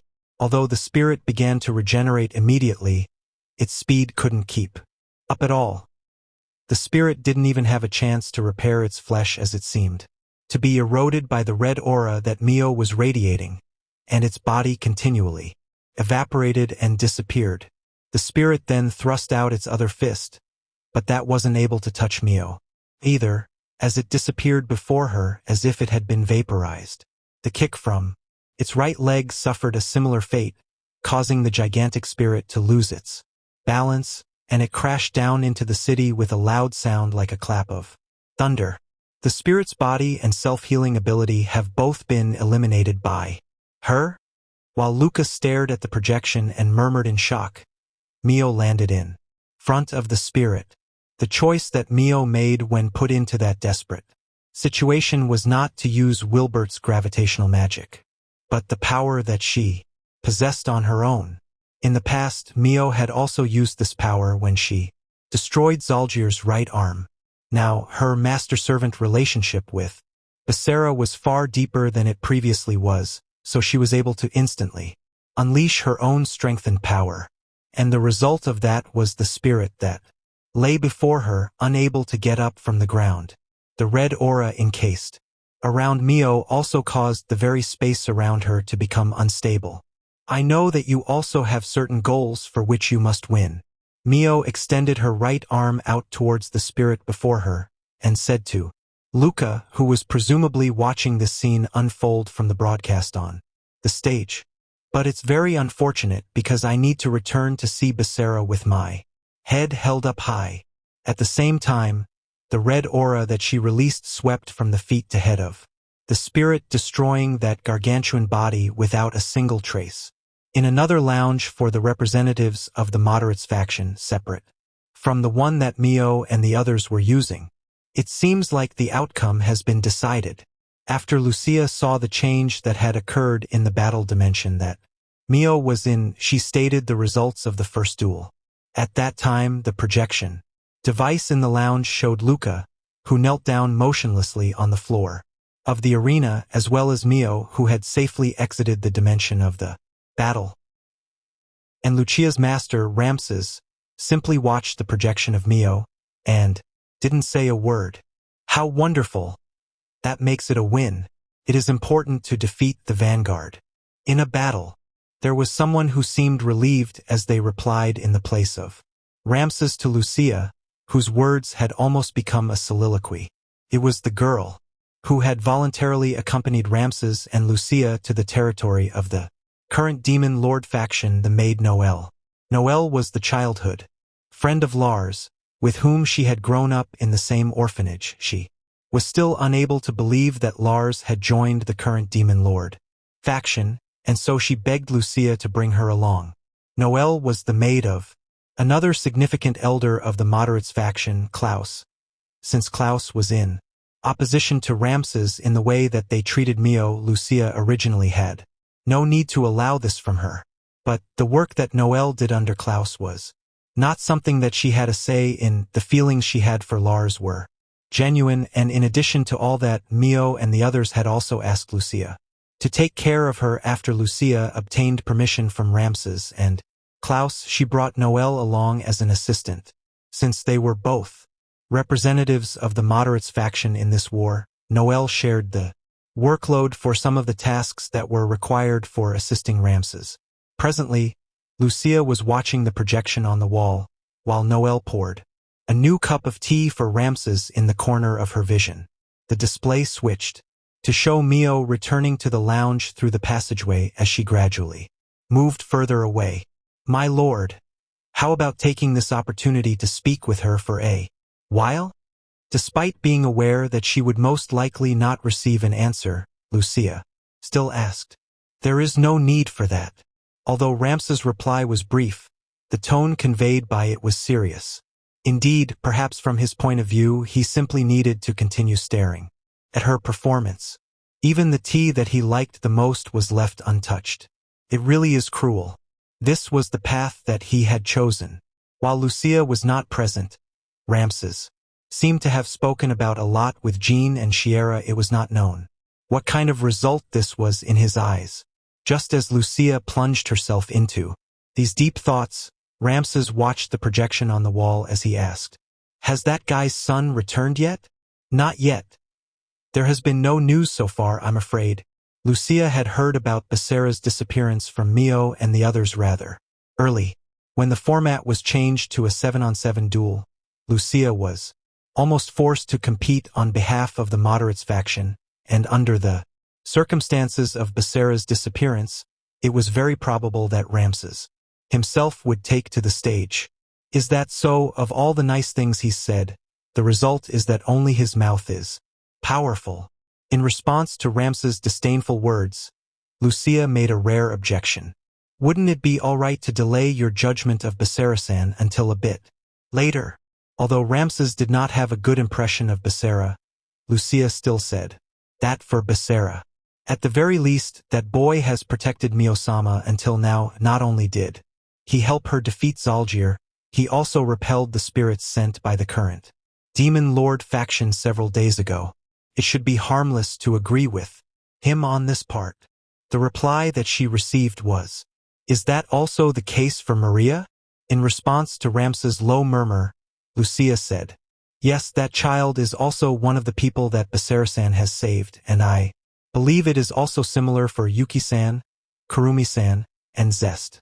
Becerra-san's movements are unknown for the time being, but they are still fighting for us.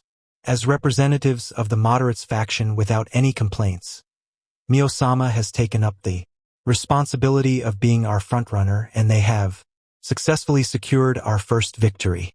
Mio-sama only has her current fighting Potential because Becerra-san is partially responsible for that.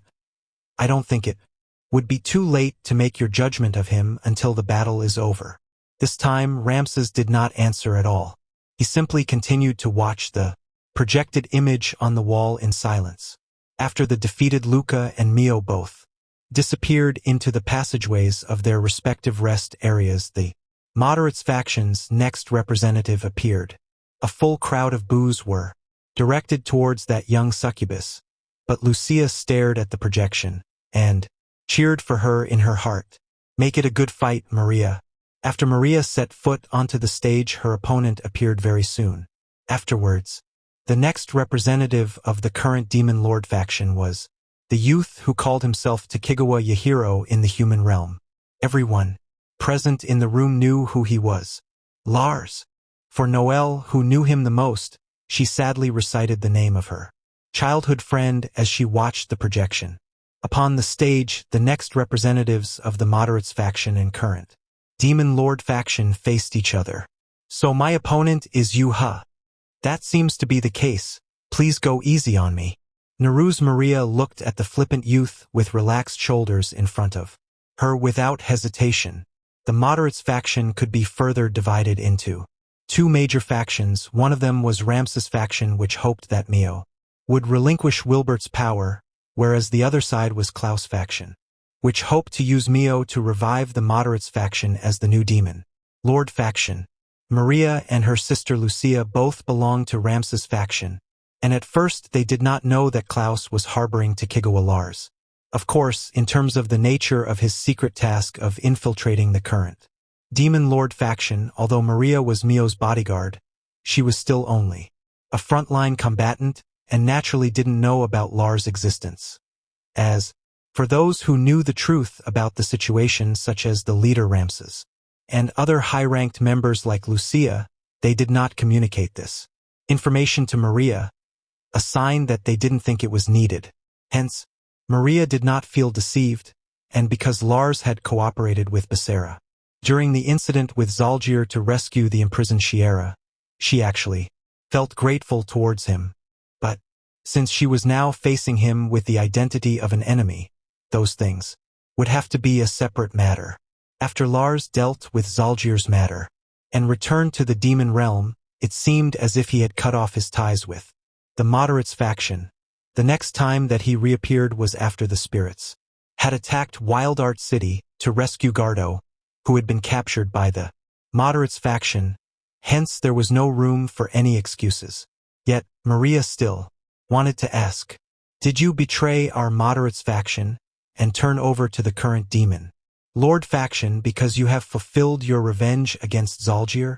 Noelle, who had grown up together with Lars, had once told Maria about her feelings for Lars and that there had to be a reason for his move to the current Demon Lord faction. After Maria asked that question in the place of Noelle in order to dispel her doubts. Hey, what's the point of asking such a question at this point? If I told you that I have my reasons, will you go a bit easier on me?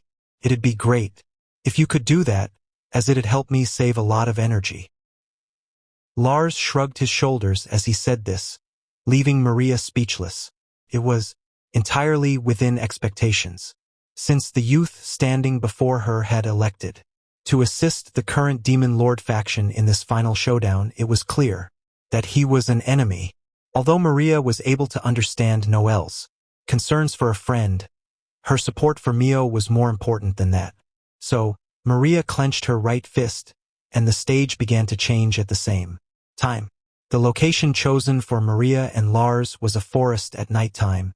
Moreover, isn't this so it's here? The familiar scenery caused Maria and Lars to murmur at the same time. The place that they had come to was where Becerra, Mio, and Yuki had once gotten entangled in a desperate battle. This was the forest in the local public park that was close to the Tuju household. Back then, Maria and the others struggled to finally defeat Lars in a 4-on-1 confrontation, but they were actually deceived by Lars because he had already escaped some time ago. I see, so they want us to reiterate that situation. Thus, Maria jumped and stretched lightly as she took a deep breath, while Lars remained at ease. When the ring of the gong echoed out to signify the start of the duel, both sides began to move at the same time. Unlike Mio, who pulled away right at the beginning, Maria took on a strategy. That was the complete opposite. She approached her enemy with an incredible speed. Based on both of their fighting styles, this was the natural choice. Maria was a power-based melee warrior, so being at a close distance naturally meant that she would be able to make use of her potential. Compared to Lars, who was able to manipulate dark spheres of magic, the further the distance was between them, the more disadvantageous the situation would be for Maria. What was most troublesome was the fact that Lars was able to freely control the quantity, power, size, and speed of his dark spheres. Within the range of his magic, he was probably able to control the power and size of his dark spheres, possibly even splitting them. They were capable of both offense and defense, making him highly versatile. However, there was still a way to take away the advantage of Lars' ability, and that was by shortening their distance. Simply by charging towards his chest, he would not be able to attack freely, and there would also be a danger to himself. Simply put, the method that Becerra used to repel him last time was the best solution to dealing with Lars.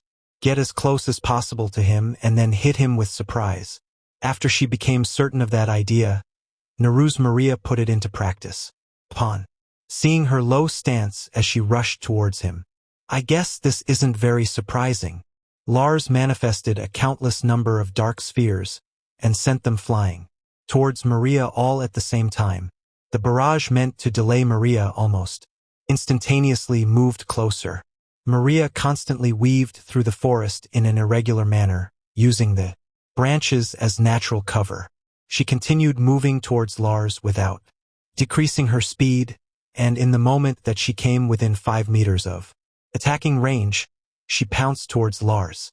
Jumping at a time like this, be careful not to jump into a dead end. Okay? Seeing Maria in midair with her fist raised, Lars jumped backwards. At the same time as that, he generated a giant dark sphere between them to act as a shield, obscuring her field of view. Stuck in a leap towards that location, Maria was unable to evade. But if she attacked it with her fist, it would definitely result in a large explosion that could blow herself away, and using the swing of her fist to generate a soft strike with its shockwave was also unsuitable, since she was unable to stop or turn back whilst in midair. She had no choice but to plunge herself into the range of the explosion. Even so, Maria's expression remained calm. Just as Lars expected Maria to actively shorten their distance, Maria also understood that Lars would use such attacks. He used a countless number of dark spheres in a volley to delay her movements. Even with her premature takeoff, he had set up a trap for Maria, but all of this was within expectations. So Maria thrust out her right fist, Yawa, but she did not go all the way. She stopped roughly halfway, as if the air was her goal. In the next instant, the air that was compressed burst out in different directions with a shockwave, striking the large dark sphere that Lars was controlling, resulting in an enormous explosion that blew all of the surrounding trees away. But in actuality, the only things affected were the trees to the left and right of the sphere. The shockwaves combined to form a barrier of air, which allowed Maria to resist the impact of the explosion. That was the technique that had previously been used by that burly demon against her. As the same kind of power-type demon, Maria had also studied it and practiced to turn it into this as a secret weapon. Don't try to run. Maria immediately charged towards the other side of the explosion, where she found Lars standing before her, and so she immediately stretched her leg back and mercilessly swung her leg towards Lars with a spinning kick. Her target was the right side of his head. Her right foot impacted him with a solid blow. I didn't imagine that you would use Valga's technique. But the voice that Maria heard from him remained calm. Lars had simply raised his right arm and generated a dark sphere on the back of his forearm to block her kick. When she fought against him in the past, Maria's punch had once broken through his defenses, but that was because Lars had been careless. Maria had already grown stronger due to the activities of Becerra and the others yesterday. She had absorbed a lot of excitement and pleasure to increase her own power, yet she was still unable to break through Lars' defenses. There was only one reason for this. Lars' true power was still greater than Maria's. Ha! Maria used her right leg as a fulcrum to bend down, and then swept her left heel up to strike against Lars' jaw. Oh! All Lars had to do was move his body slightly to evade this kick. However, her response time in a melee battle would definitely not be any slower than his. Maria once again used her right leg to hook onto Lars' right arm, using the strength of her lower body to forcibly pull him down and grab his shoulders, ready to thrust out with a single punch. But Maria had temporarily jumped towards his back from above, and at the same time, Lars' dark spheres moved to a position that was below her original position.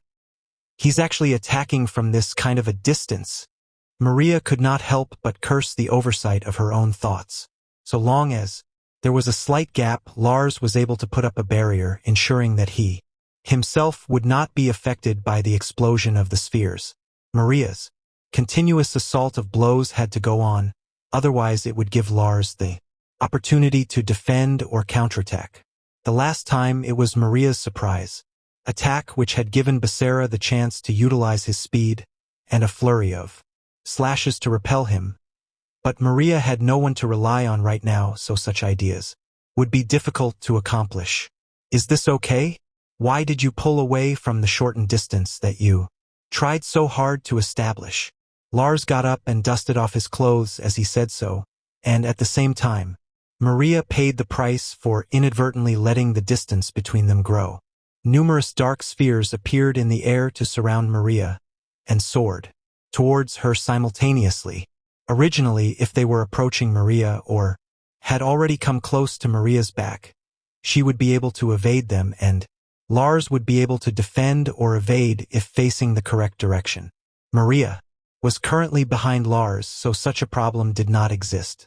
And even if Maria used Valga's move to attack, such a technique could only be blocked from the front. It couldn't be defended against from the back or the sides.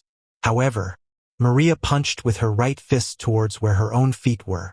Lars clearly saw Maria's right fist strike the surface of the ground.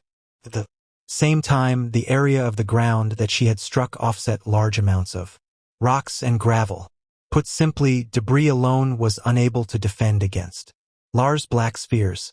However, she stopped her fist just at the very instant that touched the ground, generating a shockwave which hit the ground and rebounded with debris flying up, causing that rock and gravel to perfectly cover Maria, finally succeeding in blocking Lars' black spheres. But during this time, Lars wasn't simply standing in a daze, he further widened the distance between them. He took into account their respective abilities, speed and fighting styles. It was a safe distance that was enough for Lars to attack Maria unilaterally whilst remaining outside of her attack range. Just as he was about to make his move whilst he had this advantage, he noticed that the debris surrounding Maria had dispersed along with a burst of pink radiance from the inside. Looking closely, there seemed to be an object resembling a key inserted into the chest of Maria, who was floating in midair. That key appeared to be rotating in Maria's sweetly heaving chest, and then made a crisp click sound as if something had been unlocked at the same time. A rose-colored light enshrouded Maria's entire body. Lars knew very well what had just happened before his eyes, hence, Hey, did you seriously think I would be so foolish to allow you to finish that transformation? After saying that with a tone of ridicule, Lars unleashed a merciless attack. An enormous dark sphere suddenly appeared over Maria's head, and then crashed downwards almost as suddenly as it had appeared.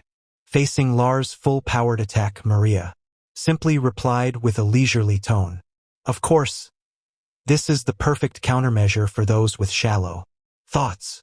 In the next instant, as soon as Lars' black sphere touched the rose-colored aura surrounding Maria, it shattered into tiny fragments and then vanished without a trace. How could? Seeing this, Lars couldn't help being startled. And now Maria had already turned into a beautiful mature succubus.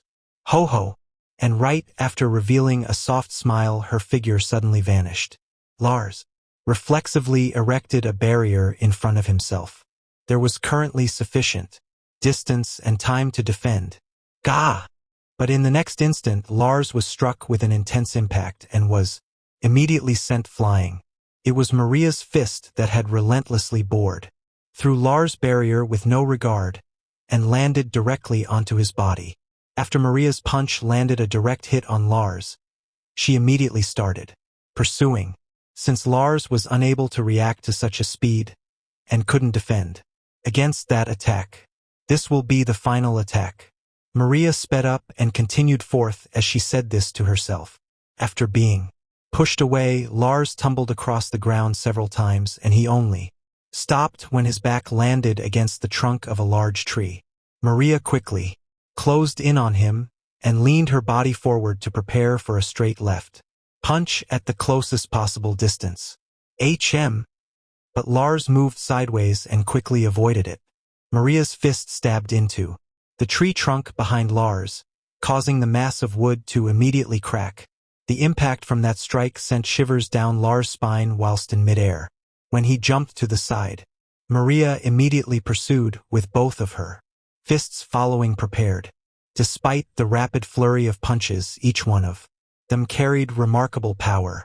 It was more powerful than Lars' barrier, its speed was also greater than his own, and her victory was almost assured. Yet, aside from the first punch which had sent him flying, he had evaded all of the attacks which followed. Why? Maria thought that she had cornered her opponent, but she was beginning to develop serious concerns.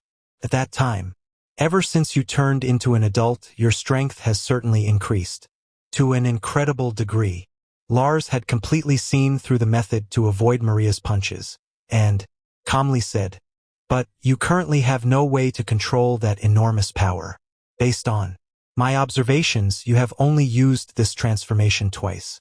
The first time was in the human realm to save Nuruz, the second time was after Basachi eliminated the barrier around Zalgir's hideout. So this is the first time that you've been able to release your full power as a demon in the demon realm, right? Your thoughts are too naive despite having such little experience. You thought that you could use this power that you are not yet used to in actual combat and obtain a result from it. Moreover," his voice moved behind her, "in order to obtain victory, you definitely must have absorbed a lot of energy by taking advantage of the time when Basmachi and the others were strengthening their master-servant contract, but that has actually backfired on you. Even if you are faster, if your reaction speed can't keep up with your actions, evading is not particularly difficult." Ha! Maria immediately sent a backhand swing of her fist towards the source of his voice, but this blind assault caused her a fatal injury. Maria's fist struck Lars' dark sphere the next second. An explosion of light and sound occurred before her. The object that Lars had thrown towards Maria was a dark sphere in the form of a bomb. No matter how much her physical strength was enhanced in this form, her consciousness had not grown powerful enough to respond to or avoid such attacks.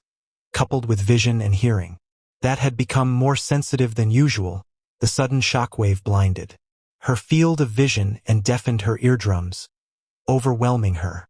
But to be able to stand up like this, you've certainly got enough backbone. Before Lars' eyes as he said that with a wry smile. NGH, the succubus who had been directly affected by the dark sphere and subjected to a severe shock still stood up shakily. Her fighting intent hadn't yet dissipated, and she still clenched her fists with a fierce expression. But her eyes were no longer able to see Lars, and neither could she hear him. "YG, you really wanted to be the second consecutive win after Nuruz? I'm sorry." Thus, while Lars said this, he struck the back of Maria's neck with a chop of his hand. The bigger the body, the easier it was to shake the mind. Hence, after that single strike from Lars, Maria powerlessly fell to her knees, and then flat onto the ground where she lay motionlessly. Gardo was currently in Lunval Castle watching the battle that was unfolding in the distant ancient arena. He was at the top of the West Tower, in the room of Leohardt's older sister, Riara, through the projection device that Leohardt had prepared when they witnessed the outcome of the battle. Lars certainly did well. He was steady unlike his opponent, right? With a satisfied smile on her face, Riara sought his agreement. Yeah. Gardo then nodded and continued. That guy knows exactly how to beat his opponent and he executed it perfectly. Gardo calmly commented as he watched Lars' laid-back figure exit the stage.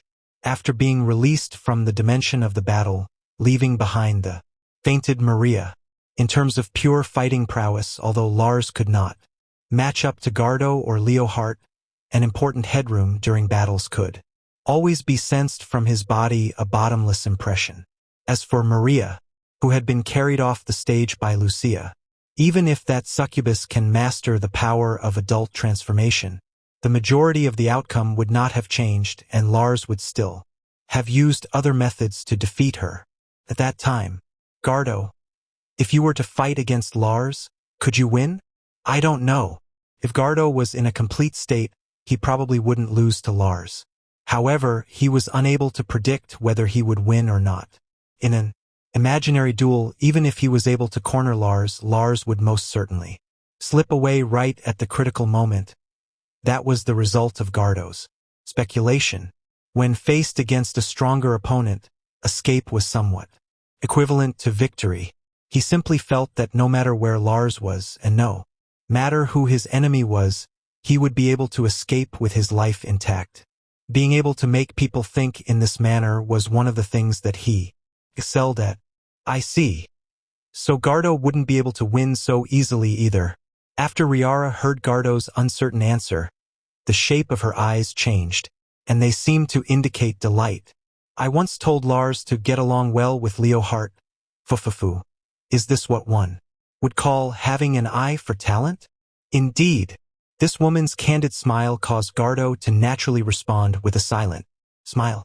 In order to protect this smile, Leohardt was determined to become the demon lord to unify the demon realm despite knowing that he would be manipulated like a puppet in the hands of the council. That's why Gardo was currently here. Originally, Leohardt did not allow any man aside from himself into Riara's room, but he made an exception for Gardo to enter the room to act as insurance in case anything was to happen. Leohardt wanted to use this decisive battle to eradicate the council that had killed his foster parents and scourged the demon realm. On the other hand, the council also wished to silence Leohardt, who was becoming increasingly difficult to control. Therefore, either during or after this decisive battle, a great change more significant than the battle between the two factions would definitely take place. In Leohardt's past, the council had murdered his foster parents while he was away on the battlefield.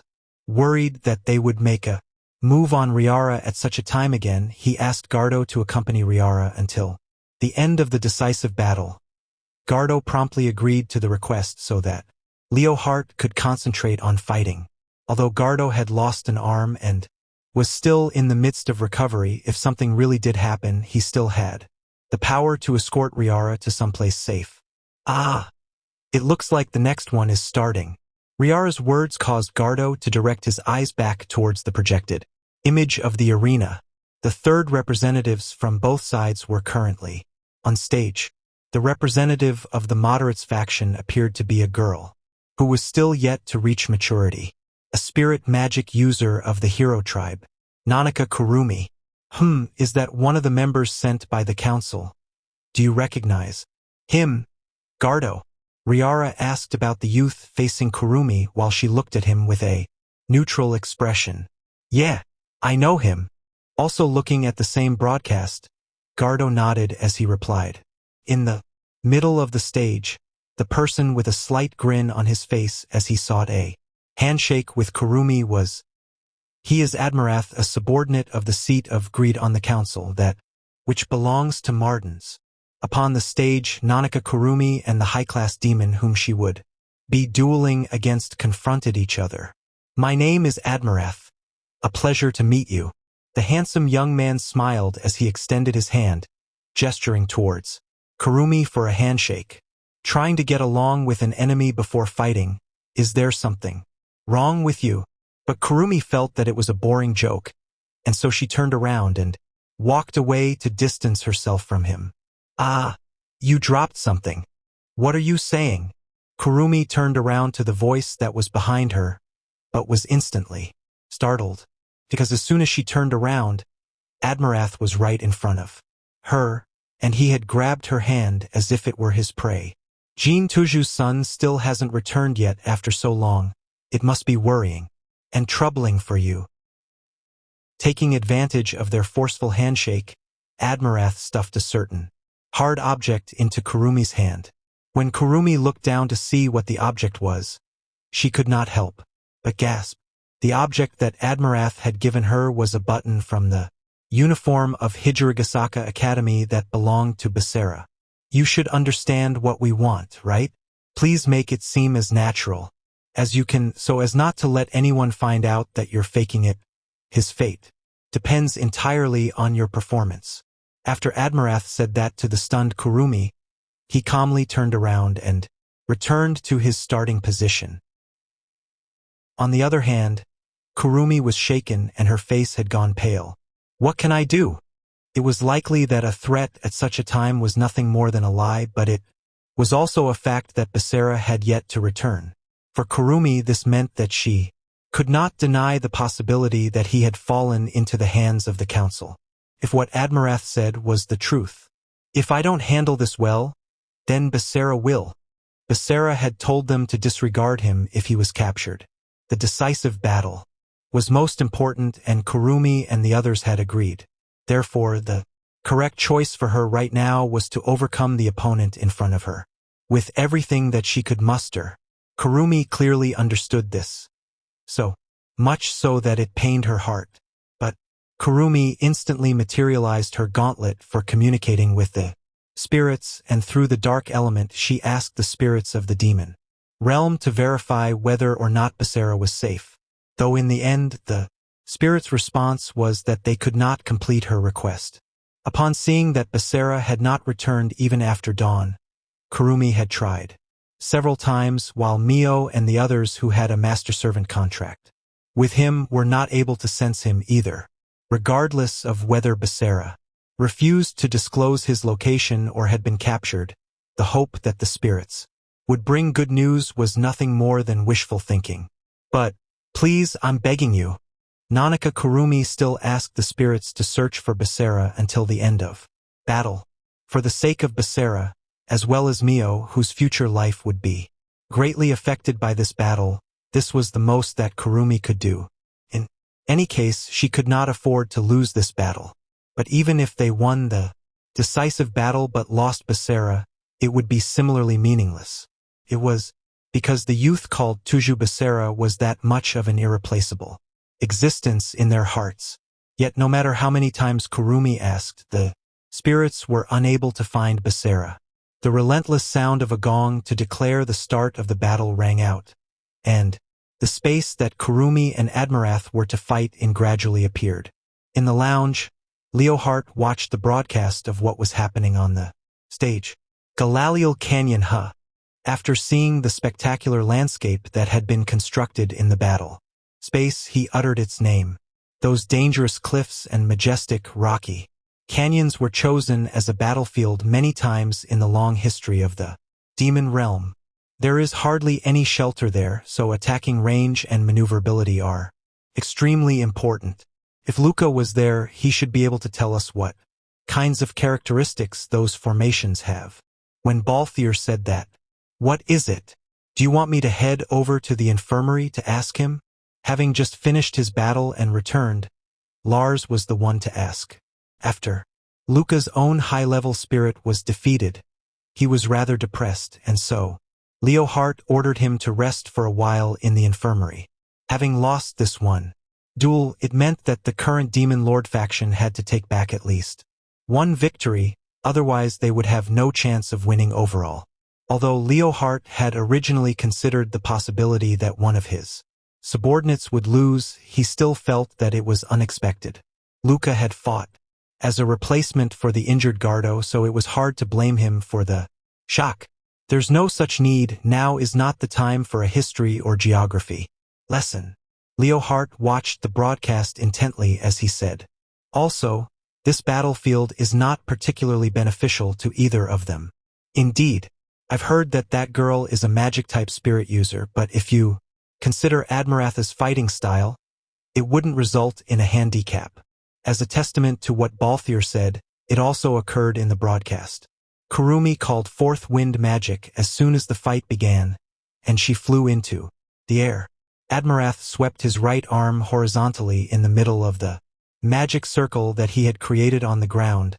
A tall Pegasus with 2 wings and a head of strange bones appeared. Admirath jumped onto the Pegasus back and then called forth his own weapon. The luminous particles released from his left hand gradually formed into a long-handled slashing weapon, one which was able to reap any life, a giant scythe symbolizing death. Leohart looked at the young demon, who smiled leisurely while mounted on the back of the Pegasus, analyzing the representative that had been forcibly sent by the council. According to the rules, it was not necessary for the current Demon Lord faction or the Moderates faction to publish their list of representatives in advance, and within the current Demon Lord faction, neither Leohart nor the council had shared information on their representatives. In simple terms, this was not possible. It was because the council refused to reveal their candidates to Leohart, and even their lounges were separate. The first one is Admirath. Having said that, because Leohart's trust only extended to those among his subordinates, it meant that the council knew very well which candidates were on his side, while Leohart remained unaware of the council's candidates. All they knew in advance was the order in which they would fight. Admirath was once named as a candidate to become the Demon Lord, so as a high-class demon able to compete against Leohart, it was only natural that he would be strong. That was why the council chose him. Admirath was the 3rd warrior, while the remaining 2 candidates selected by the council were ordered as the 4th and the 5th. One of them was probably already waiting in the passageway, whilst the other one was likely watching the situation from their lounge area. The other 2 shouldn't be too different from him. Leohart was convinced that, in this decisive battle, the only person that couldn't lose was himself. Without a doubt, the council that was in a tough position had also gambled their future on the outcome of this decisive battle. The spirit magic user Kurumi and the Pegasus rider Admirath. As soon as the 2 sides began to fight, the form that the battle took was inevitable aerial combat. Kurumi flew with magic parallel to the ground at high speed while using her right thumb and index finger in the shape of a gun to control the spirits with her gauntlet. Ha-wah! She continuously fired highly compressed bullets of air from her fingertip towards the front, within Kurumi's vision and upon the Pegasus that galloped in midair. Admirath smiled as he faced the storm of air bullets. At the same time, a magic circle that appeared underneath the hooves of the Pegasus caused it to instantly accelerate, and the air bullets that Kurumi launched sprayed onto the rocks below, noisily kicking up clouds of dust. Followed by the flapping of the Pegasus' fierce wings, it rapidly turned around and soared at a speed greater than that of Kurumi's flight magic. Exclamation point! Admirath's assault caused Kurumi to stop firing, and instead focus on evasion.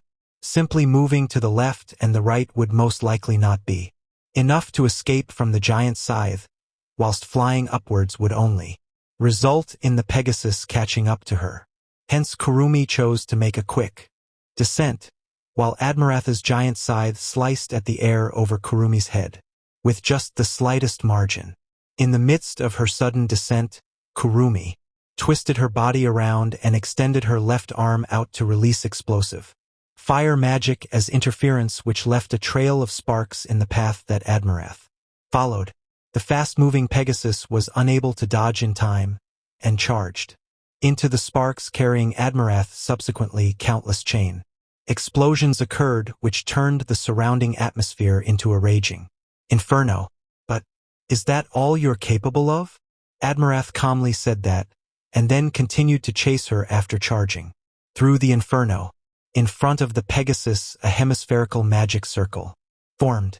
A magic barrier? Are you a magic type? No, I just happen to dislike magic, so I'm only at this level. Kurumi asked out of surprise, only to find out that her opponent was a technique type, and Admirath answered as if it was a natural response like this. Both of them increased the speed of their descent. Nanaka Kurumi glimpsed at her approaching opponent from the corner of her eye and couldn't help but clench her teeth. He actually dared to say that he, only at this level, under the circumstances where it was impossible to know whether or not they had really captured Basara as a hostage. How could she possibly bring out her full strength? But Kurumi hadn't yet given up on the possibility of victory. After being threatened by Admirath, Kurumi chose to stall for time, regardless of whether Basara had been imprisoned or deliberately concealed his whereabouts. At the very least, he was currently in the outside world, in some place where there was a barrier against magic and abilities. Kurumi was able to control spirits, so before Basara rushed over here she would immediately detect his presence as soon as he left that place, and she would know that he was safe. In other words, even if he has been captured, Basara would definitely try to escape. Therefore, Kurumi in turn used Admirath's threat to fake it naturally. She believed that Basara would definitely come back as soon as possible, and the situation would change once the opponent knew that Basara was safe. After all, Admirath would also avoid any decisive moves so as to avoid suspicion in case the victor was decided too easily. He was just going along with the current state of things, and since it was possible that Basara was actually imprisoned, he couldn't casually make his move until Basara's safety was confirmed. However, her strength wasn't able to match up to Admirath's. Although the original situation was unfavorable, it was deteriorating the more she was pressured. But Kurumi did not give up hope, and continued to courageously step forward. Even if she eventually lost, the powerful Zest was next. If she couldn't confirm Basara's safety for her beforehand, she would probably be coerced into the same predicament due to her loyalty for Basara. Perhaps Kurumi was already doomed to defeat when she was threatened, but even so, she wanted Zest to be able to fight with peace of mind. That's right. Kurumi tightly clenched her fist. She couldn't lose in vain, she had to fight until the very last moment. That was currently her own Nanaka Kurumi's fight. Nanaka Yuki was currently watching her younger sister's fight from the lounge of the Moderates faction. Mio had gone to the Moderates faction's infirmary to visit the fainted Maria, while the fourth warrior, Zest, had gone to the passageway to prepare, leaving Yuki alone in the lounge. Kurumi and Admirath's duel had turned into an intense aerial fight. In terms of distance, Kurumi had the advantage as a magic user, but her opponent held the advantage in speed, because Admirath was able to create robust barriers. The use of powerful magic capable of penetrating that kind of barrier would take a considerable amount of time, giving the opponent a chance to get close. Thus, the basic structure of this battle revolved around Kurumi making use of her time to chant powerful magic, while Admirath closed their distance. During those gaps to attack, the outcome of either side was hanging on that theory. By reason, that should have been the case, but Kurumi? The current battle situation caused Yuki to furrow her brows in confusion. Kurumi's evasion timing always seemed overly early. At the beginning, she thought that it was to maintain a lengthier distance just in case, but that wasn't what was happening. If her evasion timing was a lower priority, then her accumulation of power, at the very least, she should have increased the number of attacks or done something else differently, but she wasn't doing that. The possibility that she didn't want to imagine subconsciously slipped out of her lips. She isn't using her full power? There's something strange going on. At this time, Leohart also noticed that something was not quite right with the battle, aside from Admirath's overly rapid avoidance of Kurumi's magic attacks. He occasionally used his giant scythe to slash, while pursuing with his mount at the same time. Yet each time he only missed by a slight margin, allowing Kurumi to narrowly escape. It was as if, is he deliberately allowing his opponent to escape that narrowly? If he and his mount were to seriously assault, his speed and power would not be as simple as it was now. But Kurumi's performance was even stranger. Based on Admirath's fighting style, she should have first tried a strategy to reduce his mobility, but her only target was on Admirath himself. Moreover, all of the magic she used was flashy, but quite monotonous. An ordinary audience would not be able to see through such contradictions. It was something that only people with a certain level of power would notice. Generally speaking, Kurumi was a member of the hero tribe who had come to the demon realm to help Mio, so she shouldn't bear such a negative attitude.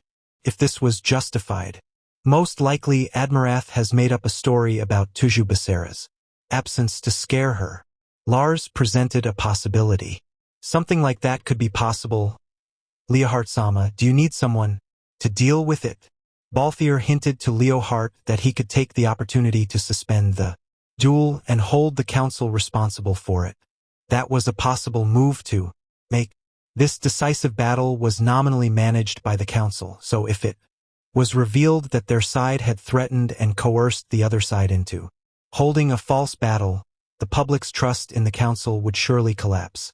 When Leohart considered this and compared it to his original plan, the one which was easier for him to achieve his objective was, "There's no need, it'll be better to watch and see how this plays out." Lars chuckled and then said, "We don't have any evidence of the council's foul play.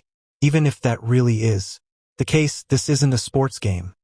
This is a fight where each side bets on their future and justice.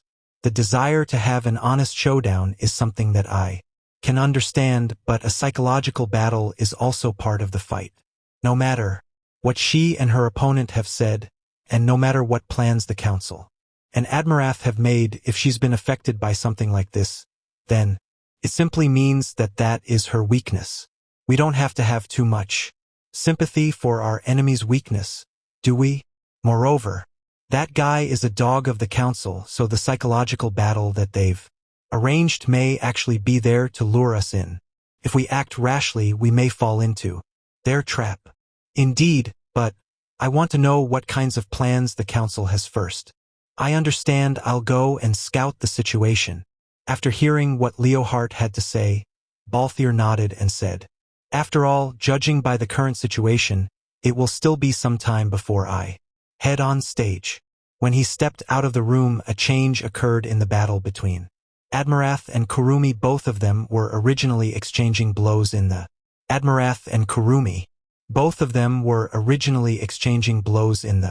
air, but they had now dived into cracks that existed throughout the vast and rocky canyon. Traveling between these rock formations was like navigating a labyrinth of narrow corridors. Because of the complex terrain, any delay in judgment could result in a deadly collision. But Nanaka Kurumi was under the guidance of the Spritz as she flew at high speed throughout the canyon. However, she was still unable to shake off Admirath, who chased behind her. In order to get rid of her opponent, Kurumi flew in front, and from time to time she moved from wide open spaces into narrow slits that only she was barely able to pass through.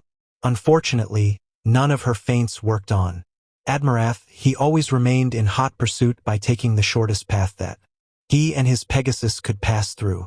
It was possible that the Pegasus could feel changes in the airflow and was able to detect the terrain of the canyon in advance.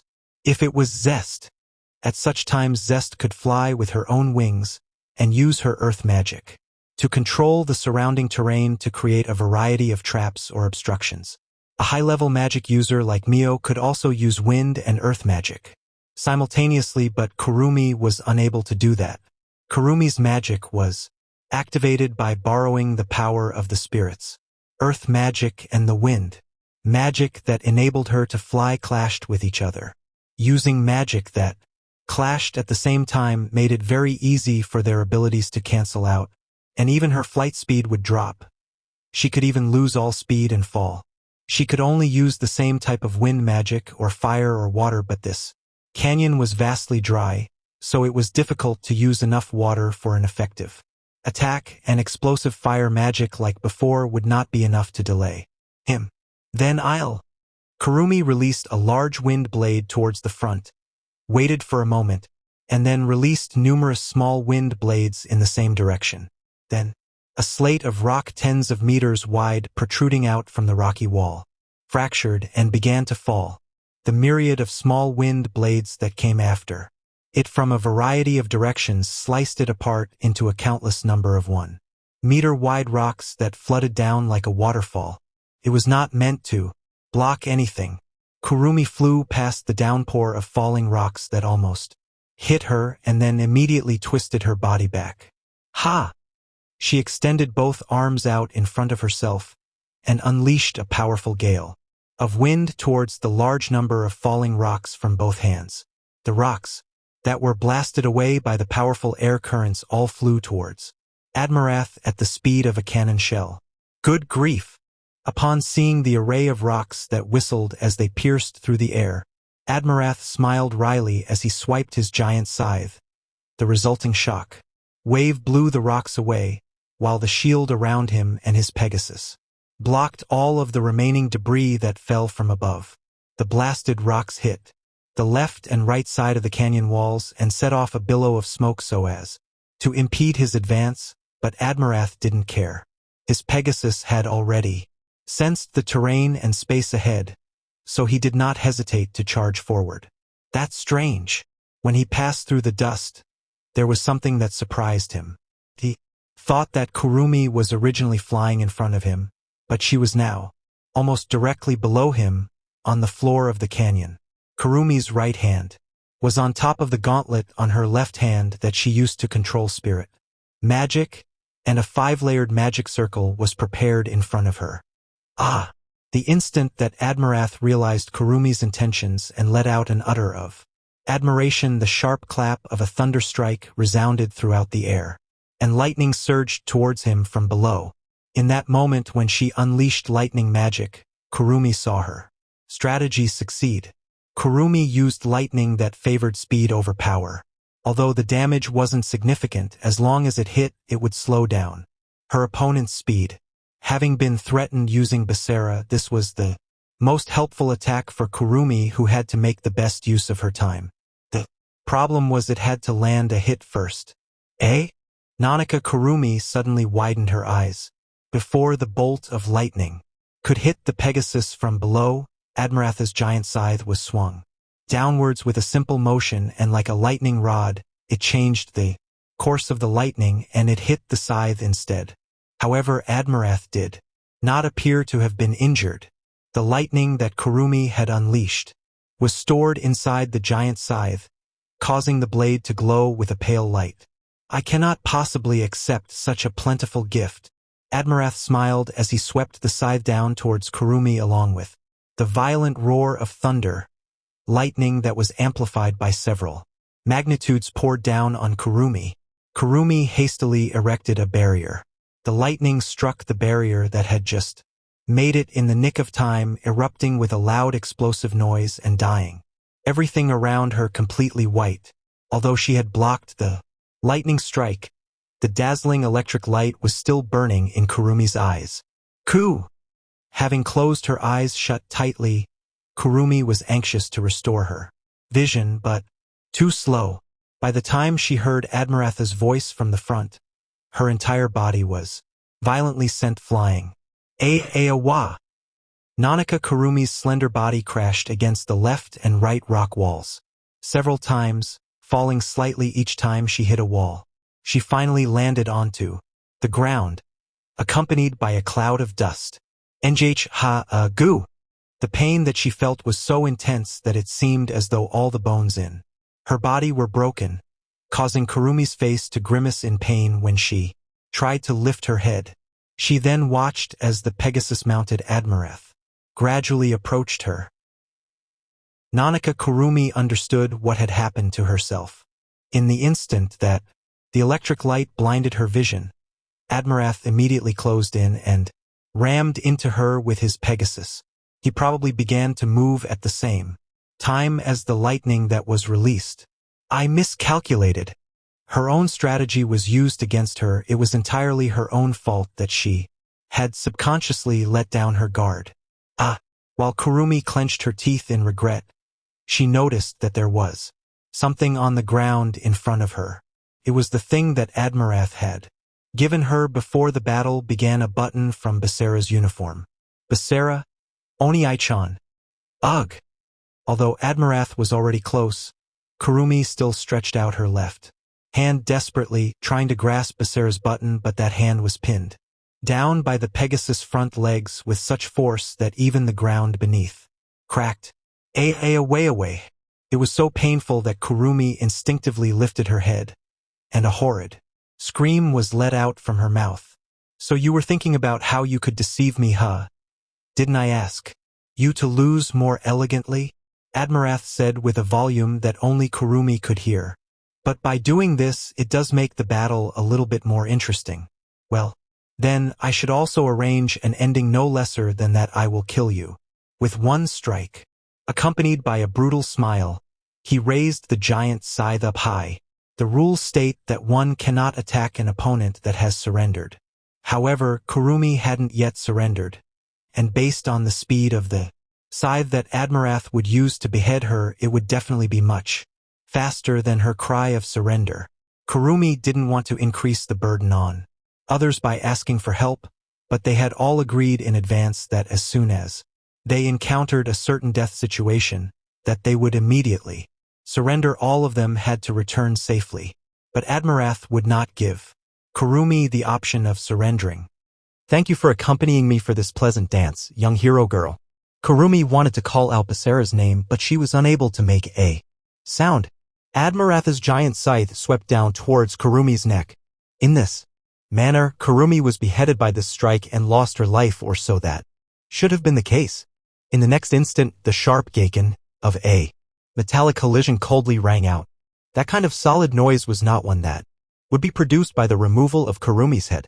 Having closed her eyes during that moment as she awaited her death, Kurumi now opened them again slowly. In her painfully distorted vision, there was something by her side protecting her, an obsidian barrier.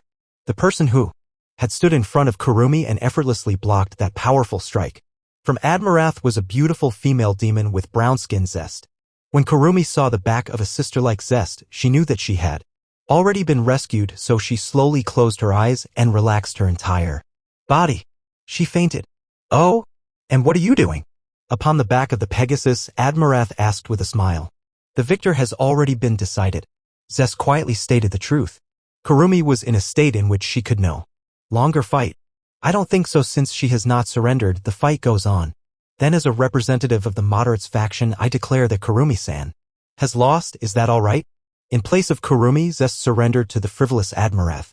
However, according to the rules, just when Admirath seemed as though he still had more to say. Very well, I accept the surrender of the moderates faction. The voice of the council representative, Martins, resounded throughout the battle space. The battle space was then lifted and the stage was restored to its original state. Being able to save Kurumi's life caused Zest to feel relieved. However, even if it was to save your comrade, you still interrupted this battle before the outcome was decided. Such outrageous behavior that insults the noble spirit of the duel is something that I cannot turn a blind eye to. Amidst the overwhelming echo of the audience, Zest was unable to make any words in defense. The one who has violated the rules is not the girl named Nanaka Kurumi. It is you, Zest, Martin said with a smile. So in my opinion, I think it is most fair that you receive an automatic loss in the fourth round that you were to take part in due to the rule violation of the moderates faction. What do you think of that? Zest unwillingly bit her lips. Even if she was filled with dissatisfaction, it was a fact that she had committed a major violation, and continuing to fight against it would only serve to worsen her side's position, and it could even put Kurumi into a dangerous situation again. I understand. After Zest accepted the penalty of disqualification, the center of the arena became silent again, surrounded by malicious outbursts from the audience. Zest carried Kurumi off the stage. After walking some distance into the passageway leading to their lounge, she saw a person standing before her. It was the fifth warrior who was supposed to go after Zest Yuki. Upon seeing her, Zest lowered her eyes and said, "I'm sorry, I simply couldn't help it." Including Zest's automatic defeat, the moderates faction had now suffered 3 losses. Perhaps she should have asked Yuki or sought the opinions of her other team members before acting. Although this battle had taken the form of one-on-one duels, it was in fact the decisive battle between the 2 major factions of the Demon Realm. Even if everyone had agreed to do their best to return safely, the battle was always something where they could lose their lives at any time, and Kurumi must have held that thought in her heart. But Zest could not restrain herself. She could not allow Kurumi, whom she treated like her own younger sister, to simply die in front of her own eyes. "How's Kurumi?" Hearing Yuki ask this with a whisper, Zest carried Kurumi in her arms until she was right in front of her. Kurumi was bruised and injured, but her breathing was stable. "She's fine, at least her life is not in danger. Thank you for saving Kurumi." "You're welcome." When Zest replied shortly and Yuki's expression relaxed a bit, something fell out of Kurumi's hand and it made a crisp sound as it rolled to the side of the stone slate ground. Looking closely, it was a button from the uniform of Hidaragasaka Academy that Basara wore. "Why does Kurumi-san have this thing?"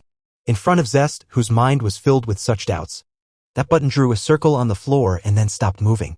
Since Zest's hands were occupied while she held Kurumi, Yuki kneeled down to pick it up. But she did not expect that she wouldn't even be able to touch it, as the button seemed unable to retain its form and it turned into a powdery dust. Seeing this, Zest immediately understood everything. The reason why Kurumi's performance seemed dismal, as well as what tricks Admirath and the council had used against her, all of it was made clear. Those cowards! With an indescribably repressed anger, Zest clenched her teeth and turned around. She turned back towards the stage in order to correct the sordid behavior of Admirath, but she was unable to step out. Zest did not stop of her own volition. There was a hand gently pressing down on her right shoulder as if to pull her back. Normally speaking, her anger would not be stopped by something like this. It would be easy for Zest to free herself. But Zest could not do it. It was because the aura that was released from the girl who stood by her side with her hand on top of her right shoulder felt so cold that it might even have frozen her. Her beloved younger sister, who was just as precious, Basara, Zest and her comrades had been exploited and trampled over by others. An unforgivable anger had instantaneously transformed into a murderous intent that was as cold as absolute zero. "I'm leaving Kurumi in your care." Yuki looked towards the other side of the dark passageway, the stage of the battle. After softly saying those words, she left behind Zest and the Kurumi in her arms and slowly advanced forwards. Located at the highest part of the ancient arena was the special viewing room that overlooked the stage. Admirath arrived here to report that he had lived up to their expectations of victory. Every one of the council members smiled and applauded at him. "Ahaha, a splendid victory, as expected of Martins Dano's #1 confidant. Indeed, not only did you obtain 1 win, you also caused the opponent of the next match to break the rules and be disqualified, all according to plan." In front of the master, Martins, everyone praised his subordinate, Admirath. "As the recipient of everyone's great praise, I am deeply honored.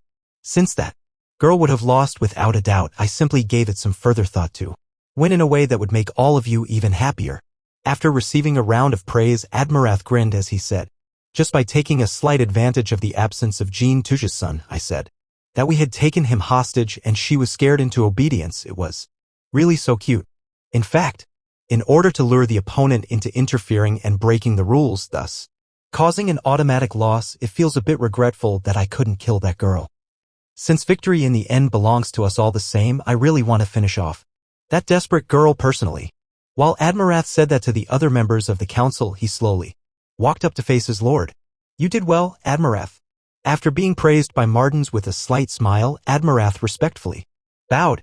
Martins felt fully satisfied with his subordinate's performance, as he thought, "During these 4 battles, we've had 3 wins and 1 loss. 2 of these wins were by the council. Moreover, they were both single-handedly by Martins' subordinate, Admirath. The credit for this was undoubtedly monopolized by Martins and would not be covered by just the council. The fact that Leohardt's subordinate lost 1 round was also a miscalculation that made them happy. If the council had not obtained 2 wins, then they would only be even with the moderates faction right now. This would make Leohardt's unity decline and the public would once again reconsider the importance of the council. At this time, excellent, this means we'll be able to stick to the plan and preserve that thing. The words spoken by the other members of the council caused Martins to feel even more satisfied. This way, not to mention the moderates faction, not even Leohardt would see the treasure in his plan. The effect of this matter would definitely be even greater in the future. Since Belphegor was currently absent, the one in charge of this plan was Martins.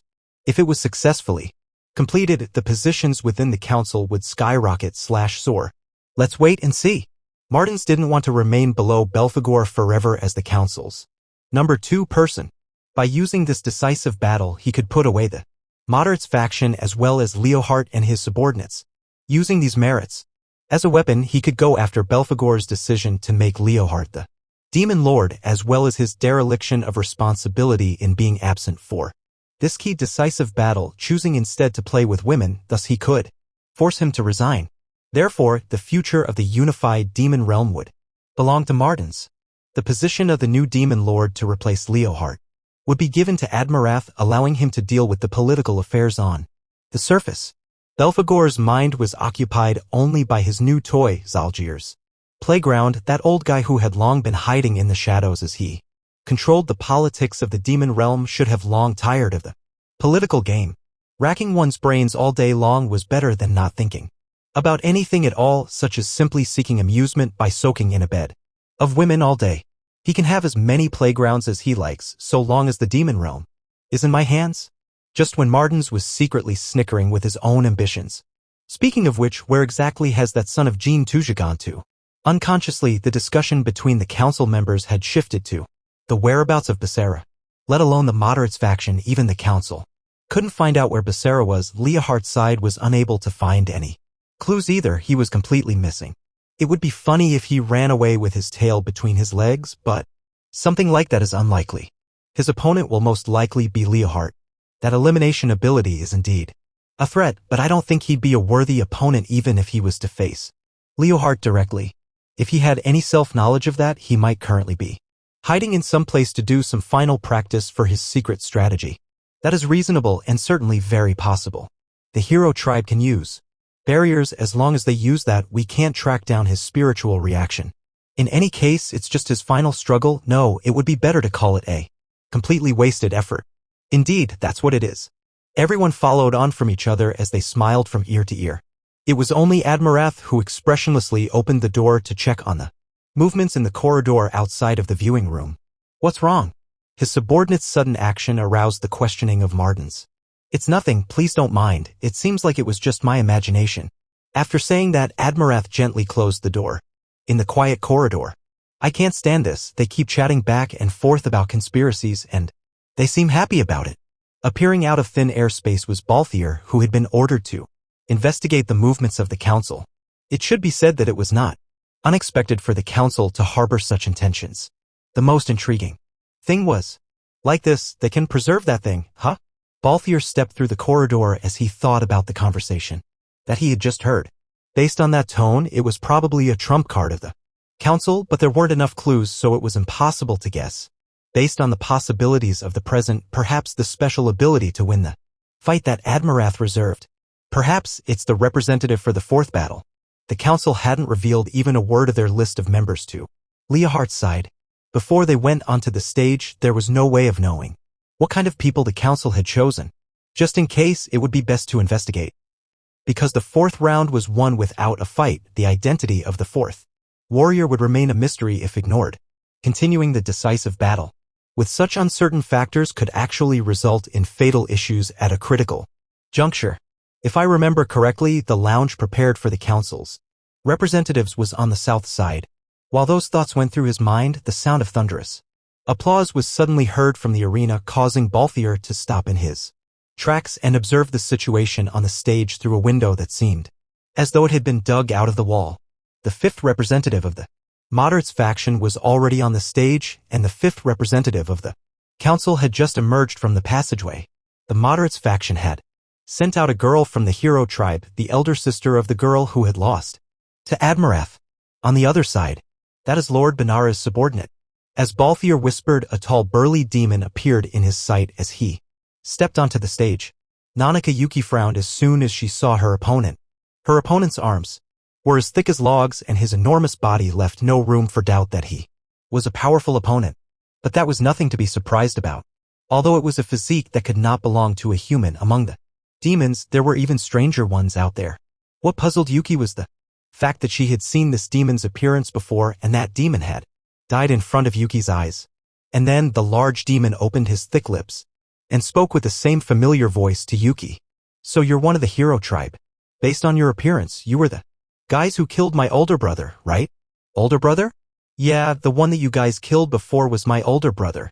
Upon seeing Yuki's frown deepen, the demon laughed as he said, "Don't misunderstand me, I don't hate you guys. That guy's physical ability is roughly equivalent to mine, but in reality he's just all bark and no bite. So, don't compare this Valga-sama to that failure." Yuki simply answered Valga with silence. While simply holding Sakuya in her hand, she patiently waited for the starting signal. "But, you really are such a cute woman. Is it because your little sister suffered such a miserable defeat that you're too ashamed to even speak?" Ha! This mockery made Yuki's shoulders tremble, but she still kept her lips closed as she narrowed her cold gaze towards Valga. "What, do you even have any emotions?" Under the gaze of Yuki, Valga laughed as he said, "The Exalted Eye doesn't play the same kind of boring battles that Admirath does. Since you're the older sister of that garbage, I'll let you in on a little secret just so you put in a little more effort." After saying that, he opened the palm of his thick right hand towards Yuki. Nanaka Yuki could not help but widen her eyes. It was because she saw a twister-like magic activate in the palm of Valga's hand, which then formed into an object. It was Becerra's uniform button. That was probably a technique that was able to convert magic into material. To Yuki, the principle behind that technique was not important. The problem was that the means through which Admirath was able to deceive Kurumi's virtue came from Valga. "Do you see it? The Exalted Eye is strong, yet delicate. How do you like that? And it's pretty close to the real thing, right? Using this to deceive that simple child was such an easy task." "I see." Yuki only spoke those two words to Valga, whose shoulders were shaking from laughter. She finally got it. She completely understood. Although the one who actually harmed Kurumi was Admirath, the reason for it came from the demon in front of her. For Yuki, such provocations were too uncivilized. It didn't disturb her mood. However, the truth that Valga had spoken, as well as his insult to Kurumi, all of that was carved into Yuki's mind. Seeing that Yuki simply stood there without a word, Valga forcefully crushed the replica button out of boredom and then scattered the fine debris into the air. And then that moment came. In each of the previous battles, an appropriate fighting space for both parties was chosen before starting. But this time was different. As if this arena was a suitable location for the duel. Between Yuki and Valga, the space did not change, and the clang of the gong to signal the beginning of the fight had already echoed out. In response to this irregular situation, Nanaka Yuki immediately moved her previously still body. She pushed against the ground of the stage and dashed in a straight line towards Valga. In Valga's eyes, this girl of the hero tribe was rushing towards him like a bullet.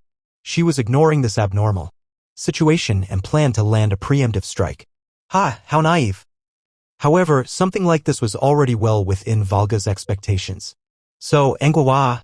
Valga roared at Yuki, who was making a beeline for him, and with all the energy in his body, his rapidly swelling body was covered with glowing purple particles. In the next instant, his appearance had completely changed. His entire body was covered in armor that he had created using his magic, similar to the armor of the demon beast Behemoth. This was the reason why Valga was able to ridicule his older brother Valga as a failure. Spirit armament, arm strength, leg strength, physical strength, defense, and various other physical abilities had been greatly enhanced by Valga, and he also materialized a long-handled battle axe. When Valga raised his weapon, Yuki had already reached the area in front of his chest and began to slash at him continuously, but Valga did not care. Equipping this spiritual armament was his most complete defensive stance. Using a drawsword stance, Yuki drew her blade to commence a flurry of attacks. "You would!" Valga fiercely swung down his axe as a counterattack.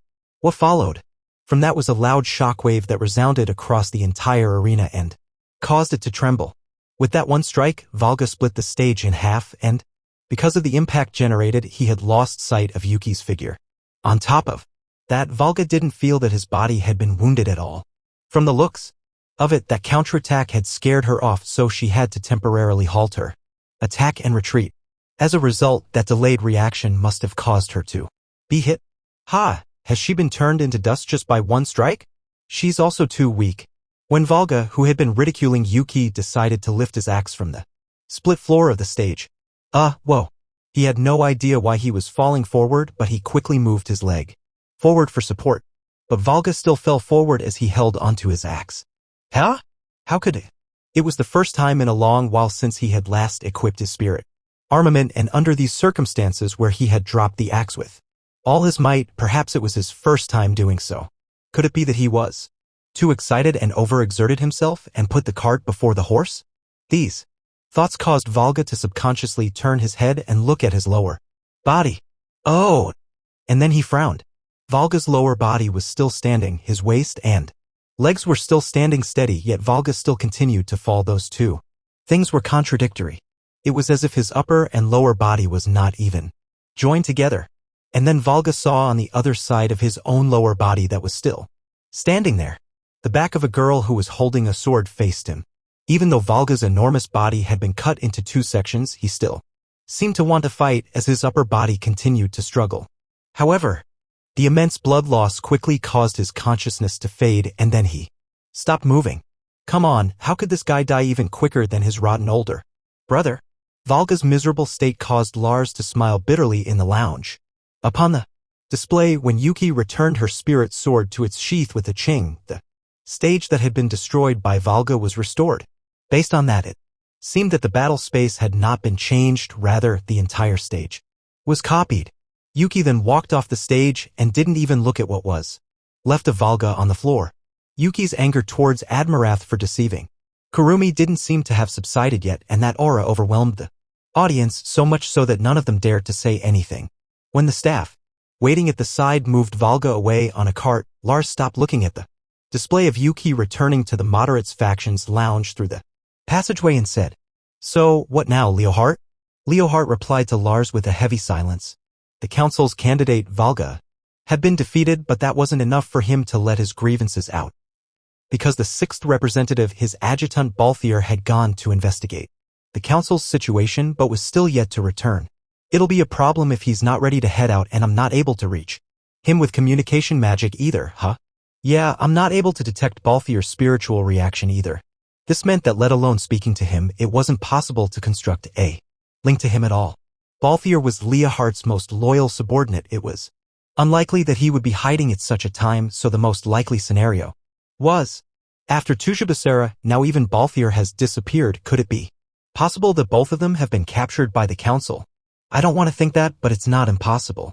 Lars seemed to sigh as he spoke to Leohart, whose expression was becoming more serious. I can't take this. If we don't deal with this quickly, we'll be giving the council an excuse for trouble again. But we don't have anyone else who can go right now. If Balthier wasn't present, the council would definitely send their own representative to fight. At present, Lars had one win, Luca had one loss, while the council had one loss because of Valga, but Admirath had defeated Kurumi and also caused Zest to lose through disqualification, a total of 2 wins. Under such an unfavorable situation, if even Balthier's position was to be filled by the council, and if they won, then even if Leohart won his duel, 3 of the 5 victories of the current Demon Lord faction would belong to the council. It would be equivalent to the council winning the final substantial victory.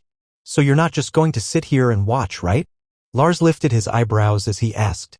The young Demon Lord shook his head and stood up. How could I? I don't want to give the council any more than they already have. Leohart then said, even if there's no one among us who can go, there are still ways to stop them. Forfeit. When Mio heard the broadcast of the decisive battle from the Moderates faction's lounge, she couldn't help but frown. The current Demon Lord faction had actually taken the initiative to forfeit the 6th individual duel. What happened?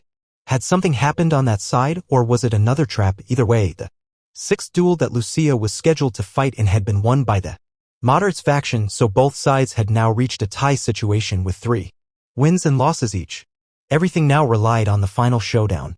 Aside from Maria, who lost to Takigawa due to the sheer difference in their strength, the other side had resorted to despicable means to take advantage of Basara's Absence to deceive Kurumi into defeat, followed by Zest's loss by disqualification. They were able to draw with the other side, so this could be described as the optimal result. But Naru's Mio couldn't stop frowning because Basara hadn't returned yet, although the speed of the decisive battle had progressed faster than expected. That was slightly unsettling, but that wasn't the reason. At this time, Mio heard an unprecedented and deafening round of applause from the arena. Upon the display that was mounted on the wall, Leohart had appeared in the ring. What are we going to do if this goes on? This time, the moderates faction would lose without fighting, which also meant that the moderates faction would lose entirely. Just when Mio anxiously mumbled that to herself, someone entered the lounge. It was Lucia. Because she had one due to forfeit, she returned without taking to the stage. Upon seeing that Mio was the only one in the lounge, she said, "It looks like Basara-san still has not returned, so this round will be fought by Ramses-sama. There are no problems with that, right? Lucia-san, please wait just a bit longer, right now." It's too soon to say that Basara won't show up before Mio could say this. The display showed that the stage had begun to change into a fighting space. Perhaps because this duel would be between the two leaders, they wanted to choose a veritable battlefield for the moderates faction and current demon Lord faction. The battle space gradually changed into an ancient city. Now it's impossible for Ramses-sama not to head out. What do you mean? Having narrowed her eyes, Lucia replied to Mio. That is the royal city of the third-generation demon lord, Lazonas, the ancient city of Lada. Lazonas is a descendant of the first-generation demon lord, and after defeating the second-generation demon lord, he ascended to the throne as the new demon lord. This ancient city was their battlefield. Because of its current historical value, it has been protected by high-level magic, so only people of the demon lord's bloodline are able to enter. Since the battle space is a replica, it should be safe to say that its special characteristics have been maintained. No, then doesn't that? Lucia's words caused Mio to stare at the image blankly. In this case, even if Basara was able to make it in time, he would be unable to stand upon the stage to finish this showdown between Leohart and himself. In the ancient city that had been replicated as a fighting space, Leohart stood atop one of central high-rise buildings in silence. This building was the palace that Lazonas had elected after becoming the third-generation demon lord. Before his opponent could make his way onto the stage, it had changed into this ancient city that only descendants of a demon lord could enter, which meant that Leohart's only opponent was Ramses. At least, among the remaining representatives of the moderates faction, there wasn't anyone else who could stand upon this stage. In the end, Tuja Basara still has not appeared. Despite feeling slightly disappointed, Leohart accepted that this was fate. After Balthier went to investigate the council's situation, communication had been cut off with him soon after. It could be guessed that Basara was most likely imprisoned by them. So be it. The final outcome of this situation was not actually bad for Leohart. Not only was Ramses able to eliminate Nebula's high-level spirit in one blow, he was also Wilbert's older brother, so he was more than qualified to act as the trump card in this final duel between the current Demon Lord faction and Moderates faction.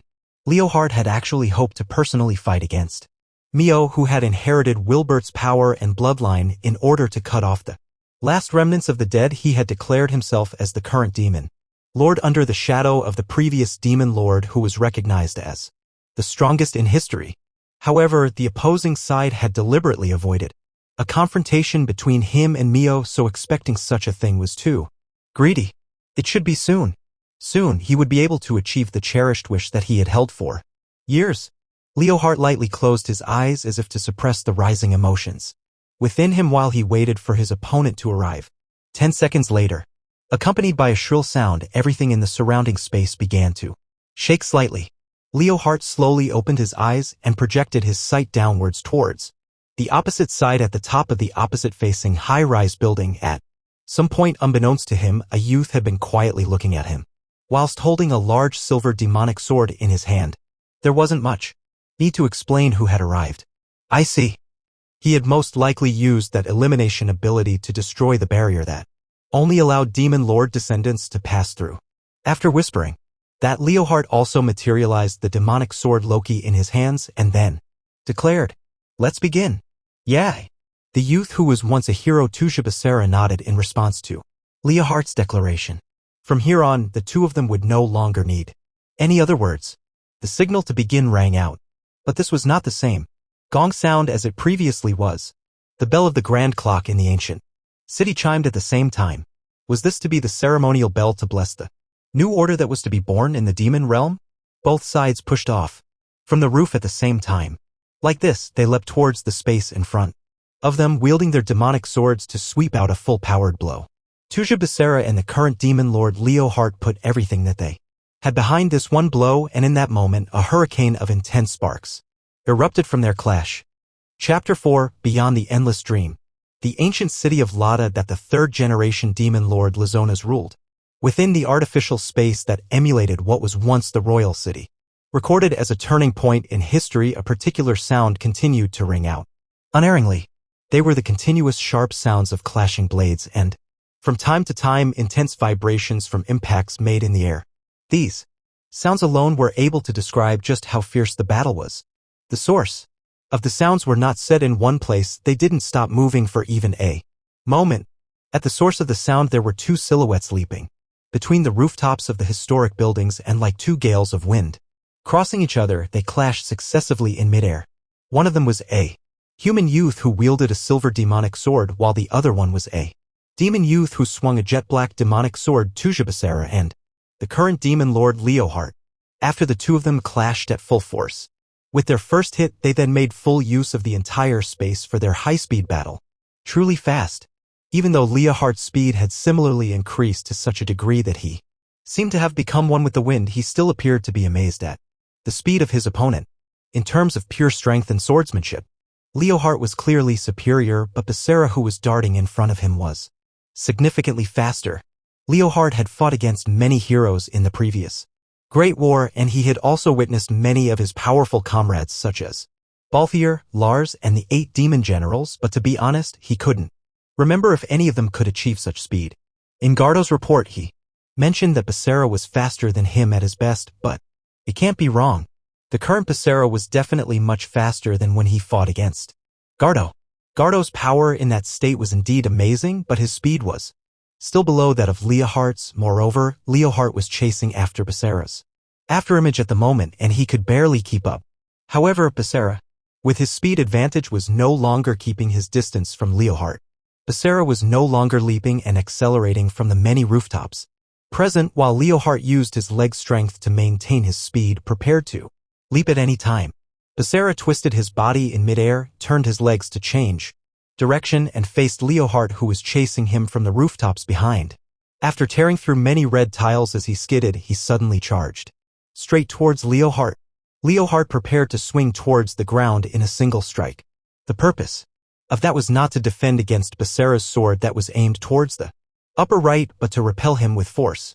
Then, just as the sound of their colliding swords rang out, Leo Hart used the contact point and pressure of their blades as support to jump up directly over Becerra's head, and after a mid-air somersault, he chose to land on an adjacent rooftop, but he didn't descend immediately and instead performed a horizontal slash behind himself beforehand. The sound of metal pushing against metal was heard in the next instant. After Becerra saw Leo Hart jump up, he immediately turned around for another strike, and that was why Leo Hart was forced to react. In the instant that he finally landed, the battle had turned into a close quarters sword duel in which he had no chance to rest. Within Leo Hart's entire range of movement, Becerra began a non-stop high-speed onslaught, while Leo Hart remained fixed to the spot as he defended. The sound of clashing blades was heard a countless number of times from every direction and gradually surrounded him. It was not long after the fierce slashing sounds began that a particular phenomenon occurred before Leo Hart's eyes. The wielder of the sword, Becerra, appeared to multiply. It was the critical phenomenon that had occurred as a result of high-speed movement at a close distance. After images of Tuja Becerra had appeared in front of Leo Hart's eyes, the decisive battle between Leo Hart and Becerra had finally begun. The stronghold of the moderates faction was in the far-off Wild Art City, but there was also a live broadcast there. Leo Hart believed that the moderates faction had a right to watch the battles of their own representatives and the direction that the war would take the demon realm towards, so he allowed the battles broadcast to be sent towards Wild Art City using magic waves, and through Shiera, who was at that location, to adjust the frequencies of both magic projection systems to be the same. They were able to view the situation of the battle in real time. Klaus and many others paid close attention to the evolution of the battle's situation in their lounges, rooms, or other locations. However, there was one particular person in Wild Art City who had hung up a hammock in the midst of several trees and was taking a leisurely nap on it, while a pocket-sized book sat on top of his face as a sleeping mask. It wasn't just anyone, it was Tu Zhijin. After being brought here by him, the young soldier of the current Demon Lord faction, Theo, walked up to his side and asked in disbelief, "Hey, your son's battle with Leohart-sama has begun, aren't you going to watch it?" Jean first answered with a simple no before removing the book from his face to say, "It's already gotten to this stage, so there's no need to watch it any further." No need? It's currently 3 wins and 3 losses. The outcome of this decisive battle will decide the future of the demon realm, you know? How? Theo then continued to say, "To a human like you, the future of demons like us may be unrelated to you, but you can at least worry about your son a bit, can't you? What other reason do you have not to go?" "Because I've already done what I needed to do," the man who was formerly called the God of War said. "All that I can do is give him some special training before the battle and to clean up for him after the battle. Regardless of whether he wins or loses, the result is the same. Of course, there are some changes in what actually has to be done, but this is fine for now. Moreover," Jean continued, "if I rushed over there to join in, it would make the situation even more complicated, and then that would just cause trouble. Although it may not seem like it right now, my relationship with the demon realm is an endless cycle of reason and chaos. You look like this all the time, not just right now." Theo sighed and then asked again, "Well, what's your perspective? Can your son win against Leohart-sama? I wonder. As a father, of course I'd hope that my precious son can win." Jean shrugged as he said, "If it was that simple, we wouldn't have to work so hard. Becerra's chances of defeating him is only 20% at most." In front of Leohart's eyes, Becerra was constantly increasing his speed, creating more than 10 afterimages. It was a phenomenon caused by instant acceleration and deceleration. It was the result of the difference between visual and cognitive signals in the brain. However, although Becerra was indeed faster, Leohart was still able to roughly make out his position. As for why he insisted on creating afterimages, Leohart could somewhat understand why. The perfume was for this? When they initially clashed, Leohart could smell a strong odor on Becerra's body. It was from that bottle of perfume. Originally, that would have been a stupid act that would expose his own position, but for someone who used speed as a weapon, that was a different matter. By performing high-speed movements and emergency stops with vast amounts of perfume on, he had become something that was almost like a human incense, which caused Leohart to misjudge Becerra's position. This perfume also had other effects. To Leohart, it had a provocative and distracting effect on his mind. What Becerra had asked the current demon Lord faction to prepare was the perfume that had halted production after Zalgir's death. He originally thought that it was the perfume that Zalgir gave to the women in his erotic playground, and when Belphegor became the playground's new master, he stopped its production to remove Zalgir's impression from it. He was wrong. After analyzing the perfume that Becerra had asked Lars to obtain, they discovered that it was the same perfume that Belphegor wore when he met with Leohart the other day. The main reason was so that Belphegor could fully unify the women in the playground by choosing a fragrance that belonged only to him. He prevented it from circulating on the market, most likely so that those women would have a unique fragrance in the demon realm. And the day before yesterday, they weren't sure whether Becerra was after Zalgir's or Belphegor's perfume.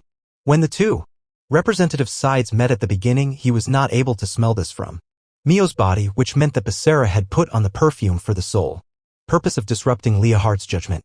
While enduring Becerra's constant flurry of attacks where even a slight mistake in guarding could prove fatal, Leohart had to perform various defensive measures in an instant and analyze the combat situation while avoiding the attacks.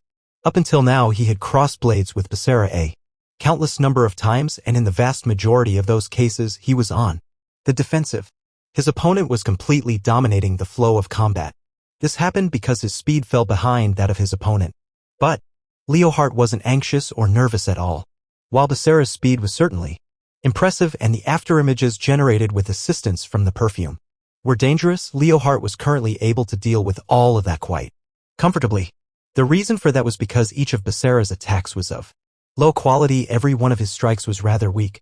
From the perspective Of the viewers who were outside the fighting space, Becerra's continuous attacks at a dizzying speed were putting pressure on Leo Hart, but that was only a superficial visage.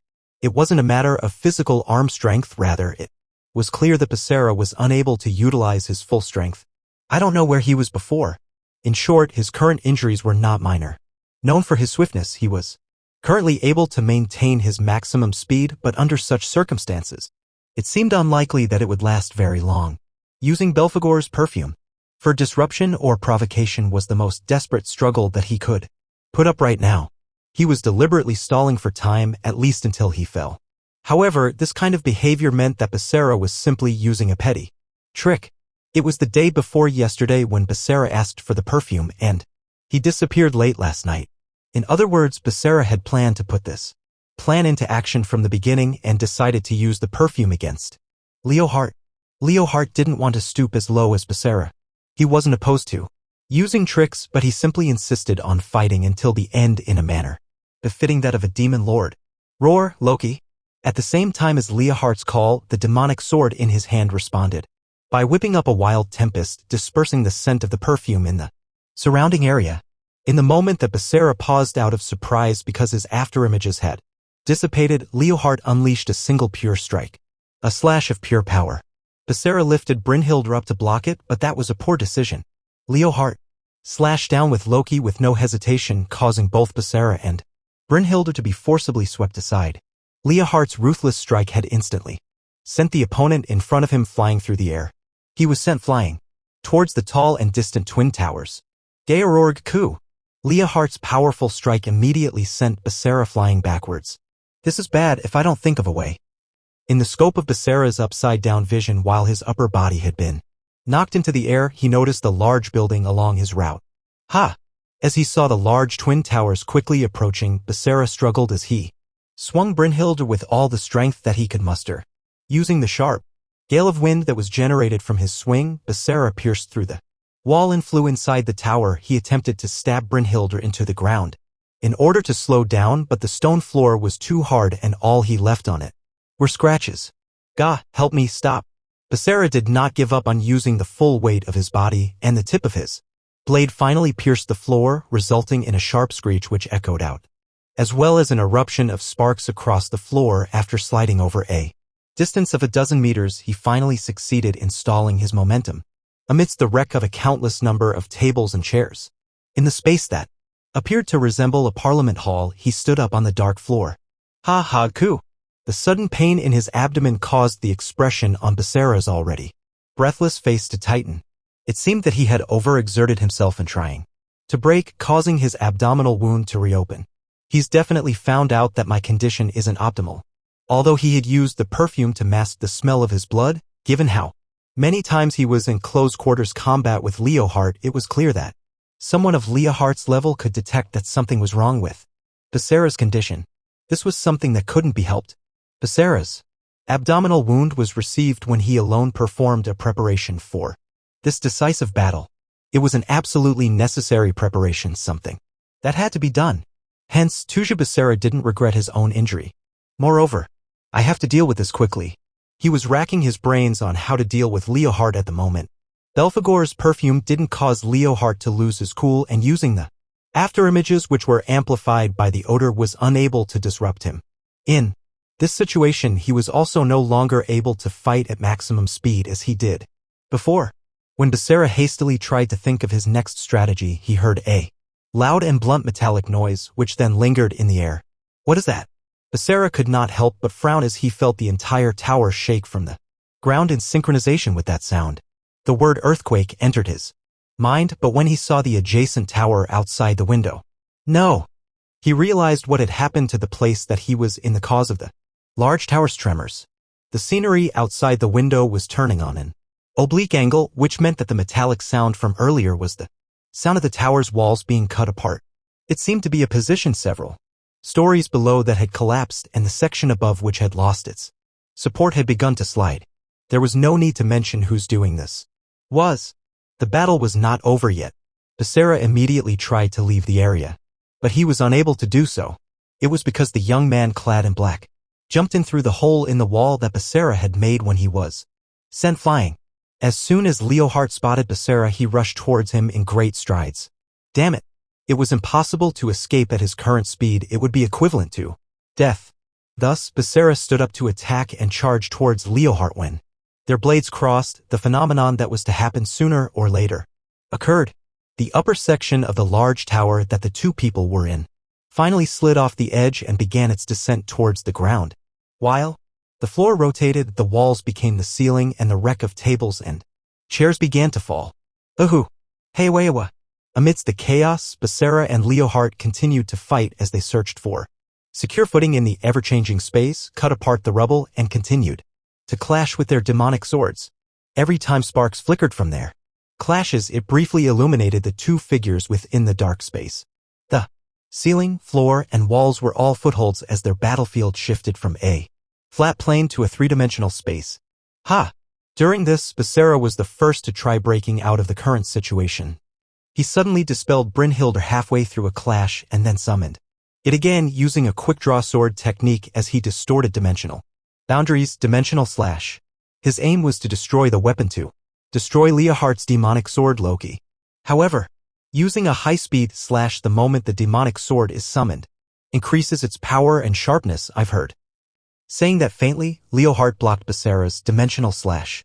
After quickly restricting the movement of Basara's arm before he started to use the technique, Leohart similarly released and resummoned his demonic sword to cause a dimensional disruption to interfere with Basara's technique, blocking it so that the dimensional slash became an ordinary slash.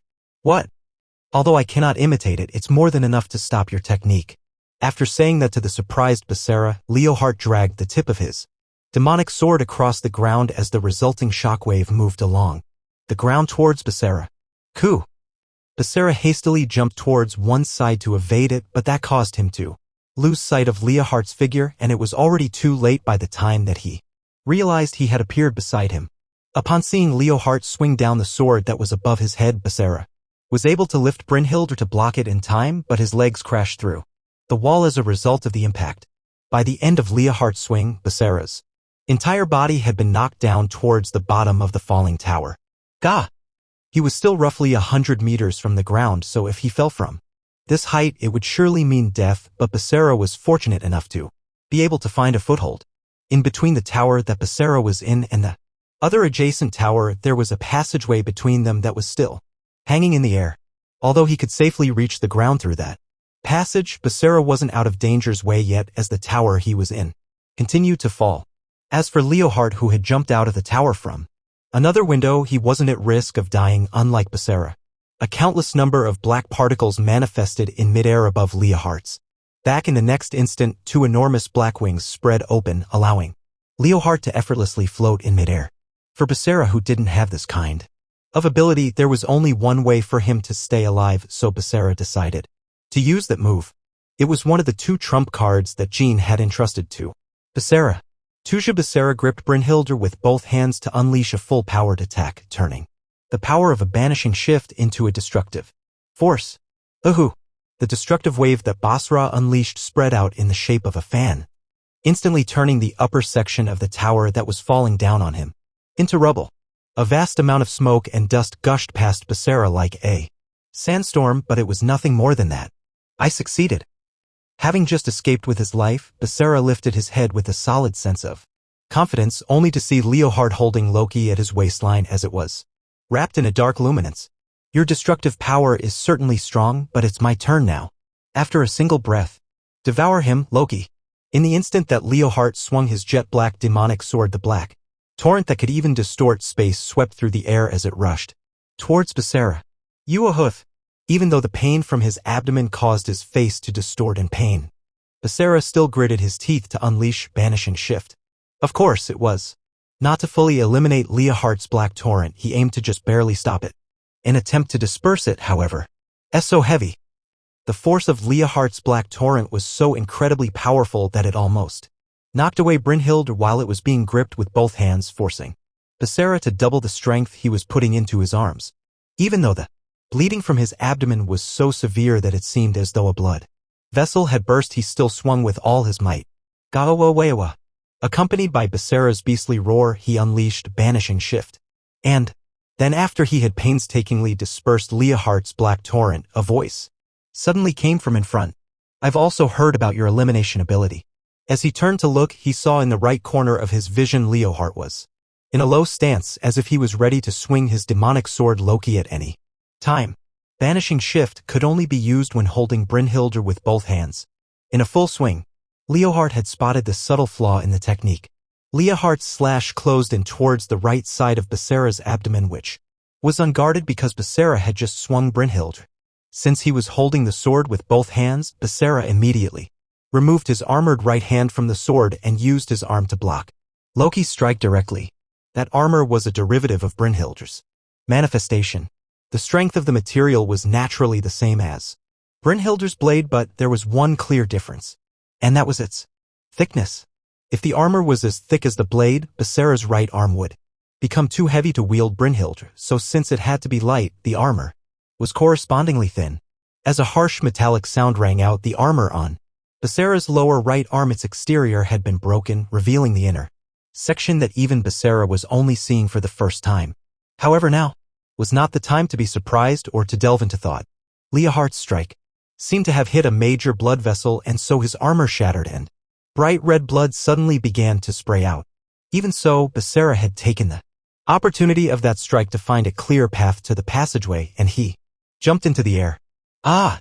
When he felt stunned, Tuja Basara had begun falling to the ground. As Leohart looked down at him from the edge of the passageway, his consciousness began to fade.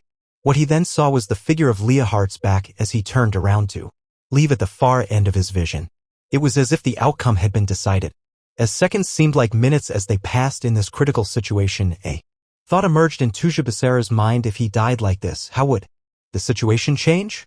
Firstly, the moderates faction would lose this decisive battle, but Mio and the others would probably be fine, because Jean had once said that if Basara was defeated, that he would disregard the agreements of the past Great War and step forward to deal with it. Jean was the father that Basara was proud of, and it was possible that he could solve the various problems in the demon realm in a way that Basara couldn't even begin to imagine, in order to guarantee Mio's freedom and safety, and also so that Yuki, Kurumi, Maria, and Zess wouldn't need to worry either. Although he was unwilling, Jean did have such a capacity. Right now, Basara's body would no longer listen to himself. Perhaps it was better to leave the rest to Jean and to honestly accept his own defeat and death. It would be so easy to do. But Tuja Basara simply couldn't give up. He still had people that he cherished waiting for him, and he still had promises to keep. He couldn't turn himself into a liar and a traitor. That was one thing that he couldn't concede on. He absolutely couldn't give up. So Tuja Basara played his last card. In that moment, before he left Wild Art, Basara had asked Shiera to prepare some medicine for him. One of those was an aphrodisiac to deepen the master-servant bond between Mio and the others, while the other, after that, life-threatening special training where he learned from Jean that he possessed the blood of two mothers. He asked Shiera to make a stimulant that could strongly awaken one particular side. In Tuja Basara's mind, there were some things that he just couldn't back down from in order to protect them.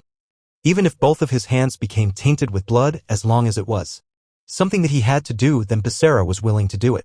It didn't matter, even if he was no longer himself of the past. So with the tablet that had been hidden behind his molars, Basara used the tip of his tongue and swallowed it. The tablet containing magic was immediately decomposed after going through his esophagus and was fully absorbed by his body.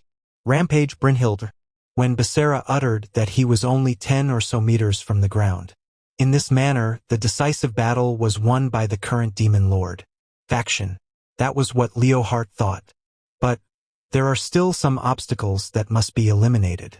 Until those old bastards in the council had been eradicated, this battle wasn't over yet. Just as Leohart began to focus on the next battle in his mind, the violent shockwave and sudden attack that came from below caused him to take a deep breath. Since the beginning of their confrontation until now, Leohart thought that Basara was a respectable opponent, and even if he was an enemy, he didn't want to see him fall to his death or be reduced to a figure that no longer seemed human. However, what? Leohart looked down from the connecting passageway towards the ground and could not help but feel surprised. Not only did Basara survive a fall from That height, he was standing tall as he stared back while his entire body was enveloped in a burning red aura.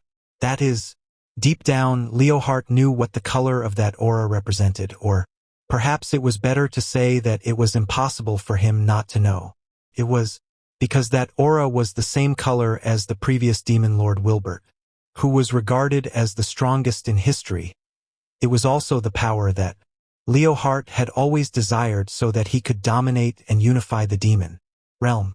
This reproduction of the ancient capital of Lada was a space that only descendants of the Demon Lord could enter, and it was now clear that Basara was able to enter not because he used the power of banishing shift to break through the barrier. It can't be. After being stunned by the color of Basara's aura, Leohart finally returned to his and noticed the other changes in Basara's body. His entire body was covered in a black battle armor that resembled Leohart's and Brynhildr in.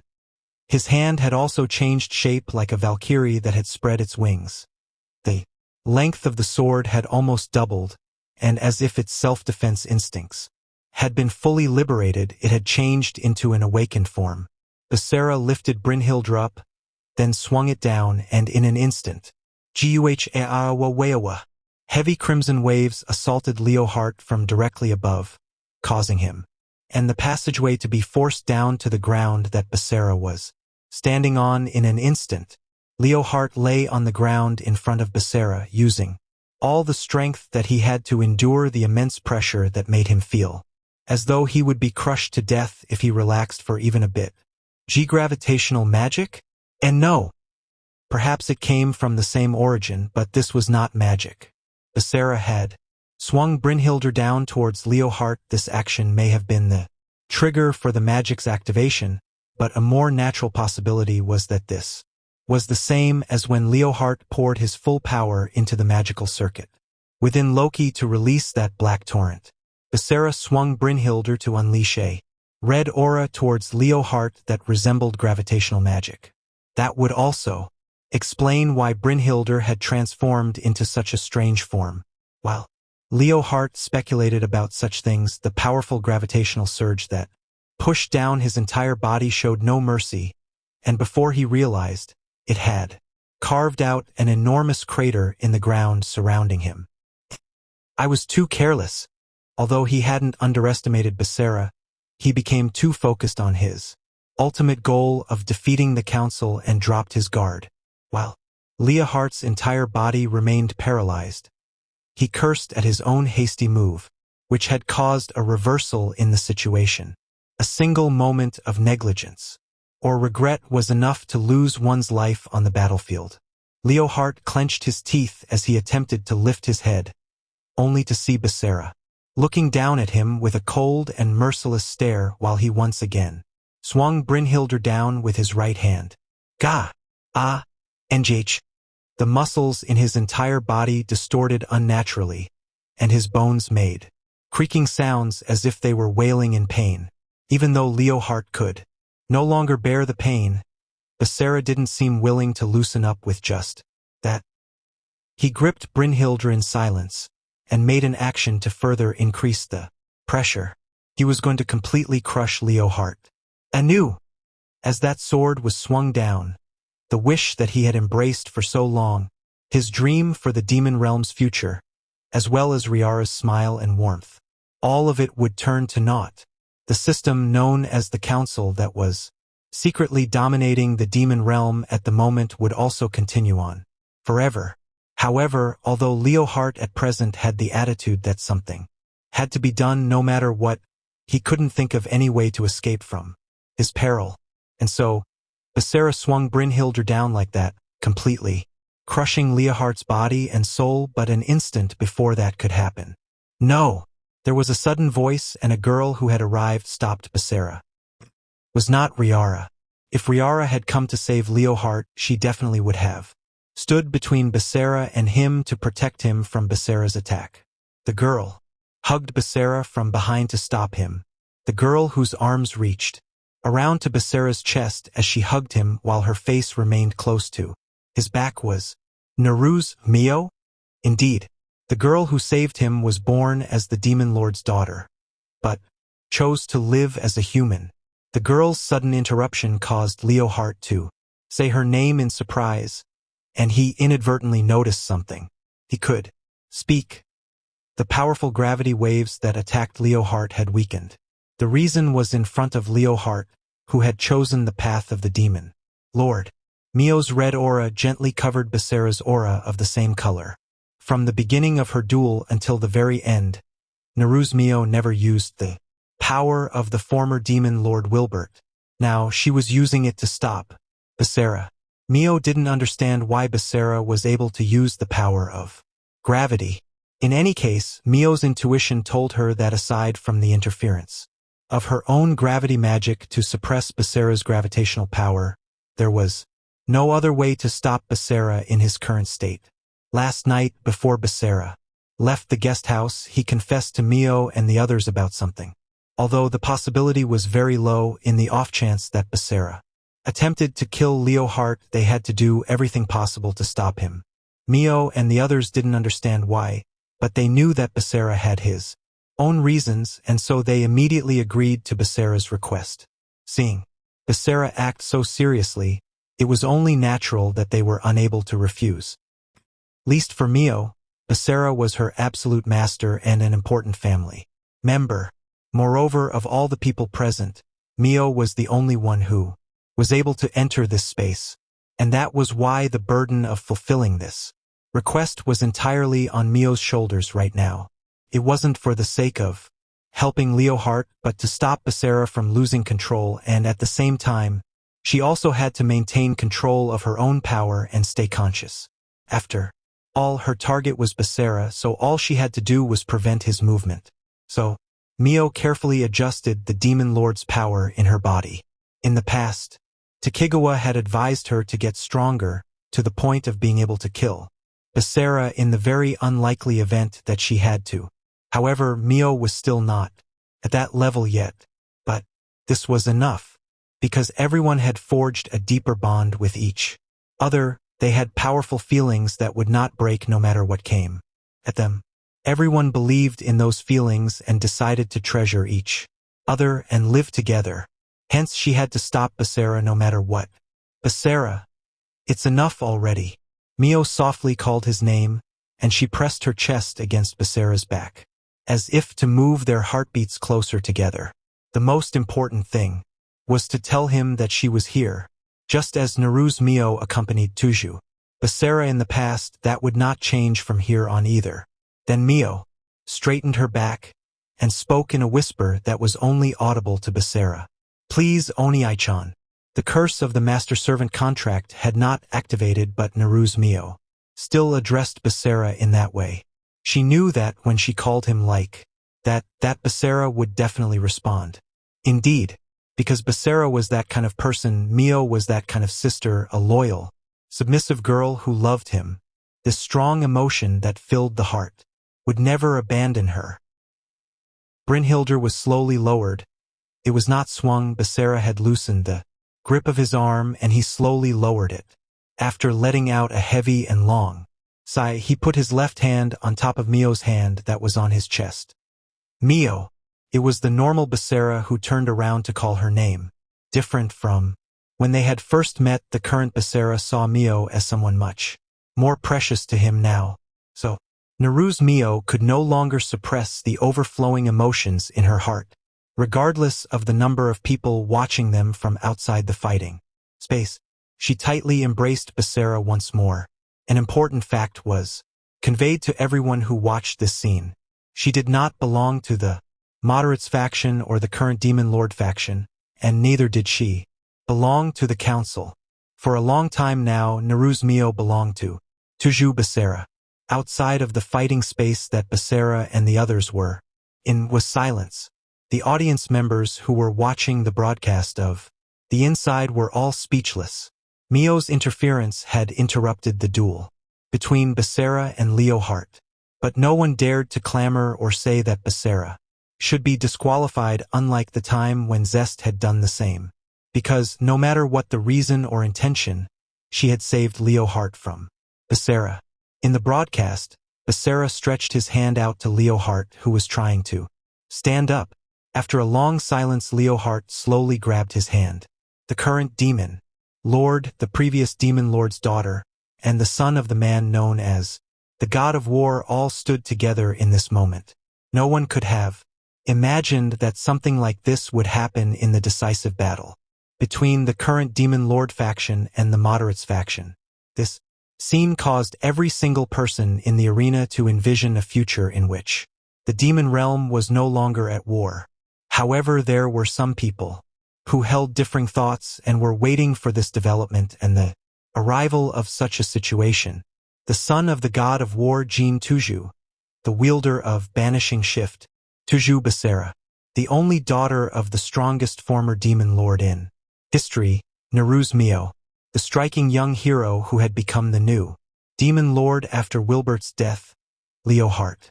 What those people were waiting for was a situation in which they could take down all three of these people. The sacrifices are in full attendance. Eat to your heart's content, chaos. At the same time, when Martin said that while in the council's special viewing gallery as he looked on, that thing began to take action. In the next instant, a burst of white light flashed through the fighting space that Basara and the others were in. It was immediately followed by vigorous tremors and explosions on the ground. Incredible. Those are the flames of purgatory that melted the eternal tundra in the Arctic long ago. The members of the council who watched the broadcast of the battle between Basara and Leohart saw the enormous explosion occur within the fighting space and were no longer able to quell their excitement. Even though there were several layers of barriers between the inside and the outside of the fighting space, the shockwave from that explosion could still be felt from their observation room. It's like the beginning of a new era. Today is a perfect turning point for the history of the demon realm, and this is a perfect ending to the past. When one of the members of the council said that, the broadcast shifted to the area of the sky in the fighting space above the explosion. It showed the outline of that thing. Recently, the current Demon Lord faction had discovered a relic of the ancient demon era in the western region. The humongous heroic spirit that attacked Wildart the other day had been excavated from there. Leohart and the others fully readjusted it, and after making a contract, it was given to Gardo to command.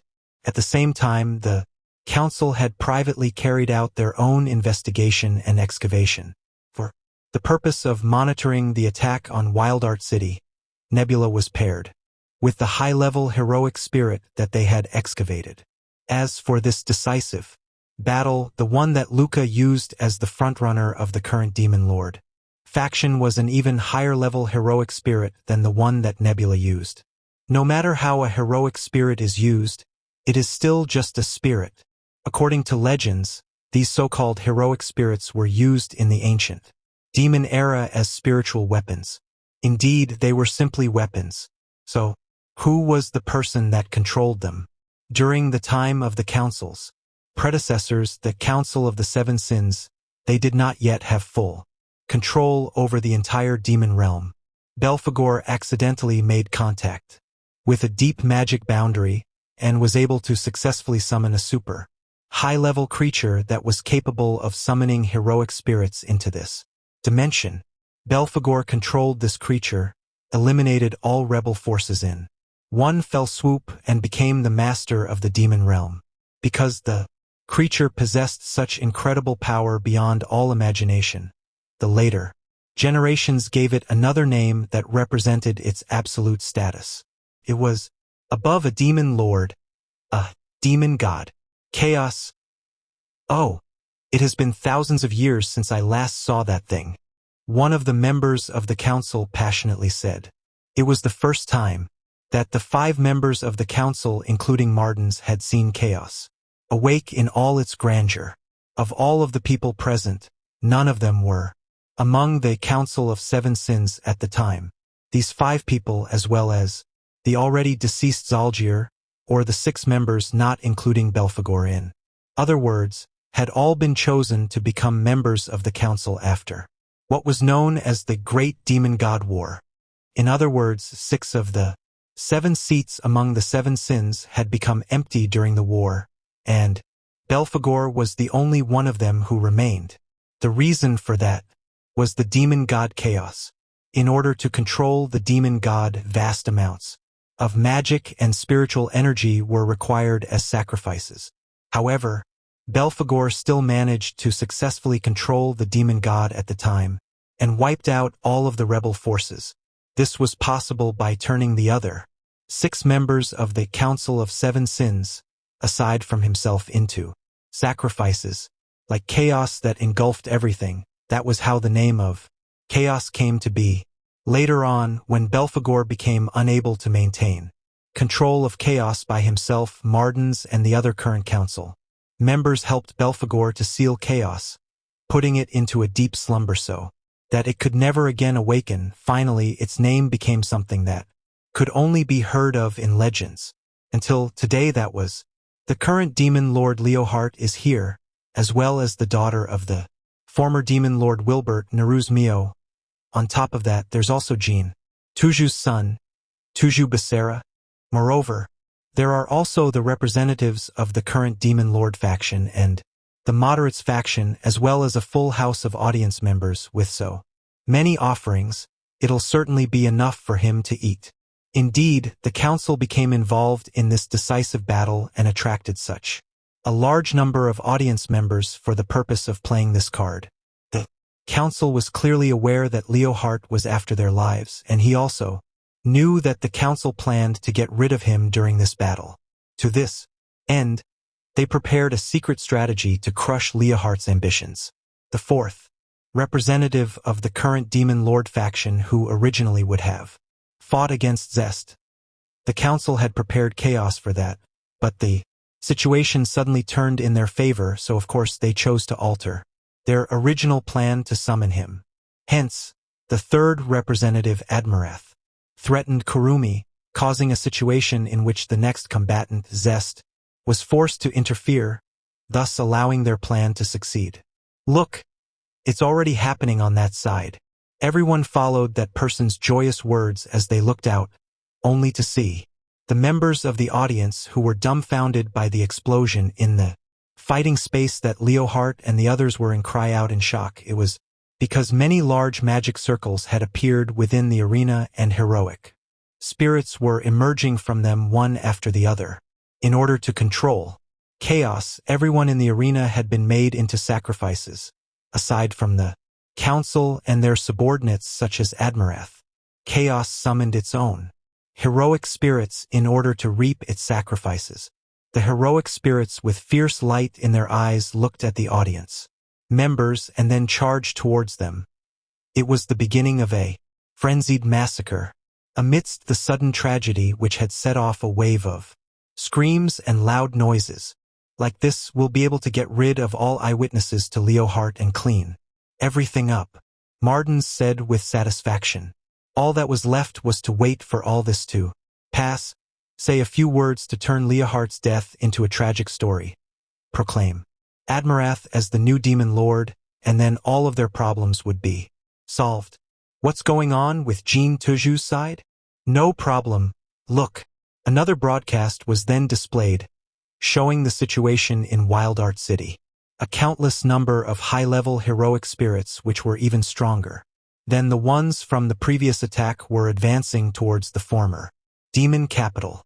This was because the last time that Jean invaded Lundval Castle, the council analyzed Jin's spiritual waveform, and they also marked him as one of the sacrifices. Even if it's Jean Tuju and the leftover forces of the moderates faction, there's no way for them to deal with this many high-level heroic spirits.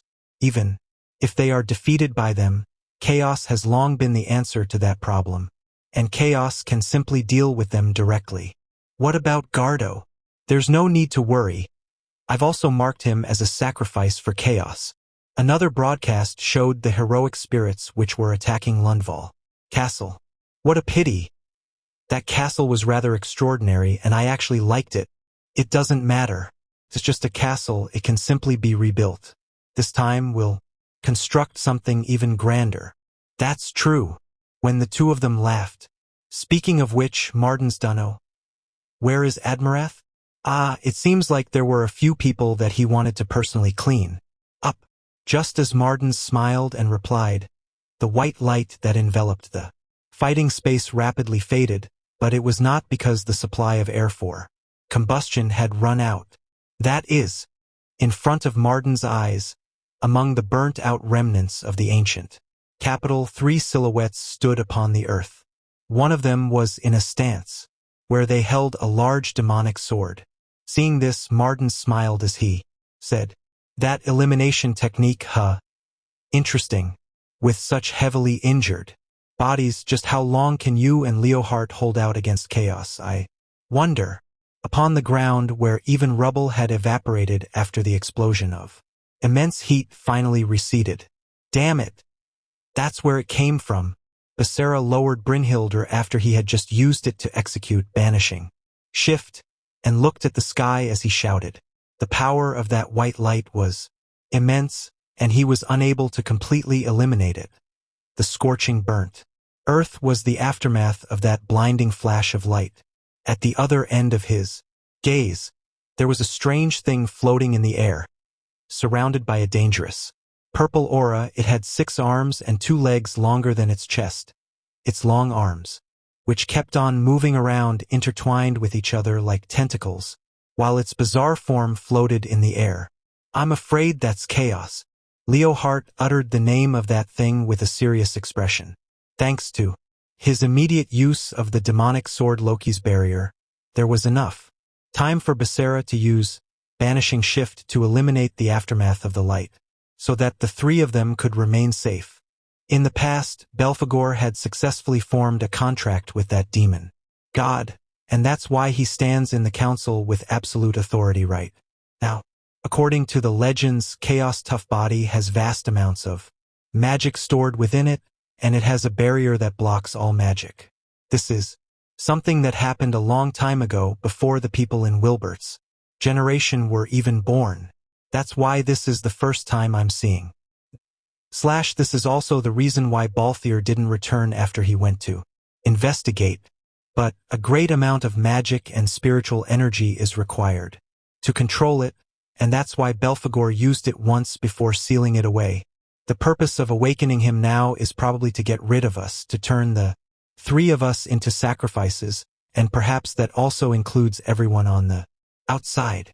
That way, not only will they get rid of obstacles like us, they'll also be able to silence the mouths of all witnesses. It's like hitting 2 birds with 1 stone for them.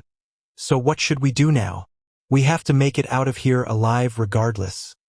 I'm not going to sit here and let it turn me into an offering. After Becerra answered Mio's question, he lifted Brynhildr up. Shall we call it a truce for now? No problem. It's more important to find a way to stop that. Leohart also took a step forward and stood beside Becerra as he lifted Loki. Under the current circumstances, the current demon lord Leohart was a powerful ally, but it's difficult. To be honest, this wasn't such a simple matter. Chaos Aura was far stronger than S-level. It was simply immeasurable. And on top of that, he was also injured. I have to think of something quickly. With just a 3-man team, there was no chance of winning. You said that sacrifices are required to control him. Will he disappear if a sufficient period of time has passed? It's not impossible, but that's simply our optimism. It's too dangerous to fight on that premise. Also, Leohart continued, if sacrifices are the condition for its awakening, I'm afraid that it won't disappear before it kills us. If the 3 of us aren't able to defeat it, can't we just have the people outside assist us? The people outside are able to see a broadcast of us in this fighting space. There would definitely be a commotion among the audience if they could see chaos, and our comrades will also take action. It's impossible that the council wouldn't have predicted this. In other words, I'm afraid the outside is already a mess. The fact that no one has come here is the best proof of that.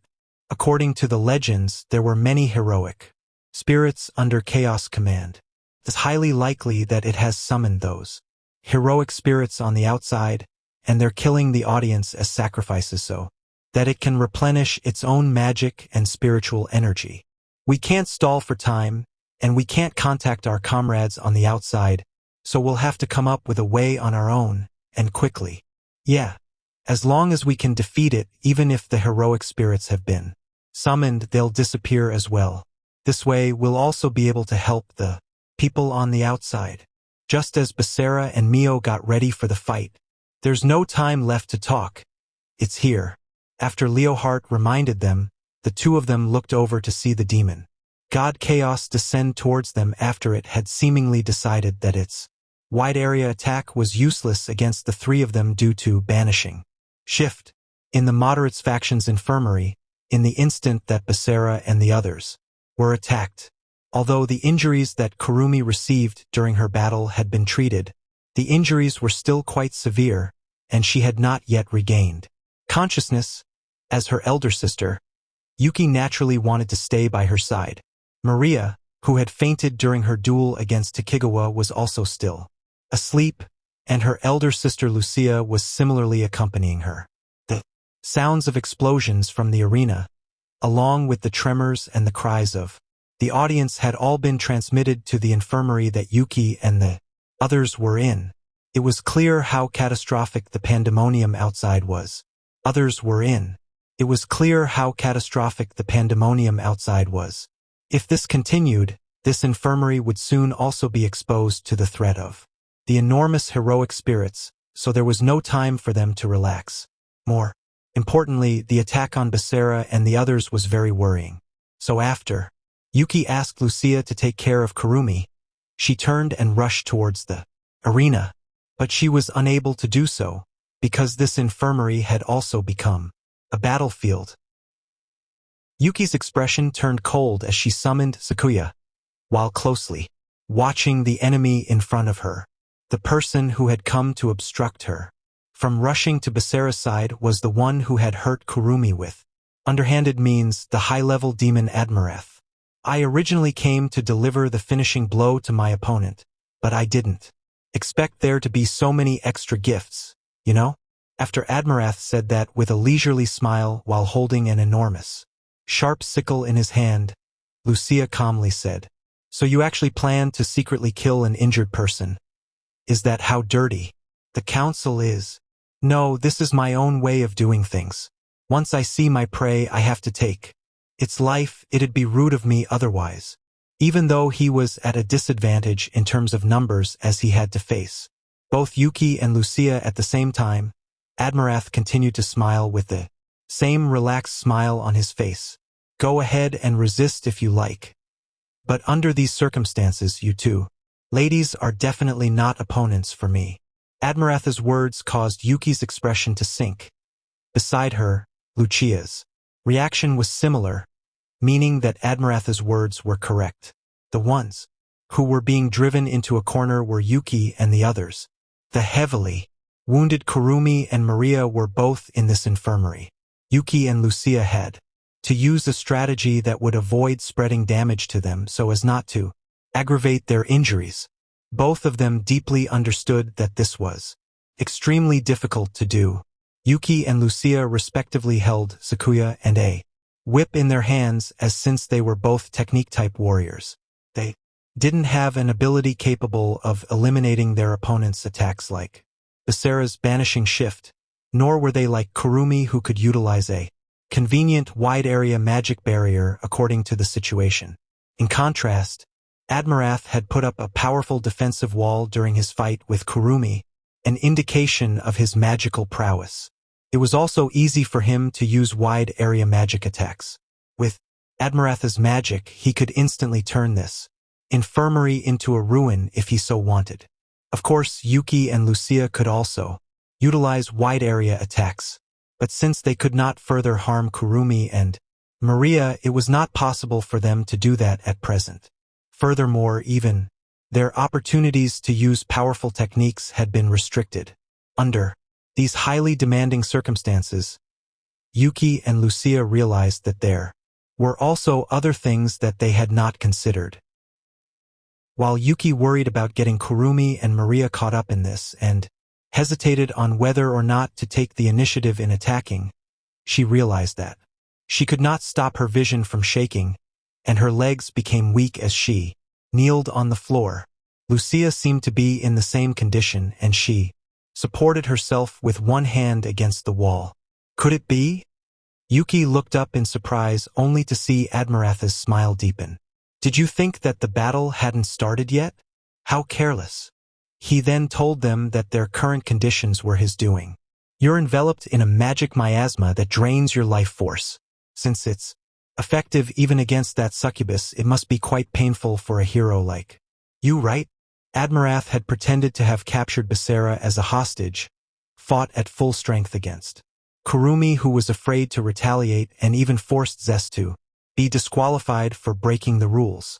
She wasn't careful enough against such a tricky opponent, and so Yuki paid a painful price. A coup. Not only was she dizzy, she also found it hard to breathe, resulting in a lack of oxygen. Yet she still struggled to stand up and hold Sakuya so that she could protect the wounded and unconscious Kurumi from the hands of this despicable villain. Lucia also revealed a similar expression to Yuki and held her whip, seeing the two older sisters risk their lives to protect their beloved younger sisters. That's a nice look. Well then, let us begin. After Admirath said that with a slight smile, he approached with a large scythe in his hand. Zest was fighting amidst the panic and frenzy in the arena. Her opponents were the numerous giant heroic spirits that had appeared out of thin air. Without warning, she originally wanted to rush over to Basara's side with Mio, but she was unable to enter the fighting space. Perhaps because the stage had been destroyed by the heroic spirits, a failure had occurred with the system responsible for constructing the battle space, and it could only be fixed by Basara's elimination of the barrier. Zest turned around to face the fist of an enormous heroic spirit, and then dived. Hey-ah-wah-wah. With her elongated sharp claws, she slashed through a heroic spirit's Achilles tendon with a blinding silver flash of light. The heroic spirit that kneeled down and tumbled forward on the spot was then struck by Zest's earth magic. A large obsidian cone emerged from Zest's magic circle on the ground. Its tip pierced through the heroic spirit's head from its jaw, and on top of that, the cone decomposed into sand and dust as it poured from the mouth into its throat and all the way into the heroic spirit's body. Explode. When Zest forcefully clenched the right hand that she had extended out, it turned into a sandstorm. The body cavity and organs of the heroic spirit suddenly began to inflate from the inside, and then its enormous body blew up into pieces. At that time, Zest had already locked onto the next heroic spirit and left. In response to this sudden disaster, the ring full of spectators could only cry out and flee in all directions, as they had no idea of what was going on. However, that was not the case with Zest. After seeing Basara and the others take an attack from an unidentified enemy in the fighting space, she had a rough idea of what was going on. So she spread her wings and flew up to a bird's eye view of the area at the height of the giant heroic spirits. Basara-sama and the others, I'm afraid that they're up against chaos. Zest had heard the former council member Zalgir describe the ancient demon god, and she quickly realized that this large group of heroic spirits were summoned by chaos. If so, since there was no way for her to enter the fighting space, the most helpful thing that she could do right now was to defeat these heroic spirits and reduce chaos power as much as possible. I already swore that if anything threatened Basara-sama's life, then I would kill it. After reaffirming her reason and will for existence once more, Zest instantly made a rapid dive towards the horde of heroic spirits, in order to annihilate all the things that would harm her master. In order to fight against the demon god Chaos Leoheart, Basara decided to change the location of where they would fight. Chaos' first strike had completely burned down everything except for the surface of the ground, so let alone escape, it was impossible to dodge or defend there since there were no objects that could be used for defense. Leoheart's wings had been damaged by Basara's gravity waves, making it difficult for him to fly at high speed, so he flew together with Basara using flight magic to an area with a dense population of high-rise buildings. As soon as Chaos saw them moving, it followed them at the same speed. It was in no hurry to catch up, yet it would not allow them to pull away either. It simply maintained a certain distance. This place should do. Take us down. After Leohart said that and confirmed that Chaos was following them, Mio nodded as she released the flight magic on Leohart and Becerra, allowing them to descend towards the ground. Mio moved further away and landed on top of a building some distance away. If the legends were true, then Mio's magic would most likely be ineffective against the demon god Chaos, and she obviously couldn't engage in close combat with it either. So in this battle, Mio was relegated to a support role while Leohart and Becerra, who specialized in close combat, would face off against Chaos. Currently, the two of them were standing atop tall buildings along the road while they looked up. Chaos. At the same time, the demon god Chaos also rapidly descended, and in the hands of 4 of its 6 arms, various weapons such as a gigantic sword, a long spear, a war axe, and a war hammer manifested while it flew closer. I'll leave half to you.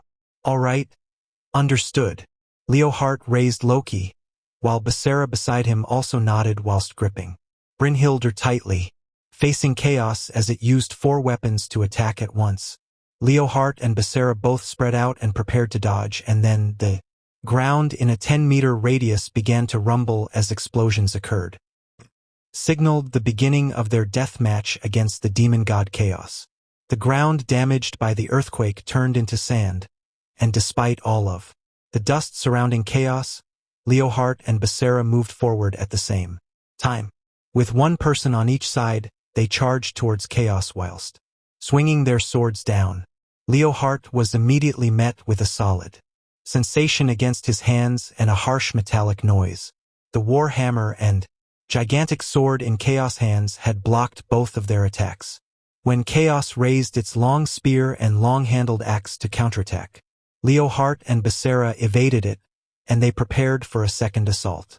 The 2 of them had moved to the front and back of Chaos respectively, where Becerra slashed at its left shoulder diagonally while Leohart slashed from below. As Becerra was in front, Chaos used its enormous sword to block. But for Leohart, who was behind it, that was beyond the reach of its limbs, so he precisely drove his sword directly into Chaos' back. But Leohart felt a strange sensation that was very different from a normal stab in his hands. Looking around, 2 of Chaos' tentacles had moved around to its back and blocked Loki's strike. Although Loki had cut off Chaos' tentacles, its body was still unharmed. A purple liquid then gushed out of the cross-section of the tentacles, filling Leohart with a bad feeling that caused him to reflexively jump backwards.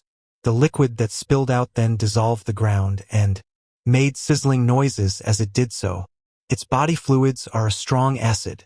If his sword pierced through its body, it could possibly cause effective trauma, but its body fluids could ruin the blade. When Leohart jumped backwards to gain some distance after being faced with this tricky new problem, Chaos began to chase after him. The tentacles that had been cut off instantly recovered, and they stretched forward to chase after Leohart. Even though he dodged from side to side, the tentacles were still in hot pursuit, and after tracing out curves in its path, they straightened out and continued, moving straight towards him. Coup! Leohart moved to the left to evade once more, and at the same time, the tentacle swiped across horizontally, and with a boom, it toppled the high-rise buildings behind him in a single sweep. Leohart used one hand to roll over to the side, followed by a backflip to swiftly escape the scene. Amidst the sound of the mayhem and crumbling of the buildings behind him, Leohart moved towards Chaos' body, and at the same time he heard a loud voice from the top of a building that was opposite the road. Ooh-hoo-hoo. In front of him, Tuju Becerra unleashed an ultra-high-speed assault against Chaos' 4-pronged attack. Let alone defense, the counterattack of his blade simply appeared like flashes of light each time. But in order to go on the offensive, it was inevitable that he had to sacrifice defense and evasion. Becerra found an opening amidst all of Chaos' mad attacks and slashed horizontally, but it was flawlessly blocked by Chaos Warhammer. The heavy impact pushed Brynhildr away forcefully, causing Becerra to lose his stance slightly, and the tip of the spear was immediately thrust towards him. As if I'd let you. Accompanied by the cry of a girl, a blade of wind deflected the tip of the spear away. Since Chaos Body was unaffected by magical damage, Mio aimed at its weapons to provide cover. When the spear, which had strayed off its original course, went past Becerra and pierced into the ground, Chaos had entered the attack range of Loki. Ha-a-weawa! Leoheart's fierce slash from diagonally behind it successfully sliced off the hand that held the spear from the very root of the arm. That's one. When they felt that there was some progress in the battle situation. Leoheart! Becerra suddenly shouted, but his tone was not thankful. Rather, it carried a tone of warning. Because of that, Leoheart instinctively turned around, but Chaos tentacles immediately rammed into his cloak from behind. By the time he felt the tentacle touching his cloak, Leoheart's body had already been thrown into the air. If he didn't break free, he would be pounded into the ground or into a nearby building. Leoheart made shaking off Chaos tentacle his first priority and quickly undid the buckle on his cloak, but this still didn't eliminate the inertia of the swing. Simultaneously with the loosening of his cloak, Leoheart flew straight towards the wall of a building. However, there was a sudden gust of wind that formed a buffer between him and the wall, allowing him to escape unscathed from the collision. After recovering his stance and landing safely, Leoheart didn't look back at Mio and simply kept his eyes looking in front. It was enough for him to simply keep his own eyes on the enemy that had to be defeated. Mio would not ask for thanks either. Her attention had long left Leoheart, and her attention was now fixed on Becerra, who was in close combat with Chaos. Until now, they had successfully taken off one of Chaos' arms. So long as they continued, victory would be within their reach. In order to obtain that necessary victory, Leoheart charged straight towards Chaos. Chaos' movements shifted between straight lines and curves. The tentacles without any joints acted like whips, meaning that there was no restriction on its range of movement and its attacks could change at will. Its arms that held a variety of weapons were continuously engaged in multi-angled attacks. The strength of its limbs far exceeded the level of a human or a demon, and if blocked incorrectly, one's arms could be instantly paralyzed, resulting in a loss of offensive and defensive ability. However, the cooperation of Becerra and Leoheart smoothly dealt with Chaos actions. There was no tacit understanding between Becerra and Leoheart as comrades, but they both had a way of cooperation and understanding as two people who had fought each other to the death. They knew how their actions would affect the other party, and after the other's actions, they knew what their own next move would be. Because when they were enemies of each other, they recognized each other's strength more than anyone else, and when it was time for them to cooperate, the same trust could be established between them. Woohoo! Hey-ah-wah-wah! Becerra and Leoheart shifted positions indefinitely and changed positions. Front, left, back, and right at incredible speed as they unleashed strike after strike on Chaos. When it was Leoheart's turn to attack, Becerra blocked against the difficult to avoid counterattacks for him, and when Becerra struggled to defend against the stream of Chaos attacks, Leoheart's actions would allow him to switch onto the offensive. The two of them complemented each other in this situation, gradually improving the accuracy of their cooperation in the battle so that they could take the most suitable course of action for each other. Together with Mio, who provided cover for them from afar in critical situations, this allowed Becerra to move towards its body to unleash a full-powered strike, while Leoheart swiftly swung his sword as he moved past its side, allowing them both to cut off the arms which held the axe and war hammer, including the unarmed hands that it had kept in front of its chest. Only 3 remained now. However, they had finally gotten to the halfway mark. The facial expression of Becerra, who had constantly engaged with it at high speed and at a short distance, began to look heavy. Fighting continuously at a close range underneath Chaos' oppressive aura grinded away at Becerra's consciousness, and the drain on his stamina was beyond expectations. Leohart's body appeared to be in a similar condition, and his movements were clearly not as good as they were before. Of course, Chaos had lost 3 of its arms, so the battle situation had become more favorable for them. But the problem is those tentacles. Chaos tentacles were different from its arms, and they would immediately regenerate regardless of how many times they were cut off, meaning that effort on them was wasted. Before becoming physically exhausted, it was impossible to come up with a way to defeat Chaos. Under the gradually increasing pressure of these thoughts, Becerra attempted to slice off the arm that held the enormous sword, but his anxiety caused a slight slip in concentration, and that put Becerra in danger. The 2 arms of Chaos that had remained motionless so far suddenly moved. Once the number of its arms had been reduced, it was natural for this to happen, and it was something predictable. But for Becerra in his current state, that was actually outside of his expectations, and after jumping away from Chaos' sudden move, Becerra realized that his choice was a fatal mistake. The new weapon that Chaos summoned was an enormous bow. Chaos then drew back the bowstring and released a magic arrow that had no physical form. Ku! Uhu!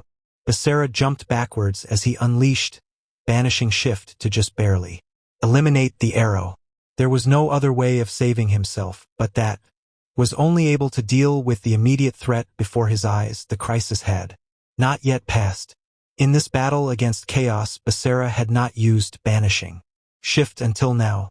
In order to use Banishing Shift, he had to be focused and had to wield Brynhildr with both hands. This action would always result in momentary opening in his stance.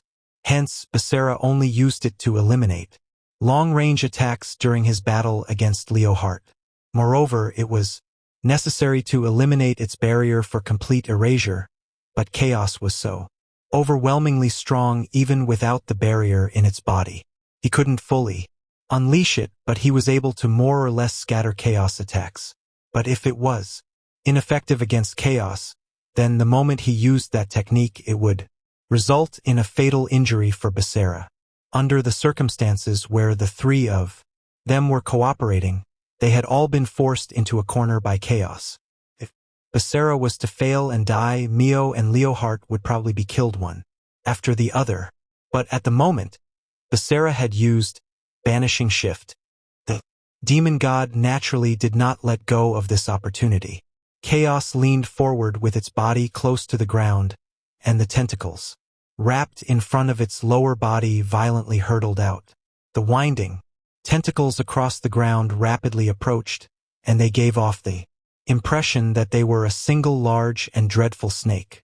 Leohart, who had moved around behind Chaos, was unable to stop the surprise attack and was tossed into the air by the shockwave that Chaos generated. The bad things all have to happen at the same time. When Becerra thought that Chaos was already in front of him, Becerra! Just in the nick of time, Mio's help arrived. Becerra was propelled into the air by a powerful blast of wind from below, and when Chaos noticed that it had lost its target, it turned towards Mio, who was the cause of it. This is bad. Just as he had a bad feeling about it, Chaos jumped towards Mio, who was on top of a distant building. Oi! In that instant, Becerra could hear the intensification of his heartbeat in midair. Mio was a high-level magic user, and it was impossible for her to cause damage to Chaos. Leohart had mentioned the legend that magic was unable to harm it, and that was confirmed in their earlier attempts. In order to combat Chaos weapons, Mio used offensive magic to provide cover, but when she missed and it landed on its body, it all disappeared without a trace the moment it came in contact with its body. Even so, Mio could not use flight magic to escape. Doing this would only serve to further increase her own distance from Becerra and Leohart, which would isolate herself and make it more dangerous. Of course, they also considered the situation in which Mio became Chaos' target. That was why Becerra always occupied a location to fight where he could protect Mio so that if anything was to happen, he would immediately be able to rush over to Mio's side. In a hurry, Becerra lifted Brynhilde up while in midair to rescue Mio, but he suddenly stopped his own body. In order to stop Chaos attacks, he had to use the power of elimination. But if he attacked Chaos from his current position, not only would he put Mio in the line of fire, he could also be blown away just like Leohart was. In that period of time, Chaos continued to move closer to Mio. Damn, tie it! Even though he was angry at his own hesitation, Becerra still didn't give up on acting. Treading on the wind that pushed him up, he flew towards the side of a building along the main road, and with a forward-facing position on the surface, it was a preparatory stance so that he could sprint ahead at full speed. As Becerra was desperate to make it to Mio's side, he felt that even Brynhilde was too heavy, so he dispelled the demonic sword and instantly accelerated.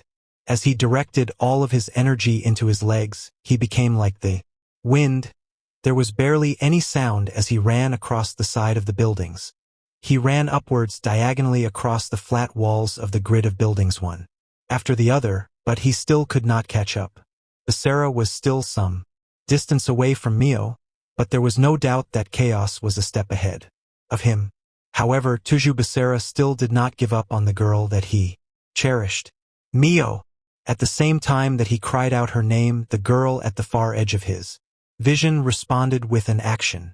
She released offensive magic towards Chaos.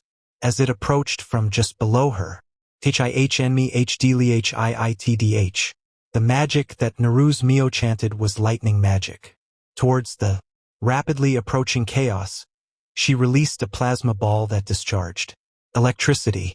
Even magic that was more lethal than that would simply disappear the moment that it touched Chaos' body. So Mio did something else just before it made contact with Chaos.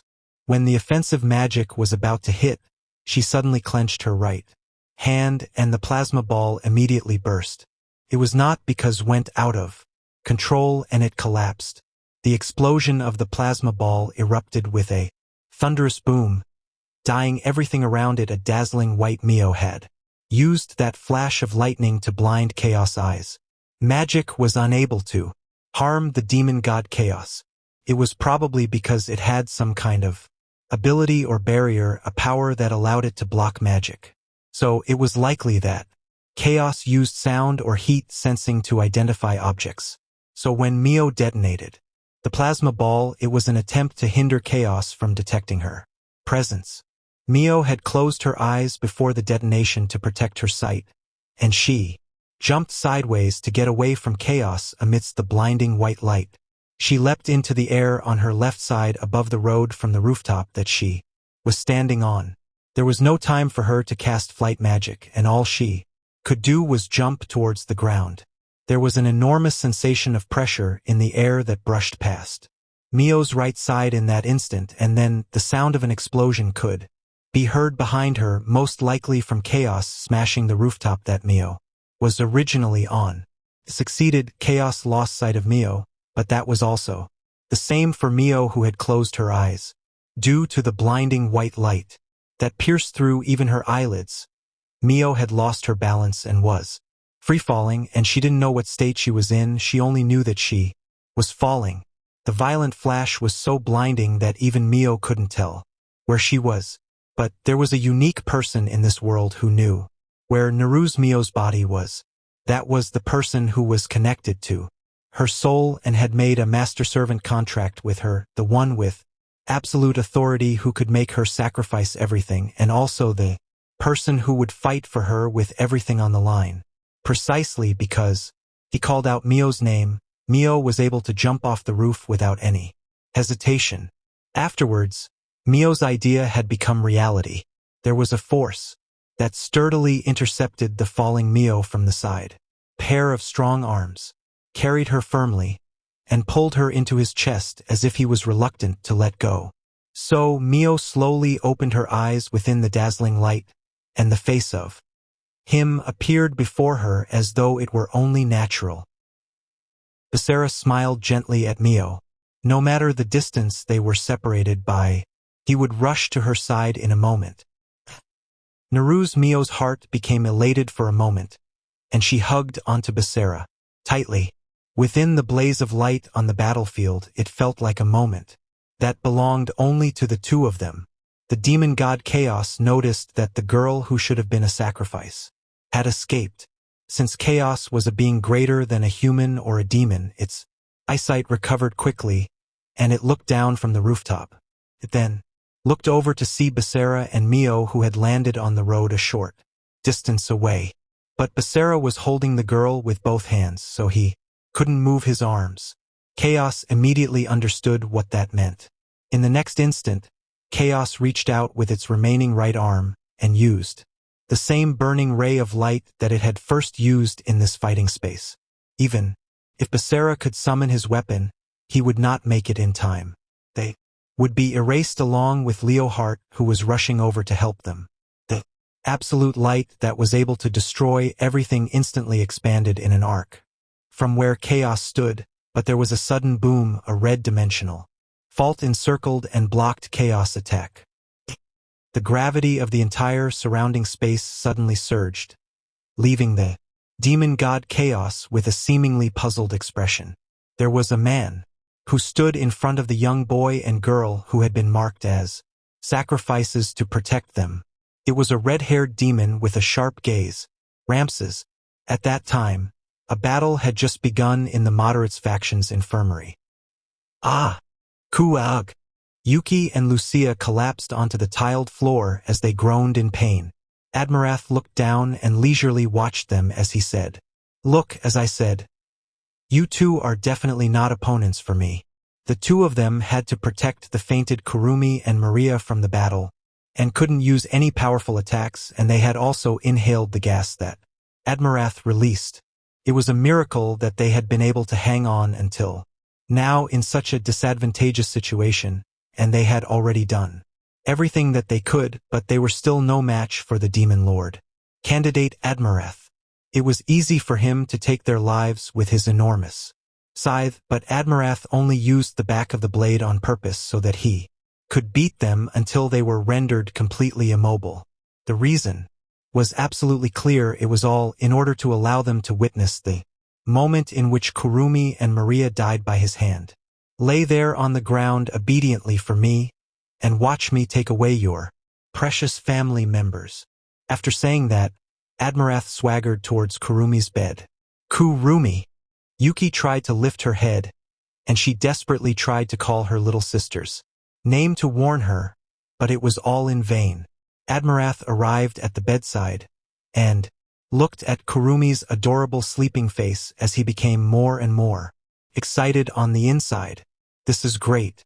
Next, I'll pinch her thin cheeks and watch as her hypoxic face gradually turns purple, while slowly enjoying the sensation of ending her life.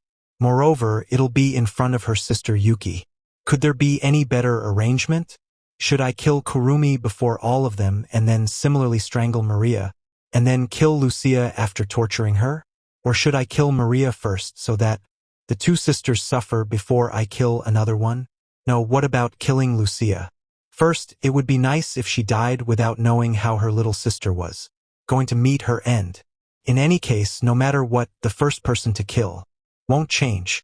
So, all right, this time, I'll definitely be taking your puny life. Admirath's left hand edged ever closer to Kurumi's body.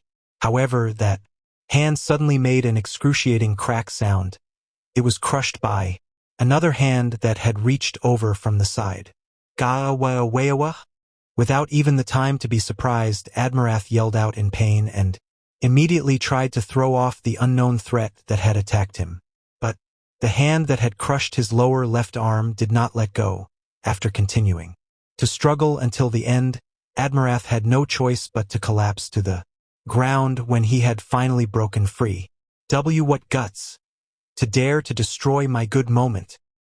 His own shameful appearance caused his anger to swell up as he gritted his teeth and looked up to see the beautiful succubus Maria, who was originally asleep on the bed next to Kurumi. Although she had fallen unconscious after losing to Lars, she still retained her adult form. What? At that time, Admirath suddenly uttered something with an expression of deep hatred while he stared at her face. Maria's hand was holding a particular object, so he sheepishly looked at his left arm, and at his left arm which had gone numb after a searing pain. He had lost the part below the wrist, and a vast amount of bright red blood was dripping out. And my hand, my Awawa. Maria disregarded the agonizing screams of Admirath and turned around to look at the messed-up room, as well as her older sister and Yuki, who were unable to get up. I see. So even Luciawani-sama and Yuki-san have been. After muttering that, Maria tossed the hand that she had pulled off in front of Admirath and said, "How impudent! You wanted to attack Kurumi while she was asleep after beating the two of them. How dare a tiny succubus like you be so arrogant?" Admirath lifted his gaze from his severed left hand and cursed, while Maria simply responded with humph and said, "Listen carefully, okay? Kurumi-san is my most valuable playtee. My most precious friend. Damn it." Admirath grimaced in pain as he desperately tried to swing his enormous scythe, but he could not do so. It was because Admirath's remaining right arm had been severed from the shoulder by a blade of wind just before that. Upon seeing his right hand attached the scythe fall to the floor. "What? Aya!" Admirath screamed in shock. And then Kurumi, who had woken up at some point, sighed as she said, "Maria, were you about to say plaything just then?" It was only now that she turned around said to Admirath, "What is it?" "I was wondering who it was, so it was the scum who took Basara hostage." Then, Kurumi realized that Basara was safe because she could see him on the broadcast of the fighting space on the display device in the infirmary. "I see, so it was a lie." After murmuring that in a low voice, Kurumi looked down at Admirath. "After making me feel so bitter, I'll have to repay that to you." Kurumi slowly floated up from the bed. Using the black elemental as a catalyst, Kurumi's magical power swiftly heightened, and all of the spirits in her service appeared around her. "I'll pay you back for hurting Wani-sama and Lucia-san right now." Kurumi's left palm stretched over when Admirath thought that his entire body had been blasted into mid-air together with a loud boom. Ea-a-a-wa-wa-wa. The powerful high-pressure airflow had instantly swallowed Admirath, and, in pushing him backwards, a countless number of walls and rooms in a straight line had been destroyed. He was even pushed out into the arena, where he made a crater in the thick rock wall in the hills behind it, and almost split the entire mountain in two. Ugh!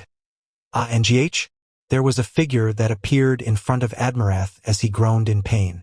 It was Maria, who held her right fist close to her torso. "It ends here." At the same time, the adult Maria smashed through Admirath's chest with a single punch.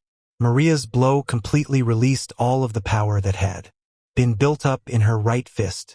Together with a booming noise and a heavy impact, her fist was met with a solid sensation.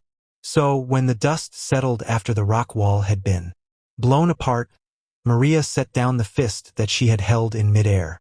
In the cave-like pit that she had generated with her blow, she glared harshly and heatedly yelled to the already motionless Admirath, "You're far too arrogant if you think you can get away with attacking Kurumi in her sleep in front of me," while Zest flew gracefully in the air and destroyed the enormous heroic spirits one by one.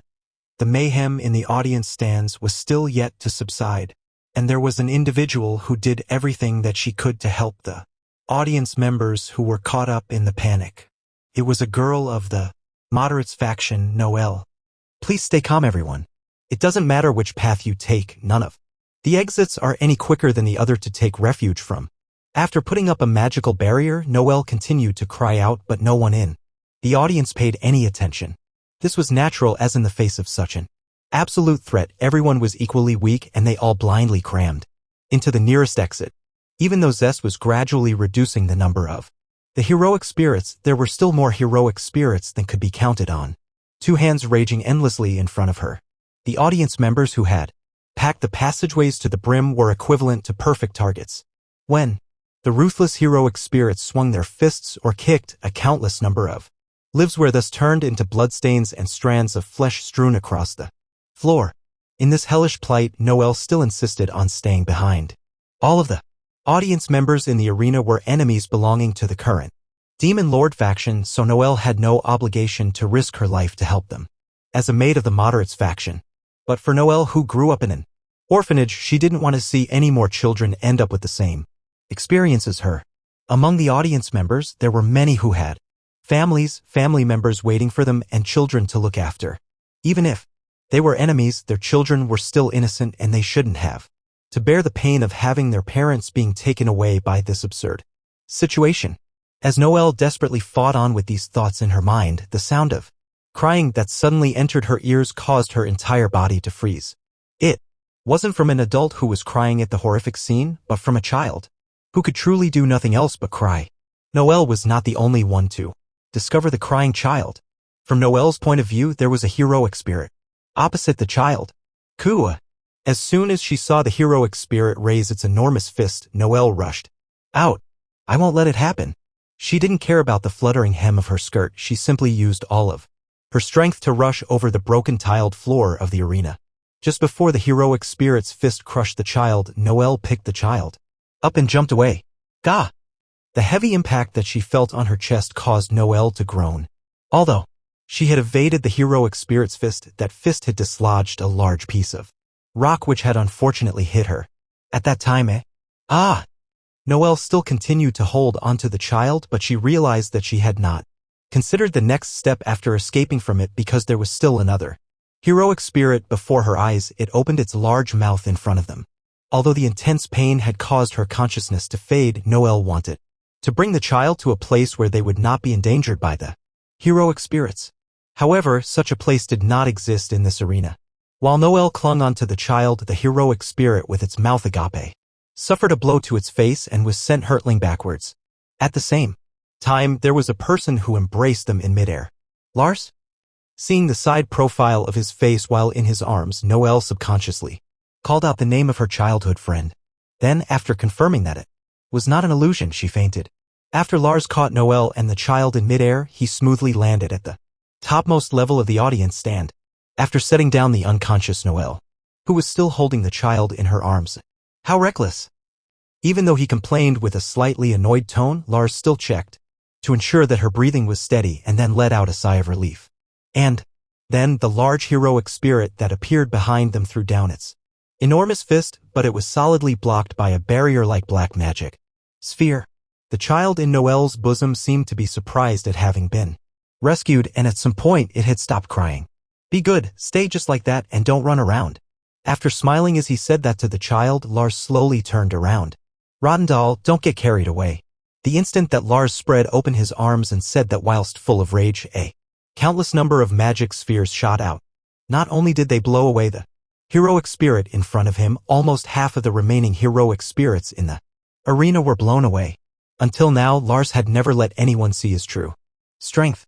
But in his current state, he no longer had any thoughts about holding back forgiveness or mercy. When the heroic spirits seemed to notice Lars' counterattack, the entire horde scrambled towards him. Let me tell you all how it feels to be unilaterally destroyed. After making such a declaration, Lars slowly moved towards the horde of heroic spirits. Lars and Becerra were the same, they both had things that they could never back down on. So, the heroic spirits in front of him only had a dead end awaiting them. It was because they had hurt the person that Lars valued the most. In the instant that Tuja Becerra saw the back of the figure standing in front of him when Ramses protected him and Mio. Why? Mio confusedly asked while in Becerra's arms. Ramses did not look back and still faced the front, but his stance suddenly faltered and he kneeled with one knee on the ground as if he had lost balance. Are you okay? They had once heard that using gravity magic would cause a great burden on Ramses. Are you okay? When Becerra and Mio hurriedly moved forward to support him, Leonhard also followed to meet together with them. If you have the time to support me, you should think about how to deal with that thing instead. Being surrounded by the three people, Ramses reprimanded them. Think of a way, how? After fighting against chaos until now, they still had not found any means of restraining it, causing Mio to reluctantly say that. But then, no, but there is one now. With a clear voice, Tuja Becerra brought forth a beacon of hope. Before their eyes, Ramses' gravity magic barrier had succeeded in suppressing chaos, causing it to remain in the same place. Although chaos was supposedly able to block magic, it was trapped within the barrier because Ramses' gravity magic affected the entire surrounding space, generating a dimensional fault that chaos was unable to cross. In other words, gravity-based attacks may be able to seal it into another dimension. Tuja Becerra recalled how when Wilbert's power went out of control in Mio's body, it formed something like a black hole. Also, it was not just a simple physical phenomenon, it was a magic black hole. If they could recreate that kind of black hole again to absorb chaos, then it was likely possible to seal it into another dimension. Hence, Becerra explained his battle plan to everyone present.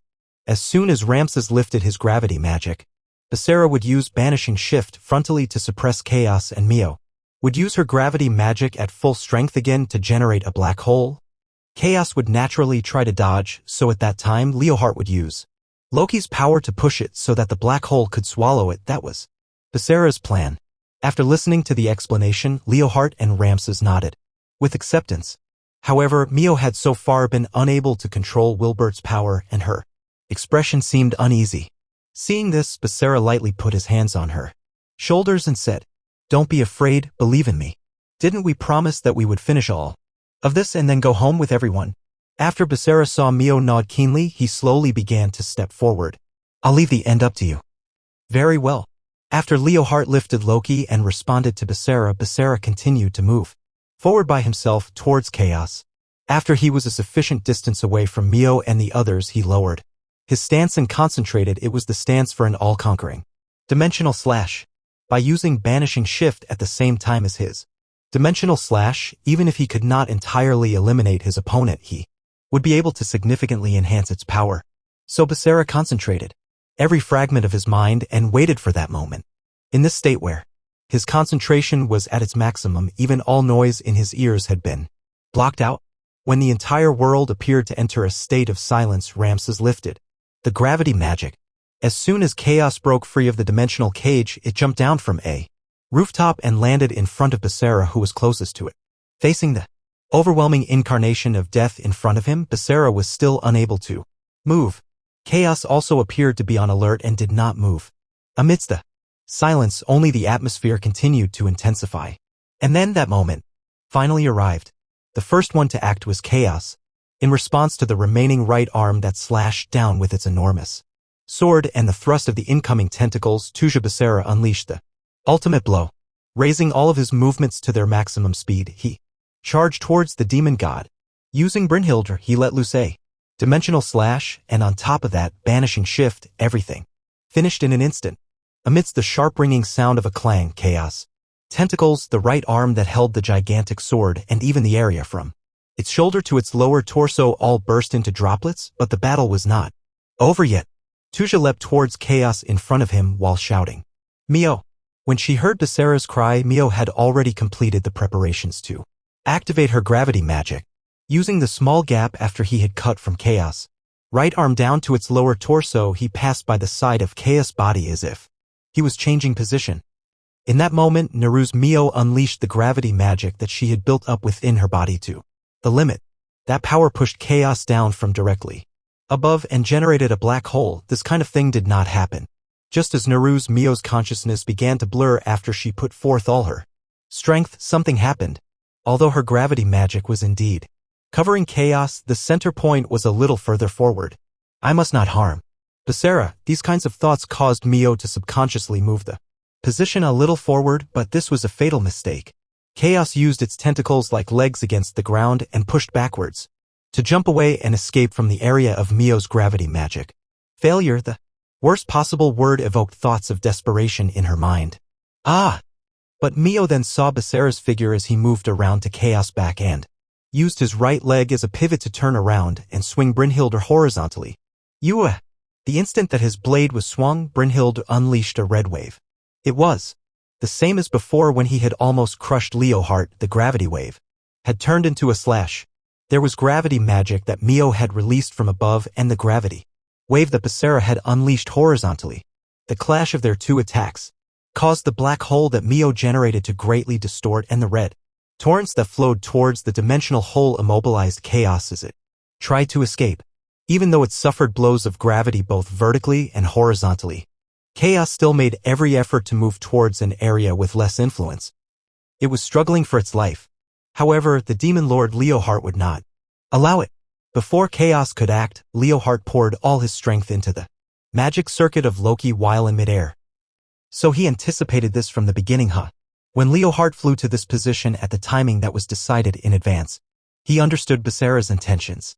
After cutting off Chaos' right arm, Basara's method of escape was to run from the area in front of Chaos to its back so that he would essentially swap front and rear positions. If he only wanted to evade Mio's gravity magic, there was no need to risk getting closer to Chaos. Retreating backwards or to either the left or right sides would have been safer. Deliberately choosing to move behind Chaos was so that he could remain in position. If he retreated backwards or to the left or right side, he would increase his distance from Chaos. In that way, after having its right arm cut off, Chaos would have likely chased after Basara in reflex. But if Basara deliberately closed their distance, Chaos would continue to attack in that position. This action had indeed succeeded in trapping Chaos under the effect of Mio's gravity magic. He also unleashed another gravity wave from behind it, which impacted with Mio's gravity magic to spawn an even more powerful vortex of gravity, further limiting Chaos' means of escape, resulting in the most beneficial results. Despite the fact that this perfect implementation before his eyes had brought forth the slight feelings of astonishment, Leoheart still fulfilled his own role without any hesitation. Slumber eternally in the dimensional gap, ancient demon god.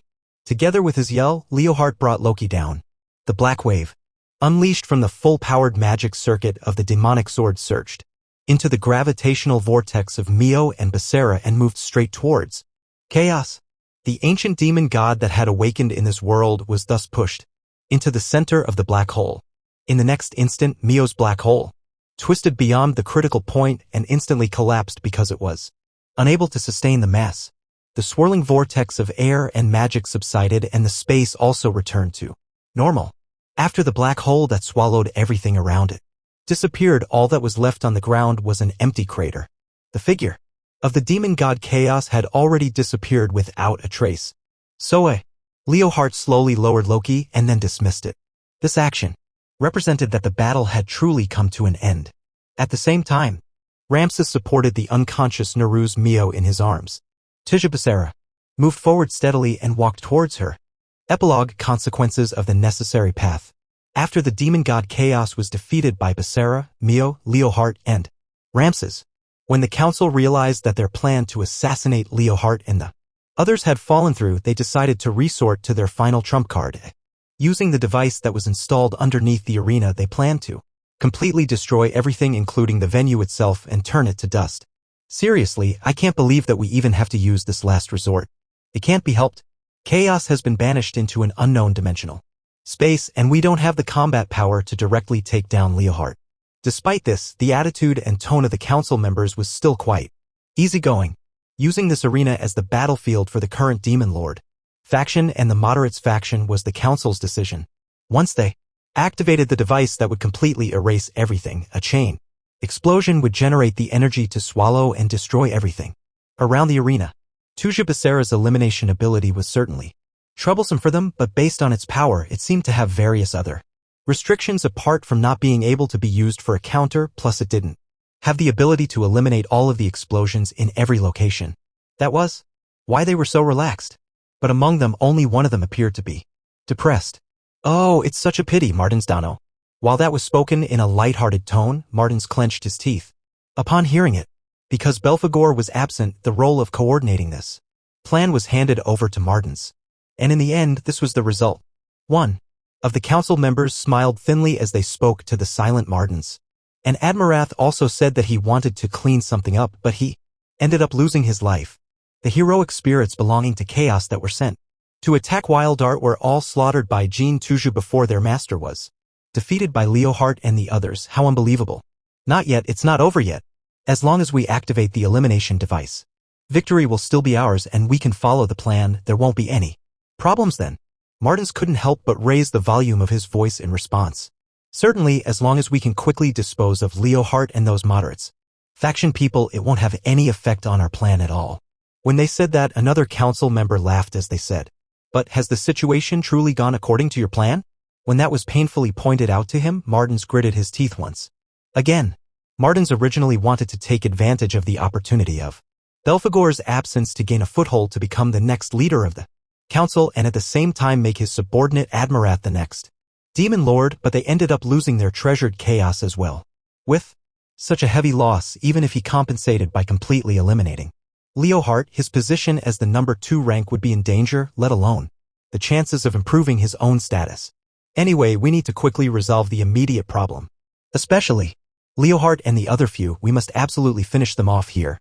After all, if Wilbert's daughter had not interrupted midway to save him before we sent Chaos out, Jean Touche's son would have killed him, even if the audience thought he was just a young hero. After seeing him like that, his image would have changed into something more powerful than that.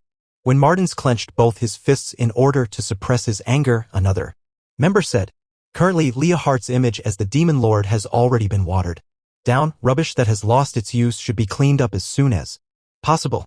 It was certainly a valid point. Trying to clean or restore his sullied name at the moment would only make matters worse. Their priority should be to deal with the matter at hand and then plan their comeback. Although they had failed this time, they definitely had to regain the upper hand next time.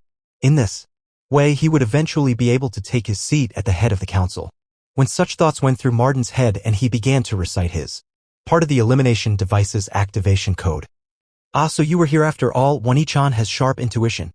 In the special viewing room that only Martins and the other council members were allowed to enter, a somewhat frisky voice was heard. As he turned around to look, there was a beautiful woman standing in the doorway. Although she was a demon, she had the characteristic blonde hair and blue eyes that were a trait of the gods. Every single member of the council clearly knew who she was. "Fufu, hello everyone." The person who smiled innocently and greeted them was Leohart's older sister, Riara. "Princess Riara, what brings you over here?" Riara should have been in her room in Lundval Castle together with Gardo. Gardo had also been marked as one of Chaos' sacrifices, so there were some heroic spirits that were sent to attack Lundval Castle at the time. Riara should have been inside the royal palace. What does this mean? Gardo was a highly faithful person, so it was difficult to imagine that he would break his trust with Leohart and leave Riara's side.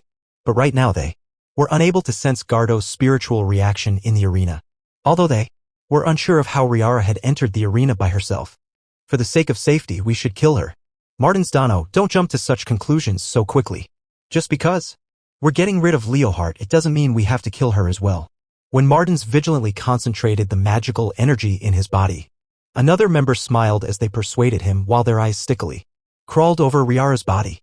"She's so beautiful and her godlike appearance is very rare. This boring battle has made us suffer heavy losses, so at the very least we could keep her as a little souvenir to play with." He revealed an even more wretched smile. "Come on, Princess Riara, please follow us obediently." After that, both the right hand that he had stretched out and his smiling head flew into the air. "Eh!" After a small voice barely leaked out from the head that was in midair, vast amounts of blood gushed out.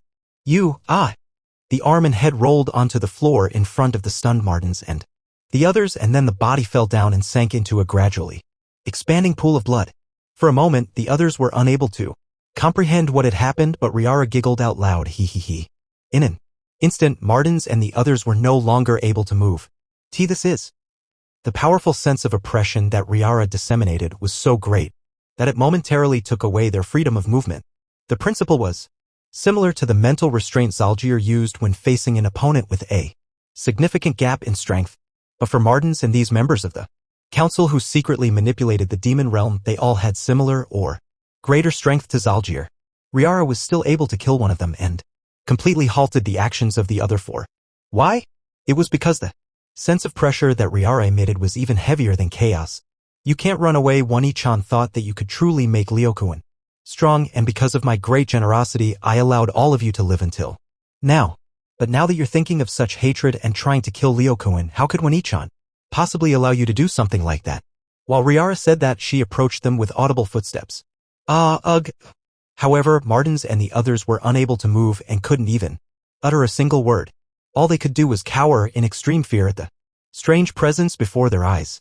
And then, Ah, but one of you did say something rather meaningful, didn't you? How did it go again? Riara poked her cheek with her index finger and tilted her head for a moment. And then she smiled when her expression suddenly livened as if she had remembered. Her seemingly innocent eyes carried a fierce expression within them. Rubbish that has lost its use should be cleaned up as soon as possible. Right? The very instant after they heard that sentence. What? Martin's world turned upside down. Until the very end, Martin's didn't realize that it wasn't the world that was upside down, but it was his head that had separated from his body and flown into the air. That was how his long tenure had come to a miserable end. All of the other members of the council met a similar fate. And as the odor of blood began to fill the room, I guess Wani-chan's work is all done now? After Riara joyfully said so while looking down at the 5 dead bodies on the floor. By the way, the person over there, how long are you going to hide for? She suddenly spoke towards the wall that had nothing on it. Geez, so I was discovered. You're pretty scary, Oju-san. After a bitter reply came from the wall, a figure emerged from it. A seemingly male silhouette gradually became clear, and his face was also clearly visible. Riara knew the name of the man that had appeared in front of her. So, she opened her mouth in praise. I thought a lot of heroic spirits were sent to Wild Art, but after you dispatched all of them, you still had the time to hide in such a place. You certainly are incredible, War God-san. I really don't deserve such praise. Those old men of the council didn't notice me at all, so I thought that I'd completely eliminated my presence. Scratching his head as he spoke was a hero of the village, Tuja Jean. Wani-chan's womanly intuition is rather sharp. When Jean put a cigarette into his mouth from his pocket, Riara proudly puffed out her chest and said, "But you're so naughty, War God-san. You were clearly in this room first, but in the end you left everything to me." After taking a breath, War God-san, you also came to kill these old men, right? After Jean lit his cigarette with his lighter and exhaled a puff of smoke, he replied, "How could you say something so scary? This fight is a matter between Basara and the others against your adorable younger brother. I'm here for insurance, just like you." A calm smile surfaced on Jin's face. "Anyway, I didn't think that when I came to check in on the council that I'd discover someone like you on this side." He then narrowed his eyes and looked at Riara as he asked, "Your appearance is rather rare among demons, but that isn't just an ancestral regression. What exactly do you have to keep feeding you to get that kind of monstrous aura?" Riara giggled as she replied, "You can't stare at me so much. Wani-chan's selling point is her mysteriousness. Moreover, if you're going to say something like that, then aren't you the same, War God-san?" Riara confidently said, "You don't smell like just any ordinary human. You also have hints of a dragon smell, and not just any, but a high-level ancient dragon." These words surprised Jean so much that soot from his cigarette dropped onto the floor. But he didn't change his attitude and puffed out a mouthful of smoke and said, "Those kids really had a narrow escape from death. They're lucky that you weren't a representative of the current Demon Lord faction. Wani-chan wouldn't participate because that would be against the rules. But," Riara continued, "if War God-san was to fight, then Wani-chan would consider it." "I see, then it's a good thing that I kept a low profile. I almost gave myself some extra trouble." "Oh, Wani-chan is not a troublesome woman." "How rude." After Riara pouted, she continued, "But Wani-chan is really happy to meet this War God-san, because this solves the mystery of your son's dimensional transfer ability." "Yeah, that boy's smell is even more complicated than War God-san's. Not only is he an example of 3 types of mixed blood, but he's also the only one with the power of dimensional transfer, so Wani-chan was always wondering about it.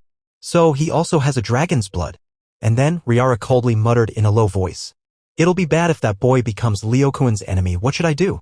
Should I take advantage of this time too?" After saying that much, Jin's aura rapidly expanded in front of her, and at the same time, "Say, Oju-chan, this time I want to remain as insurance until the end." "Okay. That won't do, War God-san. If you scare Wani-chan like that, it'll only have the reverse effect, you know? Because in this way, you'll make Wani-chan want to help get rid of another obstacle for Lyokuin."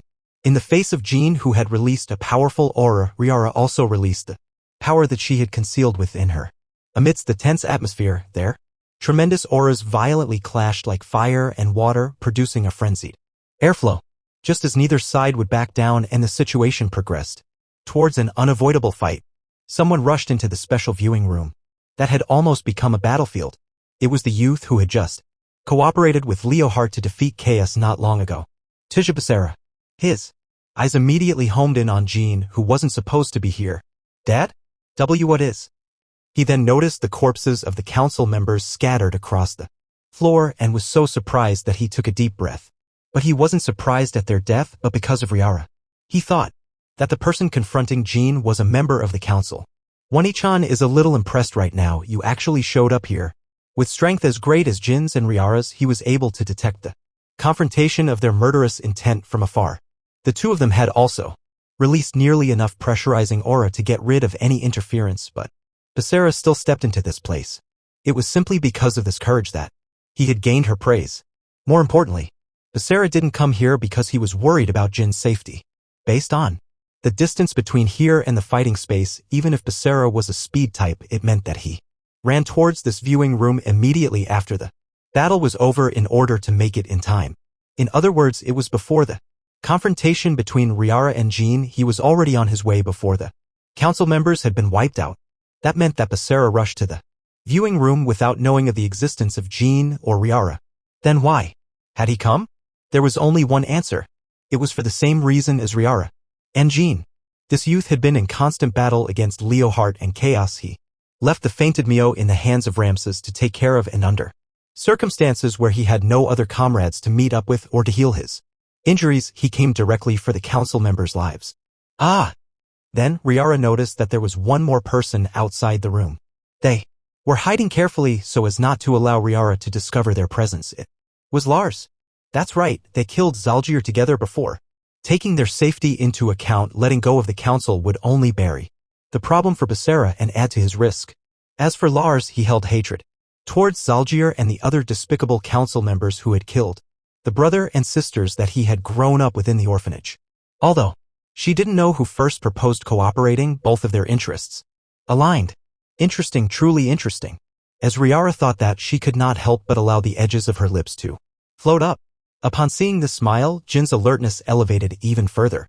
Hence Riara completely relaxed her expression and said, "Don't worry, we're God-san.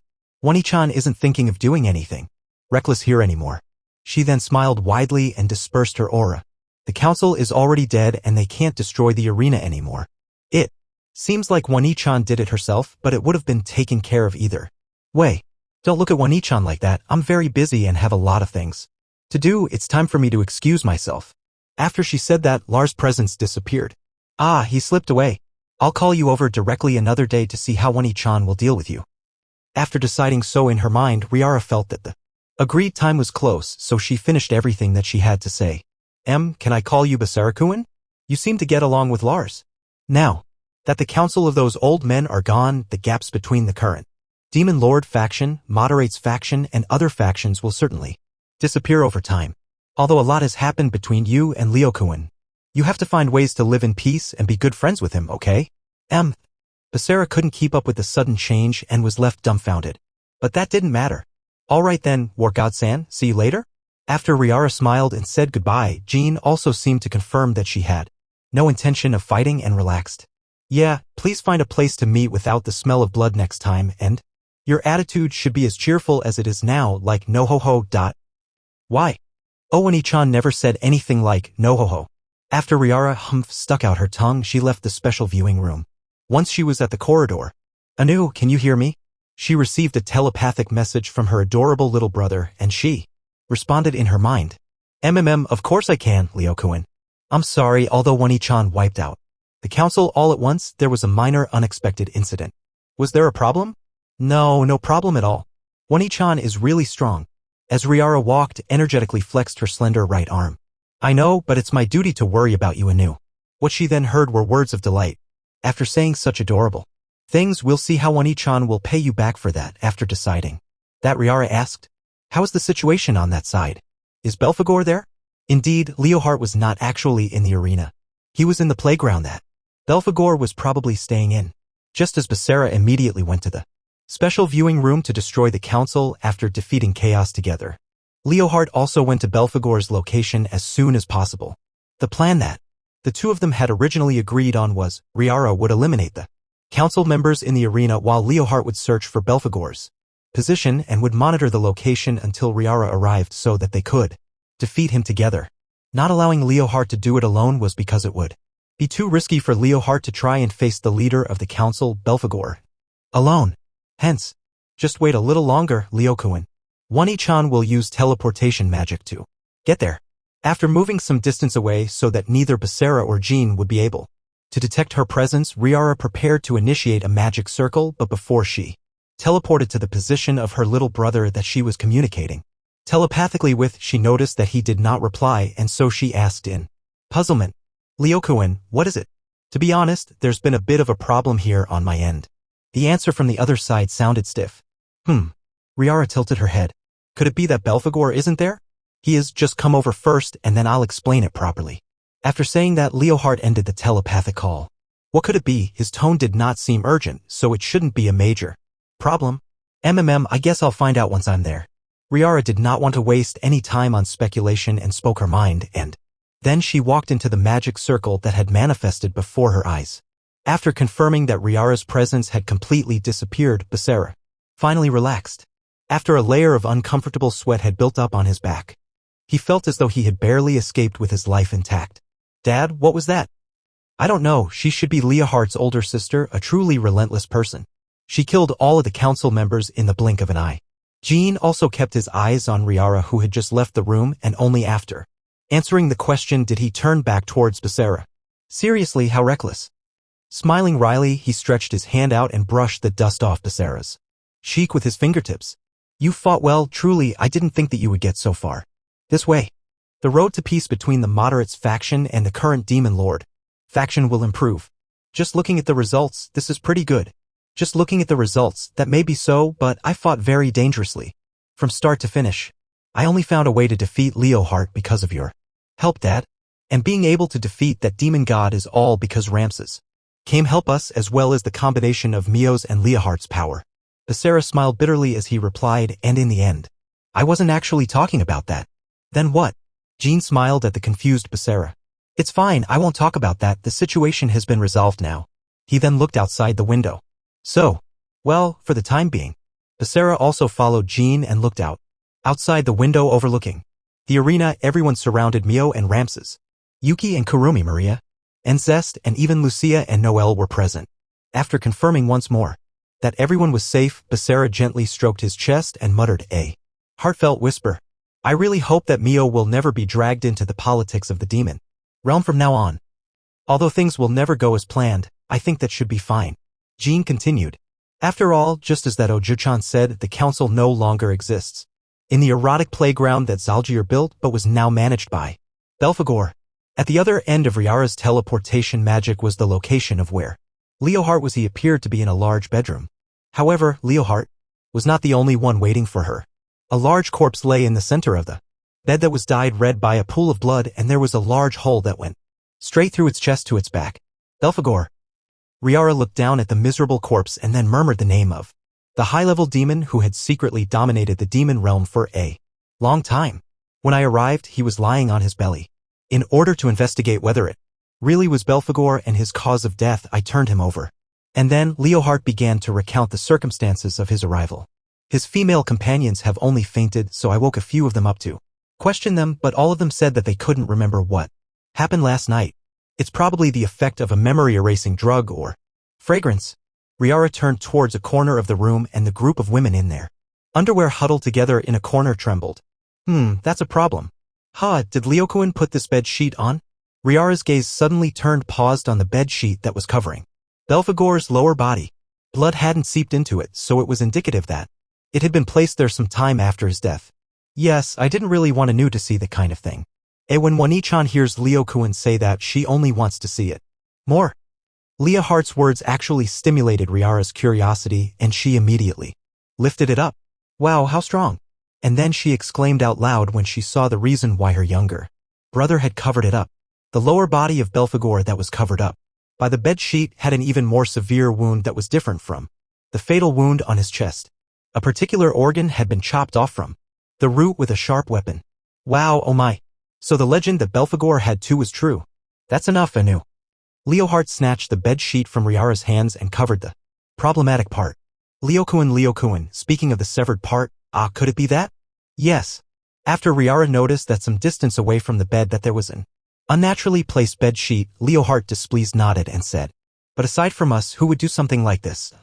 It wasn't strange for someone else to be after Belphegor's life, but the problem was a matter of who would actually do it. Normally speaking, people could not escape the toll of time and the fate of losing power. But that was not the case for everyone, and one of those people was Belphegor. This high-level demon was able to become the chief of the council and manipulate the demon realm within the palm of his hand because he had immense power. Being able to successfully form a contract with Chaos was the best proof of this. The immense power that he had held onto from long ago had still yet to wane, so Leohart did not want to act rashly. And so, Belphegor, who stood at the summit of the demon realm and dominated it, had now become the ridiculous corpse in front of them. Could the Workout-san have done this? Speculating based on the people who had the ability to kill Belphegor, the first person that Riara thought of was Jean. As for Balthier, who disappeared halfway through the battle, the probability was much lower, unless he possessed great power that Riara and the others did not know about. He had always been very loyal to Leohart, so it was difficult to imagine that he would deprive his master of the opportunity that he had waited many years for. As far as the available information was concerned, it was more likely that he was killed by Chaos when he was investigating the situation. Of course, there was also the possibility that someone else had taken the opportunity of the battle to assassinate him. But all of the other powerful factions were under the surveillance of the 8 demon generals, and the security level of Lunval Castle was at the highest level, so it was difficult for anyone to infiltrate. Someone able to accomplish such a task would require strength that was on par with Jean. Thinking about it like this, if it was really Jean, when Riara considered the most probable possibility and looked around for any clues on whether it was the man known as the God of War. Hi, isn't the smell? Riara's nose suddenly picked up a particular scent. Amid the putrid stench of Belphegor's blood and the perfume that was used by the women of the playground, traces of another scent were hidden. It was the smell of blood. Moreover, Riara knew who it belonged to. It was something that she could not forget. After all, it was the extremely rare scent that she had just smelled. However, it did not belong to Jean. Moreover, when Jean confronted her in the special viewing room of the ancient arena, his body was in perfect condition. Riara didn't find out that Jean had a dragon's blood in his veins through the smell of his blood, but through his natural smell and aura. Although it was possible for her to speculate on the smell of Jin's blood, speculation was only speculation after all. Presently, the smell of this blood was one that Riara had definitely smelt before. It was quite close to Jin's, but the race was more complex. When she thought of that person, everything made sense. Yes. So that's why he used perfume, Riara exclaimed in a tone different from her usual coldness. It was highly probable that he had been injured by Belphegor's counterattack, which is why he carried such a heavy odor of perfume onto the battlefield. When she met him in the special viewing room, although she knew what his intentions should have been, Riara believed that it was a trick he used against Leohart. But she was wrong. The truth was not like that. That youth used it to eliminate the scent of Belphegor's body and his blood. Based on the state of the corpse, he had been dead for around half a day. It was possible that he infiltrated the playground last night to assassinate Belphegor, treated his own wounds, and then eliminated any evidence that he had been here. And before that, the perfume had been used to eliminate his own scent in order to facilitate his infiltration. So that was why he only appeared at the last minute, when he fought against Leohart. So that's how it is. When he burst into the special viewing room, that was already enough to surprise Riara. She did not expect that he had also snatched away their primary goal of taking Belphegor's life. But then, why did he reluctantly carry the injury from Belphegor to fight against Leohart in a death match? Belphegor was an absolute symbol of the council, so if news of his death was disclosed before Mardens implemented his plan to take the position, the council's power would suddenly collapse, and it was possible that there would be no need for the decisive battle, which meant that Mio and the other girls with him wouldn't have had to risk their lives to fight in the arena. No, it's not that simple. Although they and Becerra and the others wanted to eliminate the council, their motives were different. In order to protect the safety of Wilbert's only daughter, Neruz Mio, Becerra prevented her from being used as a political tool. If he first disclosed that Belphegor had died by his hands, even if the threat of the council disappeared, Leohart's side would regard them as a new threat. In order to avoid that situation, the best option was to deliberately allow the remaining council members in the arena to implement their plan to kill Leohart, and then with Leohart cooperate with the current demon Lord faction and Moderates faction to defeat the malice of the council. As long as they cooperated to defeat the council, they would be able to provide peace for the two factions. As for the daughter of the former demon lord, she only had value in troubled times. Once there was peace, it would actually be easier for her to become a seed of conflict, and she would be viewed with fear. But they couldn't actually kill her, and so the peace between the two factions would be resolved. In simpler terms, maintaining Mio's safety and keeping a distance from her was the best way for the current demon lord faction and Moderates faction to maintain peace. It was truly hard to believe. This decisive battle between the current demon lord faction and the Moderates faction was a key battle to determine the future of the demon realm. Regardless of which of the two factions won, whether they eliminated the council or the council assassinated Leohart, it was the beginning of a new chapter in the history of the demon realm. However, the situation was not like that. That youth had deceived everyone before that and changed the course of the demon realm's history alone. This truth. I'm sorry, Leokuin. Wani-chan may have made a grave error. Anew? When Leohart confusedly asked, Riara sighed lightly. Considering the high likelihood of Basara and Leohart clashing again the future, it would have been better to kill him off early. That intuition was certainly correct.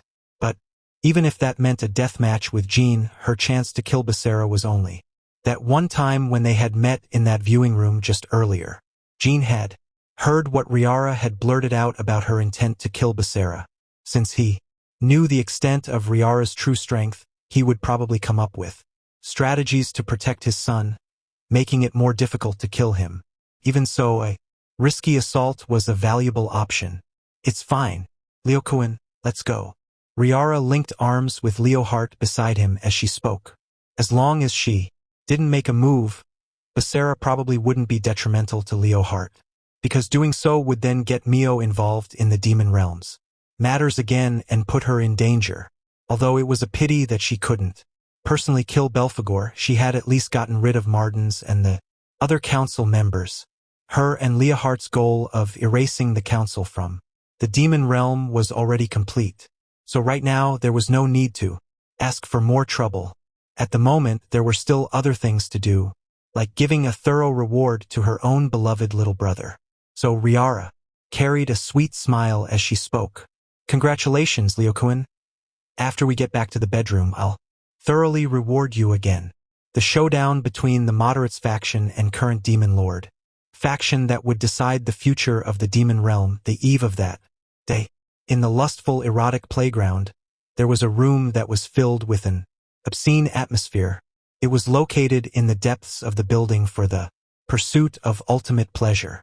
Only specially selected members knew of its existence. A VIP room, opening the large doors to enter this extravagant and ultimate space. The first thing that was felt was the comfortable and soft touch of the bright and thick red carpet that covered the floor of the room.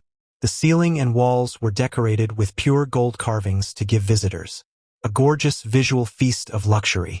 It was just before the historic day for the demon realm and a few hours into the late night.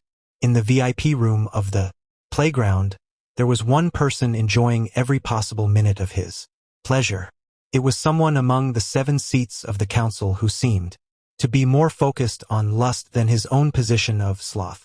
The high-level demon whose name was synonymous with history, Grand Duke Belphegor. After becoming the new master of this erotic playground, Belphegor completely changed the appearance of everything to suit his own preferences and didn't leave a trace of the previous owner's Algier. Picking a great number of different women every day, he indulged in deep lust and pleasure with them. On the night of this day, Belphegor also appeared upon the giant bed in the depths of the VIP room.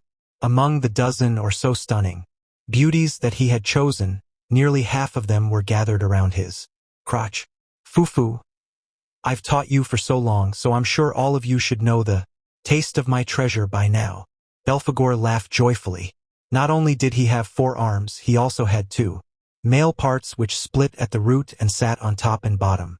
Chu-ah-ku-ha. Chu-ha. Belphegor-sama. The women sucked on the tips of Belphegor's rods with intoxicated expressions, slid their tongues back and forth along his shafts, and placed his testicles into their mouths. Two women gathered on both his left and right side and were held close with his forearms. The breasts of those two on the inside constantly changed shape while the two on the outside knelt on the bed while they allowed his fingers to poke around in their underwear as he pleased. The women who were in a deep aphrodisiac state due to the effects of a special drug wildly climaxed continually with every one of Belphegor's hand movements, and they disseminated their feminine odors. Soon. Which one? I'm about to release. When Belphegor said that, he followed his instincts and desires to shoot his load. Although he had already fired off around 10 times, his two tips still released a fountain of semen, dyeing the faces and chests of the women below. His crotch white. The women who were drenched in semen then cleaned up his thing with loud slurping sounds, and seemed to indulge in pleasure as they licked the fluid off each other's faces, breasts, and then passionately kissed each other with their white tongues, while Belphegor enjoyed the obscenity of the women with satisfaction. His eyes suddenly darted towards a corner of the room. Say, how long are you going to stand there for? Guh. The silhouette leaning against the wall seemed to respond with a groan of pain before they stood up. It was an uninvited guest who had dared to infiltrate this playground. Belphegor knew who that youth was. They had met a day earlier, and it was impossible for him to forget his appearance. He was the only son of the man known as the god of war Jin Tuju, and would soon duel against Leohart Tuju Basara. Speaking of which, you actually dared to come and kill me on the eve of the decisive battle. Fufu, you're an interesting little brat. Belphegor had immediately found out that the youth had infiltrated his playground, but he deliberately ignored that rudeness. For Belphegor, who had lived who knows how many years, his greatest enemy was boredom. These days, which involved retraining, had caused the women to forget about their previous master, and the unexpected situation was a good form of entertainment for Belphegor. So Belphegor allowed him to search around everywhere, waiting for him to come. So not long ago, Basara finally made it to the VIP room and raised his sword at Belphegor. However, Belphegor brushed him aside with a slight hand gesture. Basara expended a great amount of effort to get back up, and he raised his silver demonic sword at the enemy. The large blood stain on the right side of his torso was caused by a hole that Belphegor had made by firing out a magic beam from his middle finger. Although it wasn't a fatal injury, it wasn't a light injury either. A lot of blood had been lost, and if it was not treated, his life would be in danger. When Belphegor thought so, at the other end of his gaze, the bright green aura around Basara that was specific to all heroes began to mix with a touch of red light. Ho! It's the same glow as that guy. Isn't that Wilbert's red aura? Belphegor slightly widened his eyes to look at Basara and said, I understand now. I remember at the end of the last Great War that Wilbert's younger sister disappeared for some time. It was said that her troops were withdrawing from a battlefield when they encountered Jin Tuju midway, and to allow her subordinates to get away, she stayed behind to stall him. There was no word of her for 6 months, and people thought that she had died. In regards to what happened between Jin Tuju and that woman, nothing was ever heard. So that's how it was. I had heard that she and Jin Tuju had met on the battlefield several times. So that's what it was. Although it was not known what other romances had occurred outside of.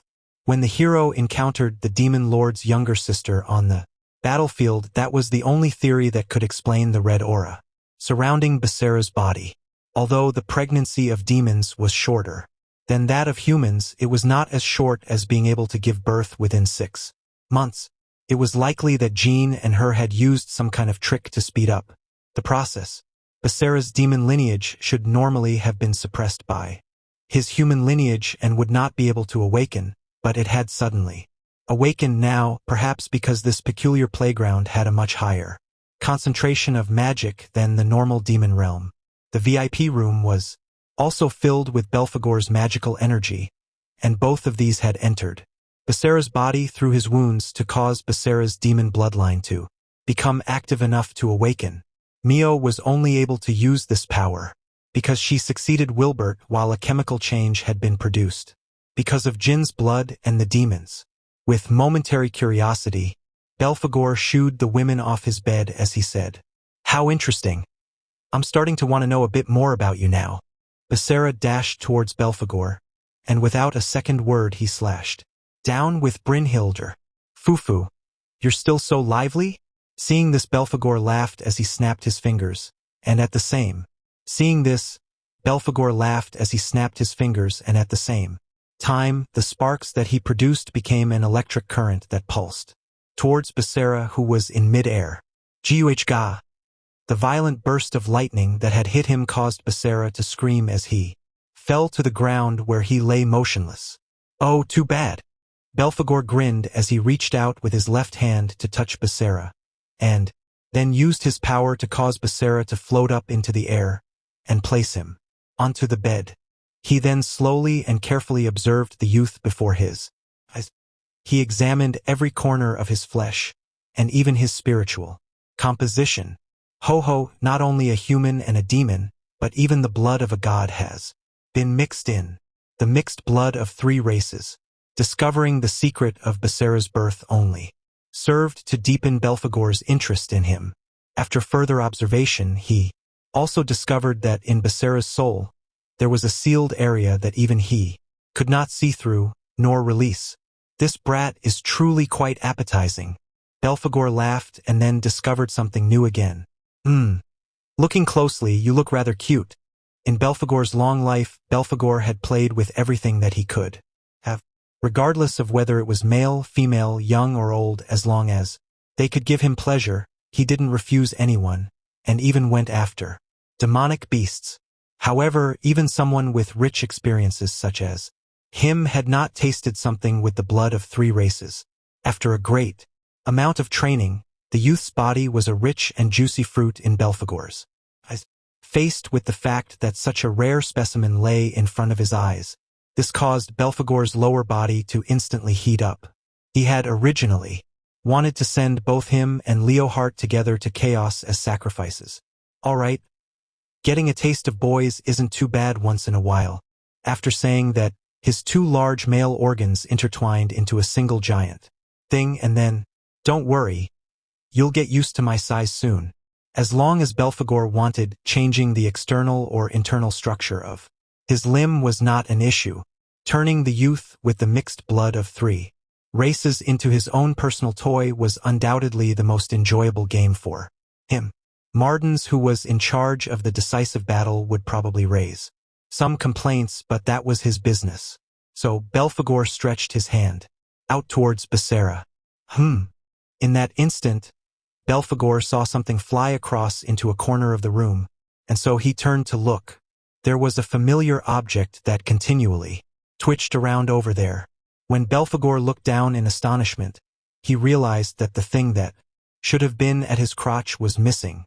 Basara's hand had let go of Brynhildr when he was struck by the electrical current earlier, but it had now manifested again in his hand, which explained the phenomenon that had happened to Belphegor's body. Gawa!